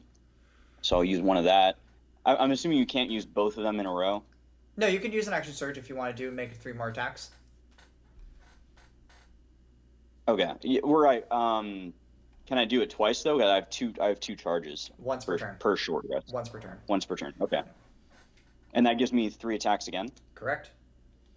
All right. So if you want to click So 3 more. Yep. That last one with the 20 is going to miss, but I will still take the 25 and 27. So go and click damage for the 31, 31, 25, and 27. No, bye-bye. We are not in the demi-plane. We are still in the same realm we were. We're just in a different location. Okay, so sorry, I had 5 hits, right? Yes, 5 hits. So you can go and click all the bows. So. Yeah, go and click all the bows. Thank you. Did that not show up? Okay, also I do have, since he hasn't gone yet, I get I guess an extra d6, so I roll. Is it 2d6 or 5. 1d6? Is it 2d6 or 1? Or is it 2d6 or 1d6? Let me just double check real quick. I think Bugbear gets 2d6 every attack. So Yeah, that it's would 2d6. be 10d6. So 10d6, my friend. Yeah, 10d6. 10d6 is okay. Yes, please. I thought it was just the first one. Mm-mm. New Bugbear. Very broken. New bugbear. Okay. So that happens when you've been playing so long. You should see the Eldritch Oh, Blast. did that not show up? No, just. The total was 34. That's it. I trust you. You're good. 34, you said? Okay. Total of 96 damage on number 2. Very good damage. All right, my Well friend. done. Very good job.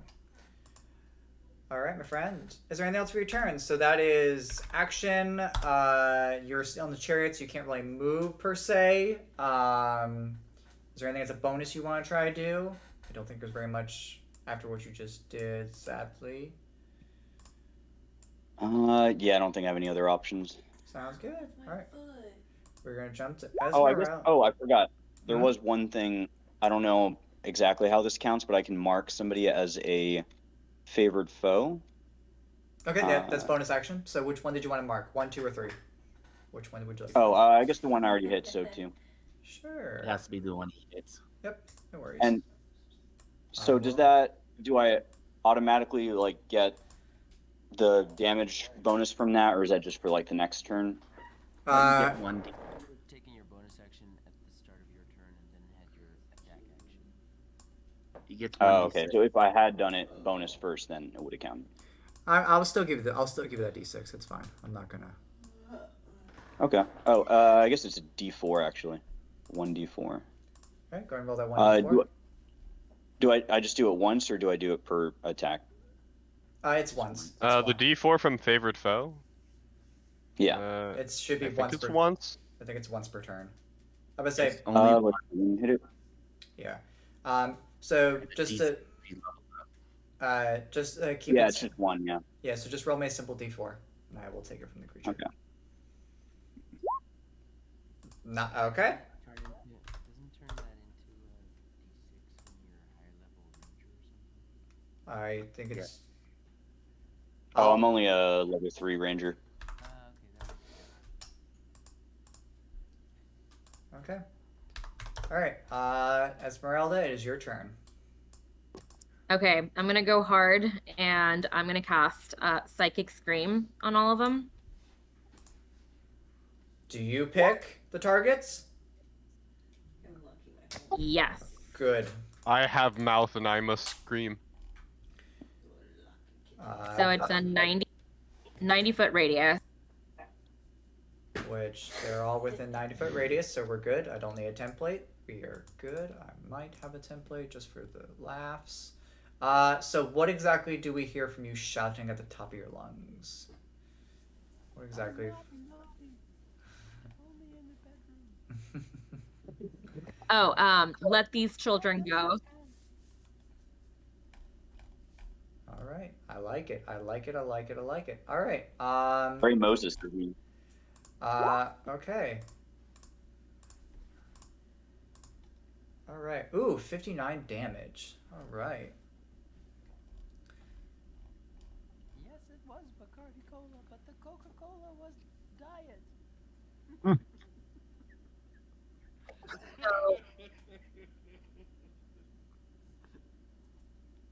I guess they They need to make an intelligence saving throw, or they're stunned. Oh, stunned. That would be nice. That's auto crit. I did have ChatGPT extend my wish list. This is just for the narrative. Again, this is just for the narrative. So we all can. Very nice. Should name your character Banshee. Literally, yeah. So just for the narrative. There you go. All right, cool. All right. This is intelligence. All right, they all have to make this. Actually, it would just be one because they're all one the same. All right, so this is intelligence saving throw. That is a natural 20, 26. All right. Dang. But in the spirit of Krampus, he will still take the full 59 damage. I'd like to use my reaction to take away that advantage. Does that make a difference for you? Can I use Lucky to have you reroll? Won't that do a thing though? It will do a thing, but you can. So I will use my reaction to take away your advantage.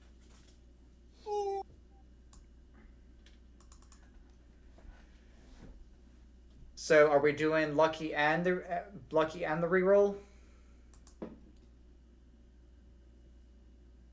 One sec. Lucky already gives them super disadvantage. Well, Yeah, let's do it. We're gonna fuck around and find out. I fucked around and found out. all right. So I reroll with normal. Okay. 26. No! That's disgusting. No! That's funny. Krampus. He must be very intelligent. Krampus will still take the 59 damage as the spirit of the Krampus, but he will not succumb to the effects of being stunned. Okay. And then I guess I'll roll a vicious mockery towards the one that is targeted. All right. Mock Krampus. Your mama so fast. You're gonna let these kids go. You might need to move a little bit closer. I think it's 60 feet is your range. So you may need to move, I think, 4 squares.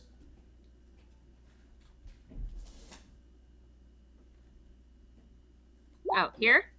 Yeah, Vicious Mockery is an action, by the way. But for this situation, I'll let this continue with the rest of the turn. But going forward after this turn, it is a full action. So, Oh, I think I have a feat that like lets me do vicious mockery and all my other cantrips as a bonus action. Do you have Spellslinger? I do, yes. That's why Yeah, in that then case we're good. You should have been able to cast way more vicious mockeries then. Yeah. You can walk up That's to what's 3 people allowing at me a to time. do like 3 Eldritch Blasts. So, Yeah, same.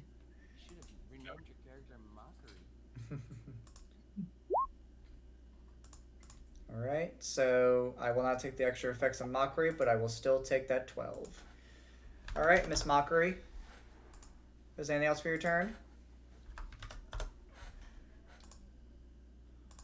Oh, sorry. Yeah, I'm done. All right. Next up is number 2, who is targeted. All right. You're 60 feet up in the air, Oh, correct? wait. Can I go invisible for my phantom thing? What's the action? For my, What's the action economy to bring it? Is it an action or a bonus?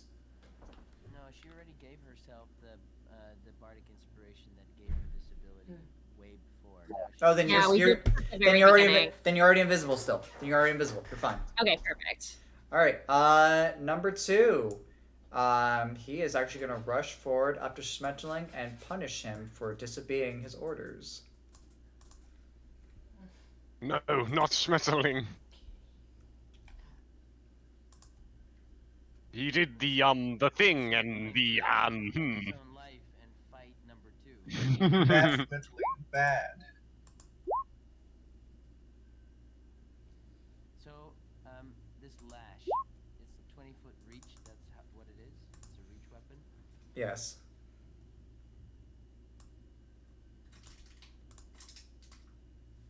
Yeah, there you go. I'll go there. I'm not going to pull him forward. There's a what? Your hoof says that it's 10 foot. Yes, I'm doing the flash first, then moving forward. Yeah, I'm going to do the 10 foot there. And then that's 10. So lash the first, and then rush forward and do a hoof kick to Schmetterling. Which that will all hit Schmetterling. Sadly, because he is one of my own creations, he won't be taking certain damage.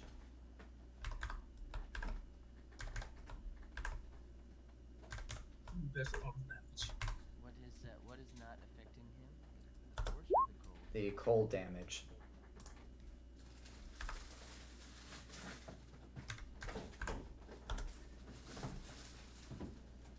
Alright, Schmetterling is officially bloodied after that.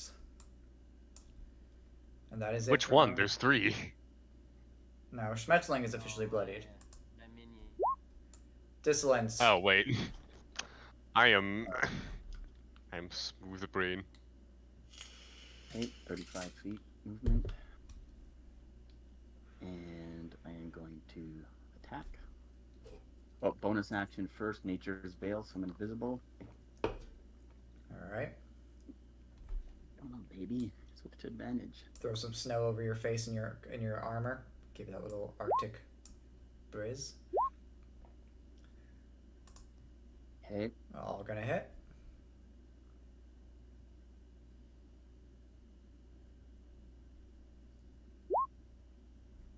And are you choosing fire once again, my friend? Yep. And then I got one other thing here. Where is it? Yeah, that too.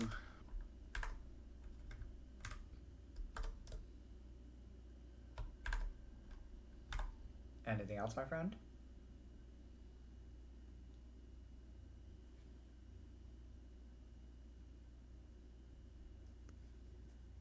Not a second.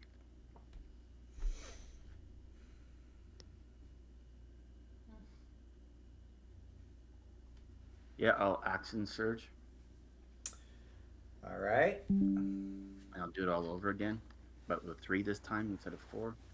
Okay. Come on, catch up. 1, 2, 3. Still all gonna hit.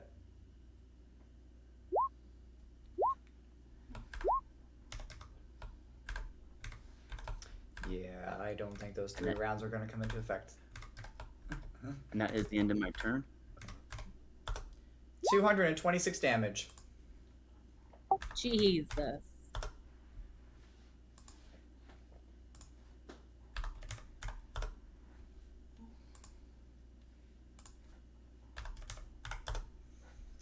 Yeah, that's damage. John. All right. I think I can tell which one's been which has been beaten up on the most, given the humongous arrow. So I think I'll quickly join in on that. By yeah, I'll just shoot him a lot. Which one are you shooting? Number 2. What's the minimum I would need? 22 AC. So 2 miss and 1's a crit. So 11d.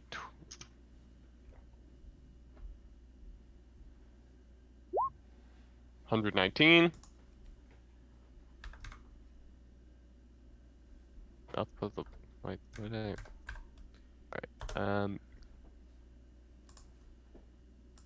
And I'll just like fly over here. Wait, the Pegasus has 90 feet, I think. Yes, 90 feet to fly. So yeah, that's plenty of move speed. All right. Itrax.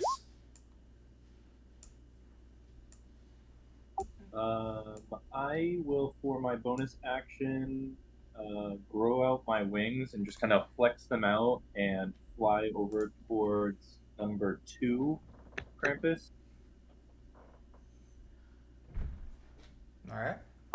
And I will kind of like fly by and slash him with my claws as my first action.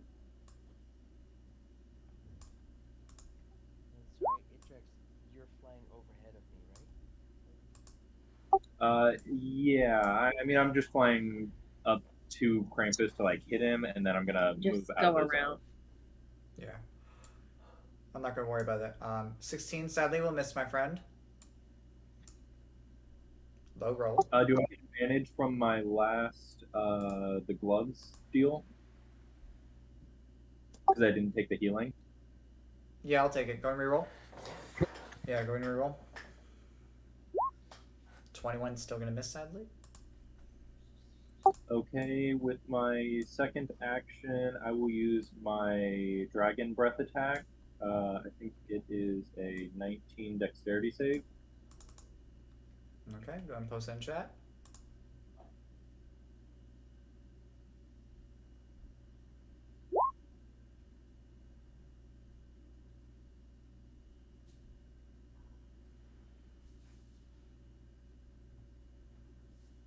So it's 4d10, and what's the type you're choosing?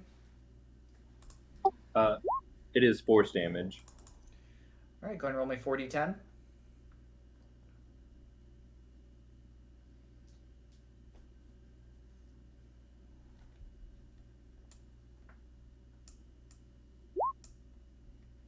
Not bad damage, not bad damage. All right, my friend. Anything else for your turn? Yeah, I will use the rest of my movement to kind of fly here towards the center of the room and not be like crazy high in the air, but maybe like 10 feet up above the floor. Okay, that's fine. All right. To finish off the round before we go to Krampus is bye bye. I'm gonna start by using my Mantle of Majesty. So if he wants to try and hit me with his attacks, have like a sanctuary. And then I'm gonna attempt to bottle Krampus number 2 for my action. And because there's no save, because this is still part of the same plane, he is bottled.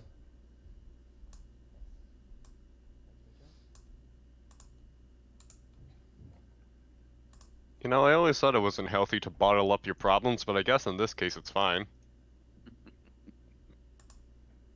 That was cheesy. Like, you would not believe the amount of puns I make. All right, Krampus. All right, Krampus is going to attack a disadvantage on Dis.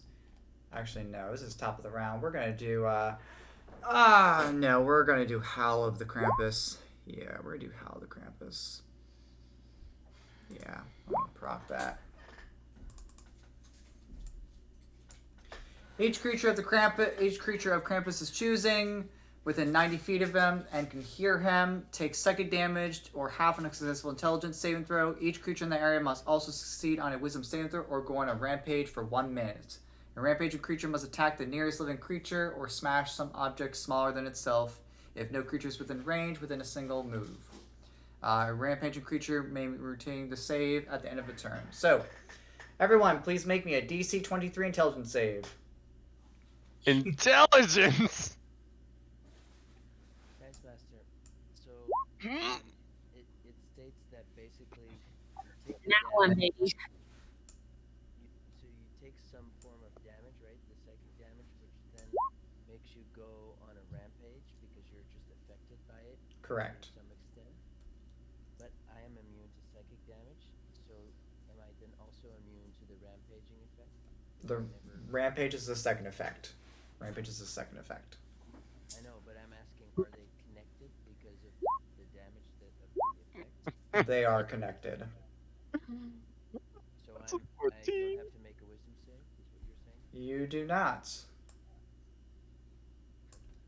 Oh wait, was it wisdom or intelligence? Intelligence first for the damage, and then wisdom next. Let's start with the intelligence.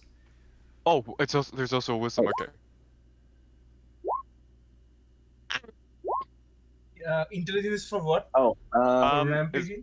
All right. Question. Before we answer questions, let's start with the beginning. Everyone, except for Bye, please make me an intelligence saving throw. Let's start there. And then we will continue after that.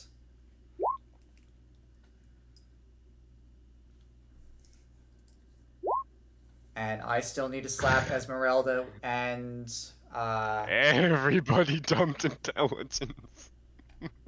so I also need to give out punishments because I forgot to give the punishments out earlier because I got distracted. So I need to back those up. So, all right. So everyone failed, except for Bye. So everyone, please take 80 points of psychic damage. Oh, I will Trax, did you? use my. Huh? I rolled a 19, and then I used Bardic Inspiration, and got 5 more, so it was 24 total. I will use my Master Boon Invincibility to negate that damage. Question: is this a magical effect? Yes. Okay, then I have advantage. I'm not gonna bother re-rolling the intelligence. I'm gonna roll the wisdom thing again. DM, does a natural 20 save? Oh, that is forgot cruel. Natural 20 does not save. Natural 20 does not Yeah, I save. forgot. I have Okay. advantage on saving throws against spells as well. So can I roll another intelligence? This is not spell. This is a magical effect. Okay. So let's Anything I have. Let's continue with the intelligence saves. Hold on. Let's do intelligence saves first. So, for those of you who failed, please take 80 points of psychic damage. For those of you who passed, you take 40 points of psychic damage, and you do not need to roll the wisdom saving throw. You only need to do the wisdom saving throw if you failed. What was the level to pass? DC 23. Hey, does anyone have something that can give me like +1? Because on my advantage roll, I got a 22. Metagaming. I have Bardic Inspiration to give out, but that would. Yeah, no, like as a reaction, it'd have to be a reaction. It's fine. It's fine. I was just curious. What does inspiration do again? I remember I was inspired, but I don't know what that Inspiration actually does. gives you a equal to the die roll, equal to what the bard level is, and you can add that to an ability roll, saving throw, or any form of a d20 check. You could also use it to heal. You can also use it to add damage, and you could also, with Tasha's rolls, you can also slap a bardic on the DM, and they have a -X to that if they wish. So I have to do a wisdom save if I fail the intelligence? Yes. Okay. So before we start slapping wisdoms, I want to make sure. So, let me go around the room. Hold on. Bye is good. They're doing their thing. Itrax, you said you passed. Please take 40 points of psychic damage. And that's all you need to do. Dissonance, did you pass or fail the intelligence? I I failed. Okay. Please take 80 points of psychic damage and then make me a wisdom saving throw. Okay, I negated the damage with your master boon. Okay. So it's 0 damage. You take 0 damage. Now please roll me a wisdom saving throw. Does he still do that if he takes 0 damage? He still did fail the effect. Okay, that makes sense. Dissolence, you are good. Itrax, please only take the 40 points of psychic. That is all you need to do. Esmeralda, did you pass or fail your intelligence? Oh, I failed horribly. So please take 80 points of psychic damage and give me a wisdom saving throw in the chat, which I see now, which is 6. I did, yeah. All right, so until you can make a save, which is a DC 23 wisdom save, you are attacking any nearby creatures that's whatever is closest to you. Oh, which one's which? And then what, do I roll at the beginning of each turn, or? You can make the save at the beginning or at the end. You're choosing. I usually let players can make it at the beginning or at the end. Okay, thank you. So whatever creature that is the closest, that is your target. Next is Vial. Did you pass or fail the intelligence save? I failed the intelligence save. I took the 80 damage, and I did also fail the wisdom save. Okay, so Vial, you need to, on your turn, run out to the closest creature that's within range and start attacking it until you can make a DC 23 wisdom saving throw. Or some other ally helps you break these of this. Next, John. Yes. Did you pass your intelligence? No, but I did use invincibility to negate the damage. Okay, please make your wisdom saving throw, which I see as a failure. So I did. It was 22. you need to attack the nearest creature that's within range of you, which I believe is your counterpart in that chariot. Can I just punch him? It's your attack. Whenever it's your turn, you attack with whatever you want to attack Alright, I'm with. gonna punch you. Watch this. I don't mitigate how you take your turn. 17. Next is Calor. Did you pass or fail your intelligence? I throw? failed. So I'll do my wisdom now. And I'm assuming this does not count as charm, right? Because that's another thing that Nope, not yeah, charm. okay. So you take 80 points of psychic damage and you do not go on a rampage. Hey, Caller, what's your AC? 28. Friends. Oh, wait, hold on Okay, a second. That's, Friends. Wait. That's Friends. That's with my Talk in chat, please. Sorry, I need to take the shield off. Sorry. It's 26. I'll put it right here in chat. I forgot I was leaving the battle. I'm trying to keep the metagame to a minimum. Please and thank you. Alright, so now I need to dish out some punishments. So, we'll start with Bye-Bye. He gets 1 punishment from his reaction from the... No, I don't. You did your reaction with your... took away the advantage. You changed the fate of the dice. You changed the fate of the die.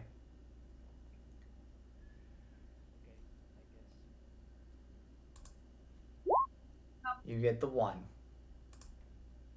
So your punishment, let me pull on chat, is spanking. You feel as though your hide has been lashed severely. You gain 1 level of exhaustion, and since we're using the 1 D&D version, you now have as -1 to all D20 rolls and a -1 to your spell DCs. That is it. Next, which is our mockery. I believe you did 1 earlier, and then you just did another lucky roll now. So you changed the fate twice. You have 2 punishments. So that's a 3 and a 2.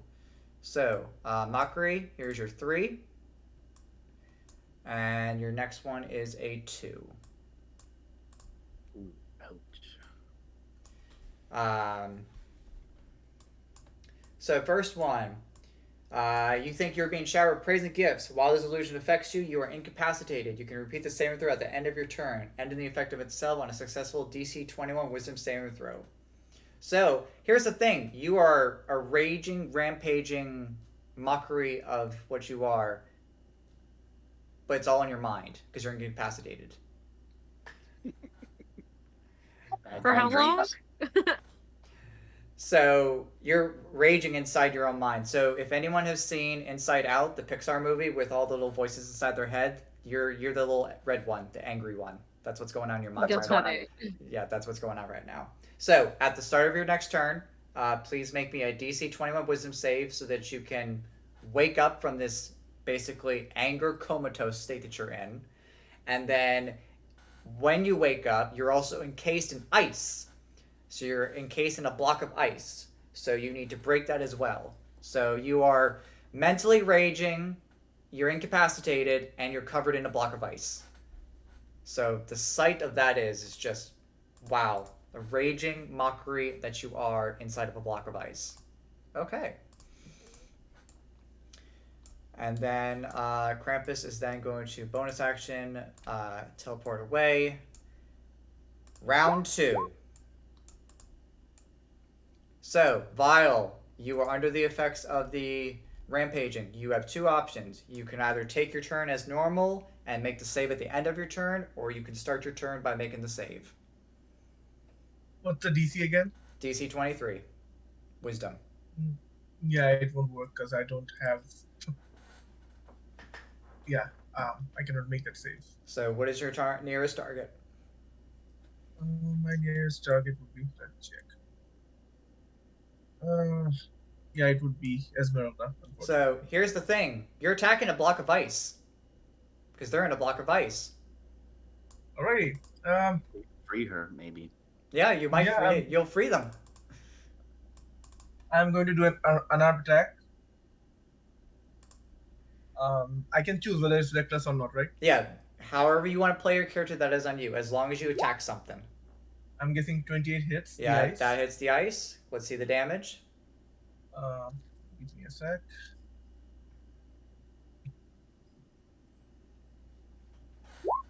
Uh, 14 damage, and I heal 4.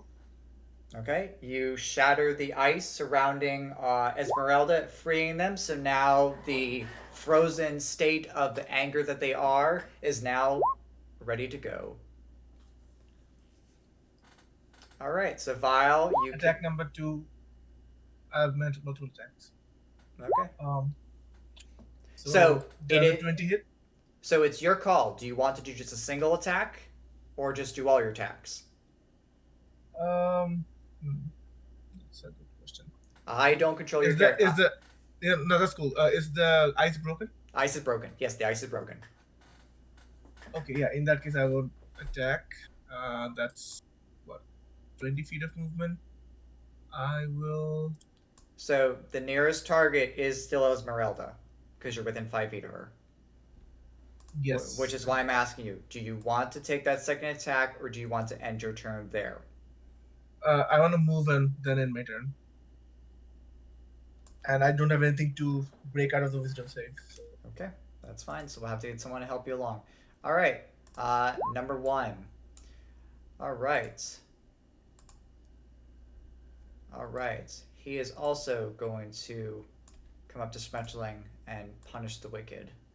So we're going to do 3 whips on Schmetterling and then go from there. So I need to do these on normal, not advantage.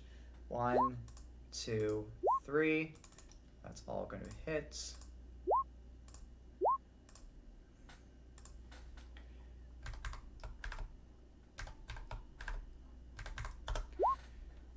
Alright, and Schmetterling takes 105 damage. He does not take the cold. Schmetterling is not looking too good. And then afterwards, he is then going to bonus action teleport over to this side.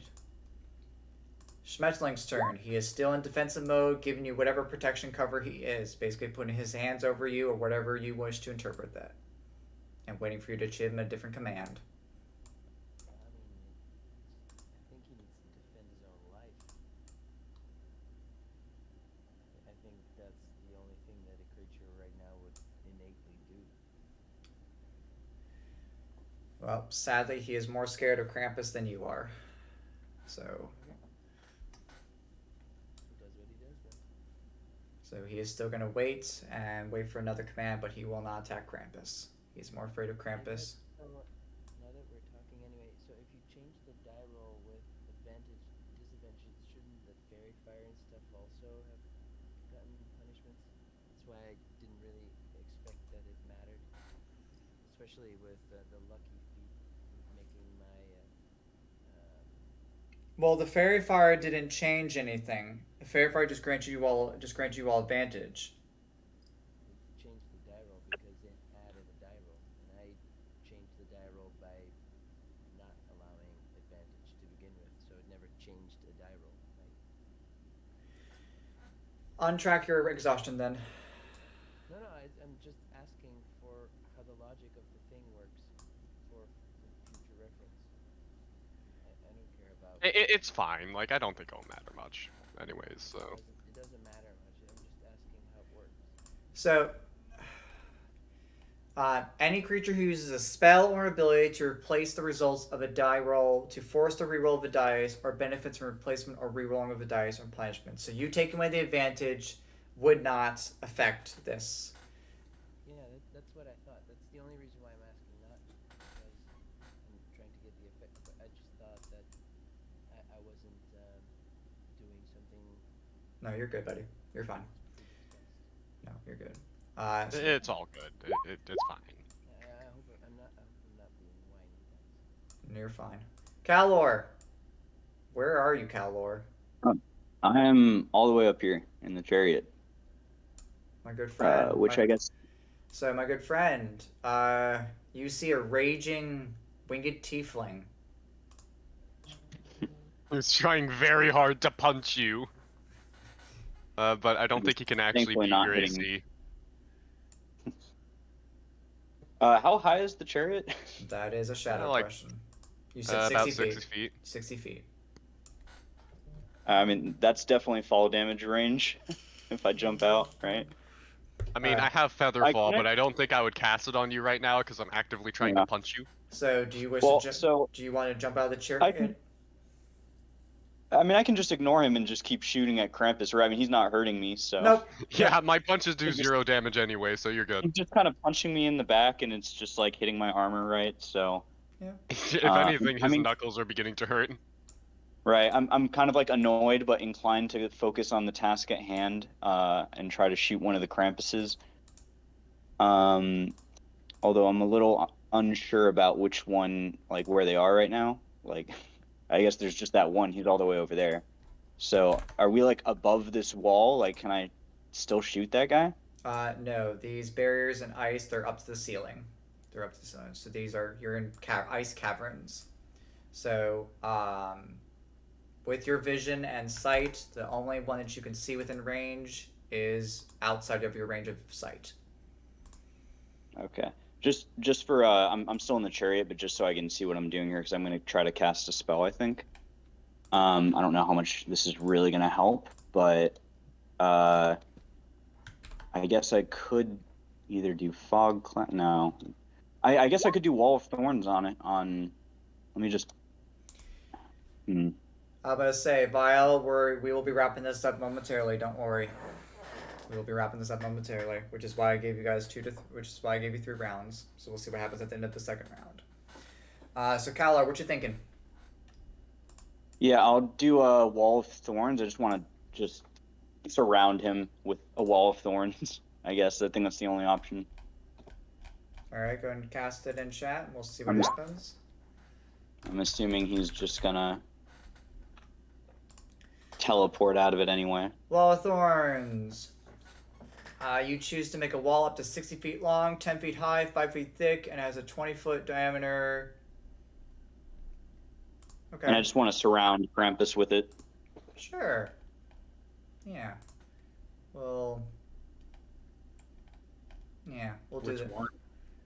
Well, the only one that he can see, per rules, because of vision.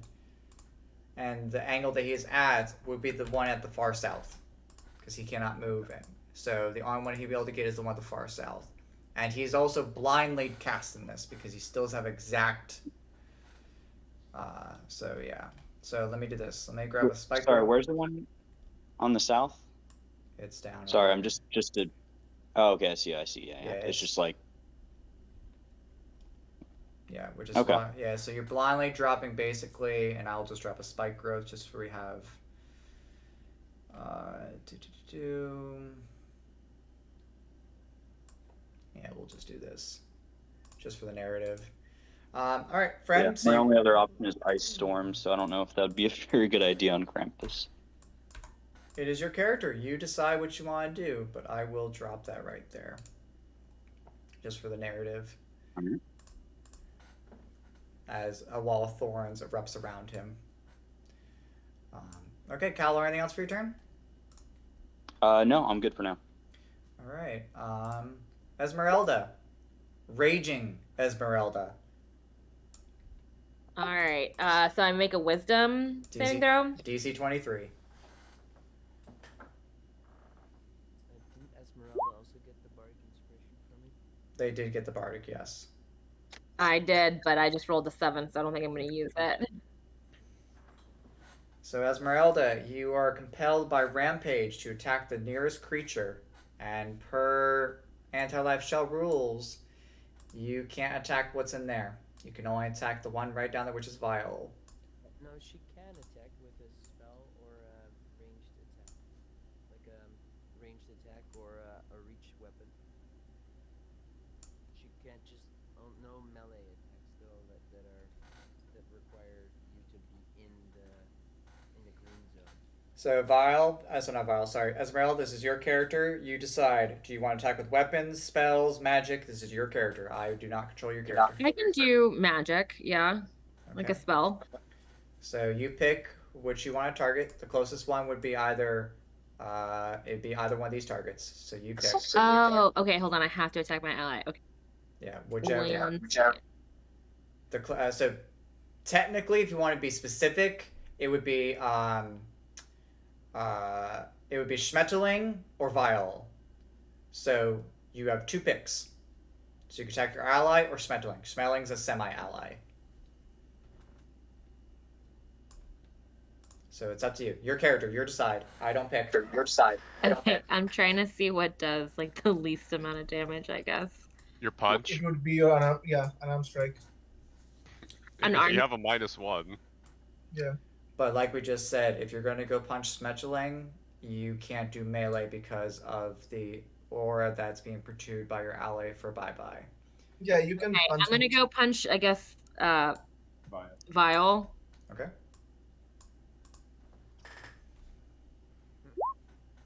Sorry. You're Doesn't gonna matter. do minus damage on your unarmed strike, right? Yeah. They'll okay. do 0 if they have, a -1 to strength. Now divide that by 2. Okay, got it. Yeah, sorry. Now divide that by 2. I don't know why it did that. I don't know what happened. I like it. It's fine for the narrative. Yeah, just- I like it for the narrative. You're a rampaging mockery, so you're just...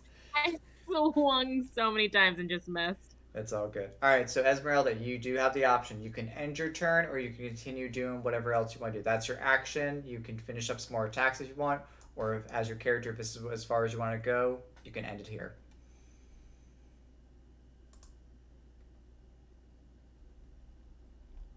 I can do another Tale of the Spirits, I guess. A hostile storytelling.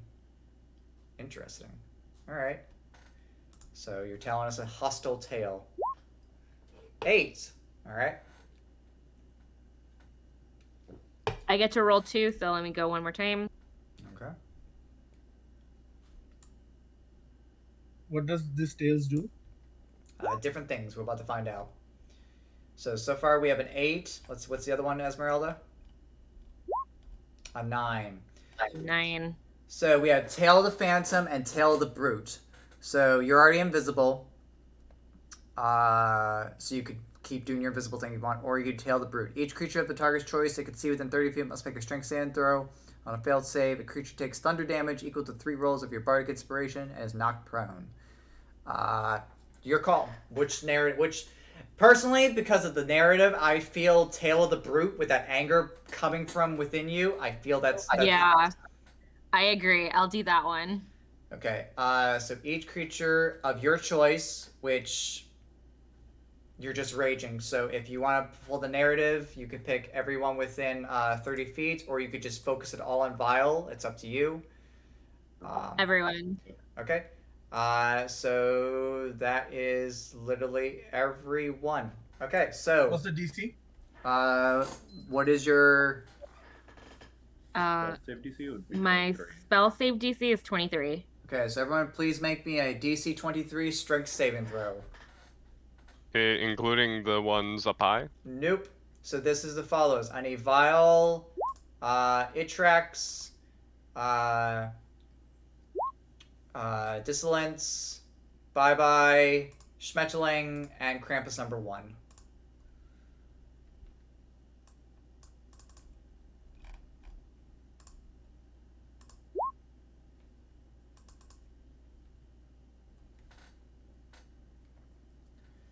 Alright, so it looks like... oh, I need to do Schmetterlings. Schmetterling fails. Alright, Esmeralda, please roll me 3 of your bardic die, and that is the damage we all would be taking. That's a D12. Yes, so roll me 3d12s.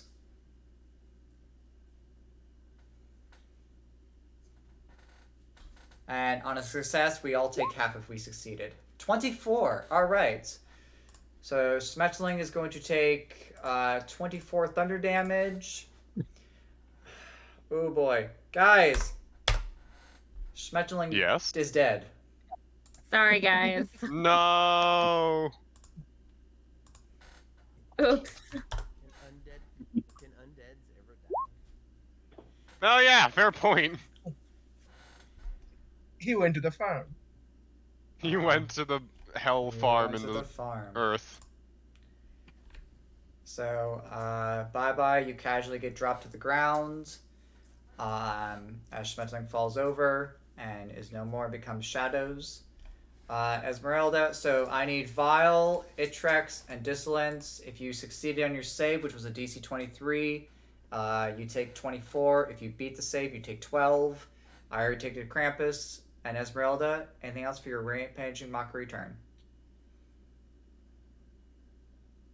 That's it. Dissolence. I took 0. I burned another invuln on that, even though it's only 12. That's fine. No worries. Okay, you're good then. Go and take your turn, sir. Yeah. 35 feet. Get some smashing. So you kind of see my flail of Tiamat. It's got like this, it's a standard flail, but then it's got like a kind of bronze dragon at the top of it. And it kind of lights up with energy. And bonus action, I'll go invisible and make some attacks. 31 and 28 are going to hit.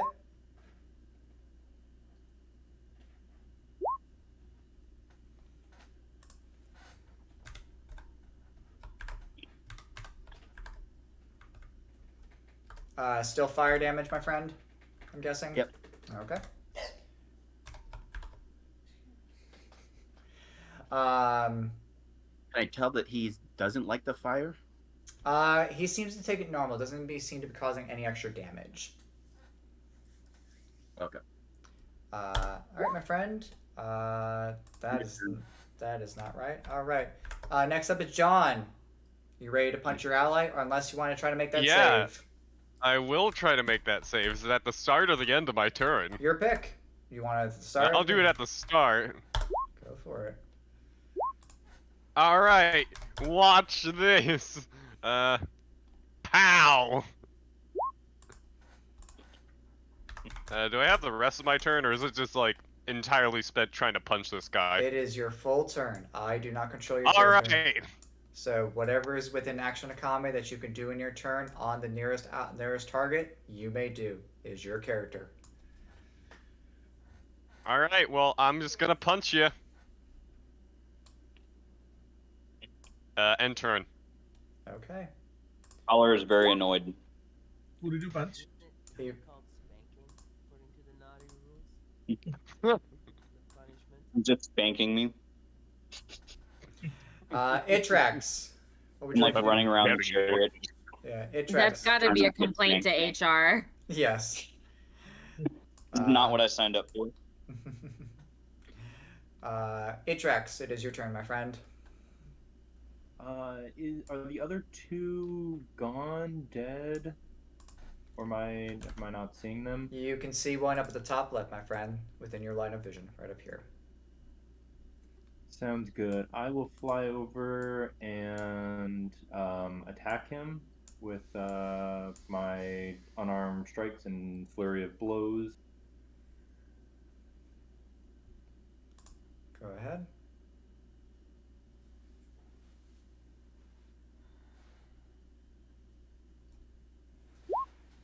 Uh, 23 would hit. So sadly, that one's gonna miss.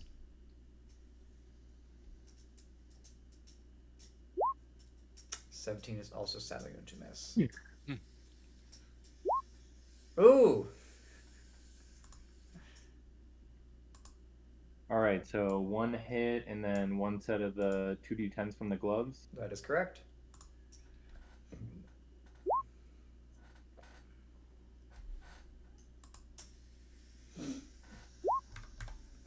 And I will heal up that 10 hit points and use the rest of my movement to fly back towards the center of the room. Alright.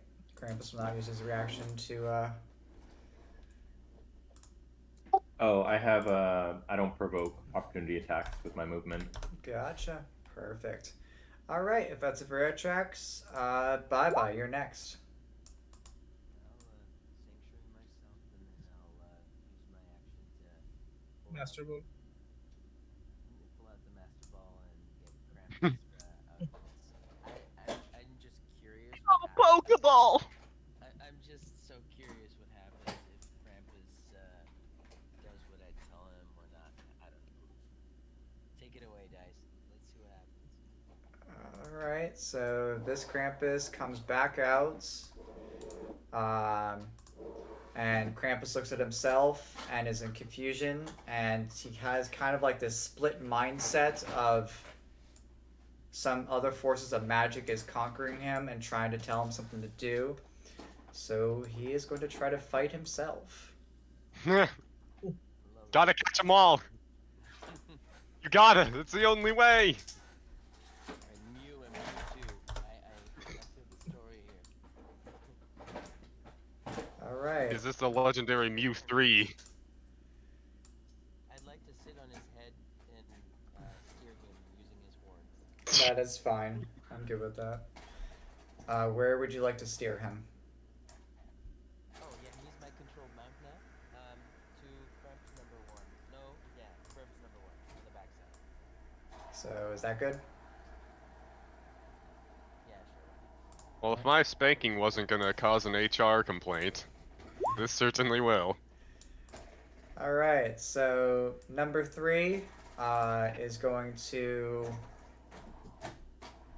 take a look around and try to figure out why two Krampuses are fighting when they're not supposed to. So Krampus is going to come over to here and see you all. He's going to snap his fingers, causing the remaining two Krampuses to slowly disappear and fight one another. And he looks to you all. He looks to you all.